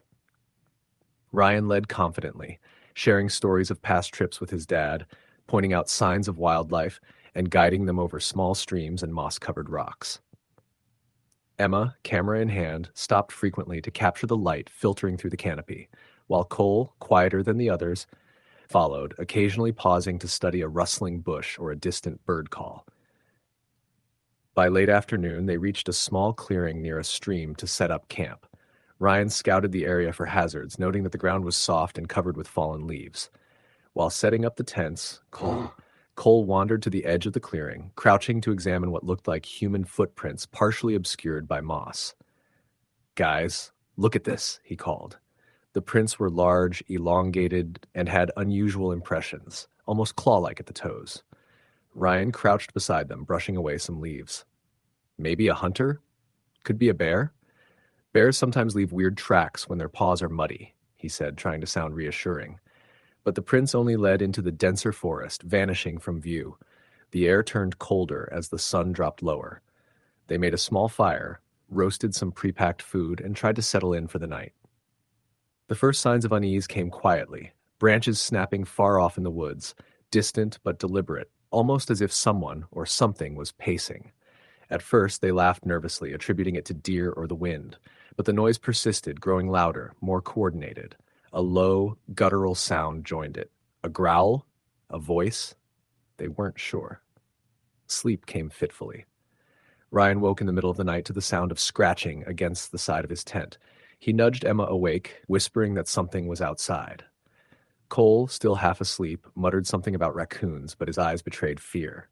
Ryan unzipped the tent flap cautiously. Nothing but darkness and the trees beyond, swaying in the wind. He told himself it was just imagination, yet the unease remained. Morning brought a deceptive calm.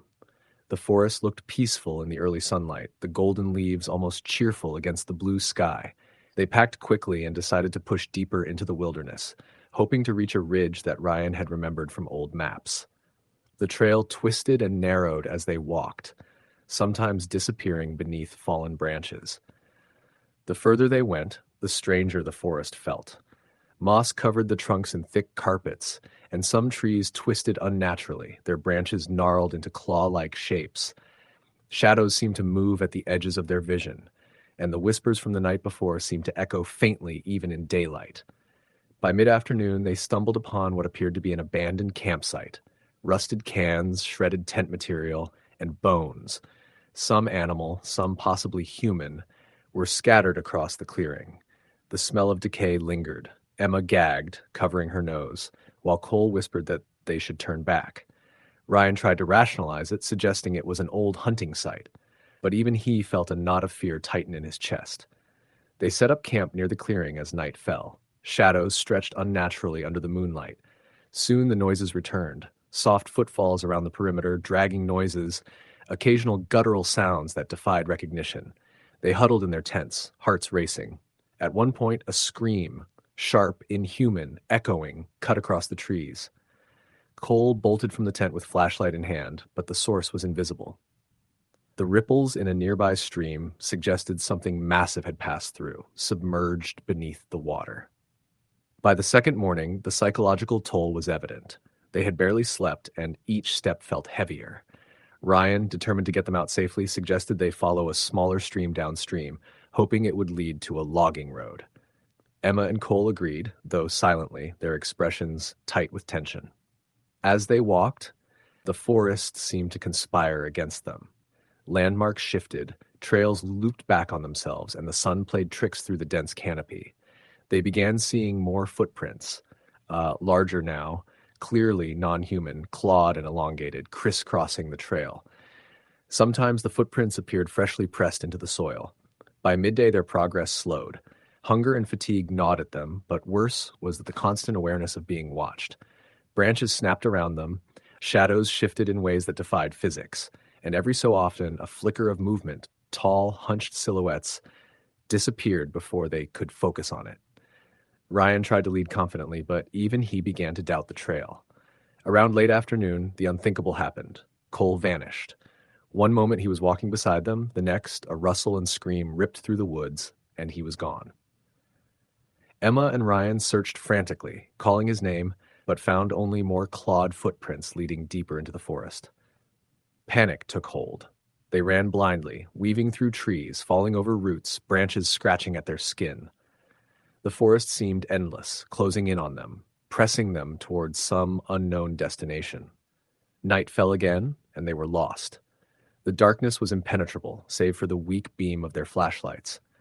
Whispering sounds surrounded them, voices in a language they could not understand, growls low in the underbrush. Then they saw it. A figure impossibly tall, hunched with long spindly limbs, moving silently among the trees. Its eyes glowed faintly, reflecting the flashlight's beams. It tilted its head, observing them, before vanishing into the darkness as quickly as it appeared. They stumbled upon an abandoned ranger hut by pure chance. Inside, the air was thick with dust, and old journals littered the floor. One entry, decades old, described creatures that stalked the northern forests. Beings that were neither human nor animal, luring hikers into the woods, sometimes never to be seen again. The description matched exactly what they had witnessed. The hut, abandoned and falling apart, became their only sanctuary that night. The following days were a desperate struggle to escape. Trails twisted and looped, rivers led nowhere, and every landmark seemed to change.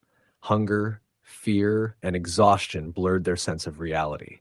Occasionally, they glimpsed movement at the edge of the trees or heard guttural whispers that made their blood run cold. Sleep was impossible. Every sound could have been the creature returning. Eventually, by a combination of luck and intuition, they stumbled onto a logging road. A trucker driving by spotted them, exhausted and disheveled, and gave them a ride to the nearest town. They reported Cole missing, but no trace was ever found. Search parties combed the forest for weeks, with no results. Locals looked at them with wary expressions, speaking in hushed tones about the northern forests and the hikers who vanished. Ryan, Emma, and the others returned home, changed, carrying a quiet, unshakable fear of the wilderness. Years later, Ryan sometimes drives near the Green Mountains. The trees, dense and silent, seem to watch. He swears he sees shadowy shapes at the edge of the forest, shapes that are too tall, too strange to be human. Sometimes on quiet nights, he hears a faint whispering in the wind, low, guttural, impossible to understand. He has long avoided solo hikes, and Emma no longer ventures into forests at all. The memory of that trip, of the shadows, the clawed footprints, the impossible creature, remains vivid, an ever-present reminder of how unforgiving and alive the wilderness can be. The northern forests hold secrets that no human should seek. They are patient, ancient, and observant. Some travelers leave changed forever. Some never leave at all. The warnings are often dismissed, the stories treated as folklore, until someone vanishes, until the unthinkable becomes real.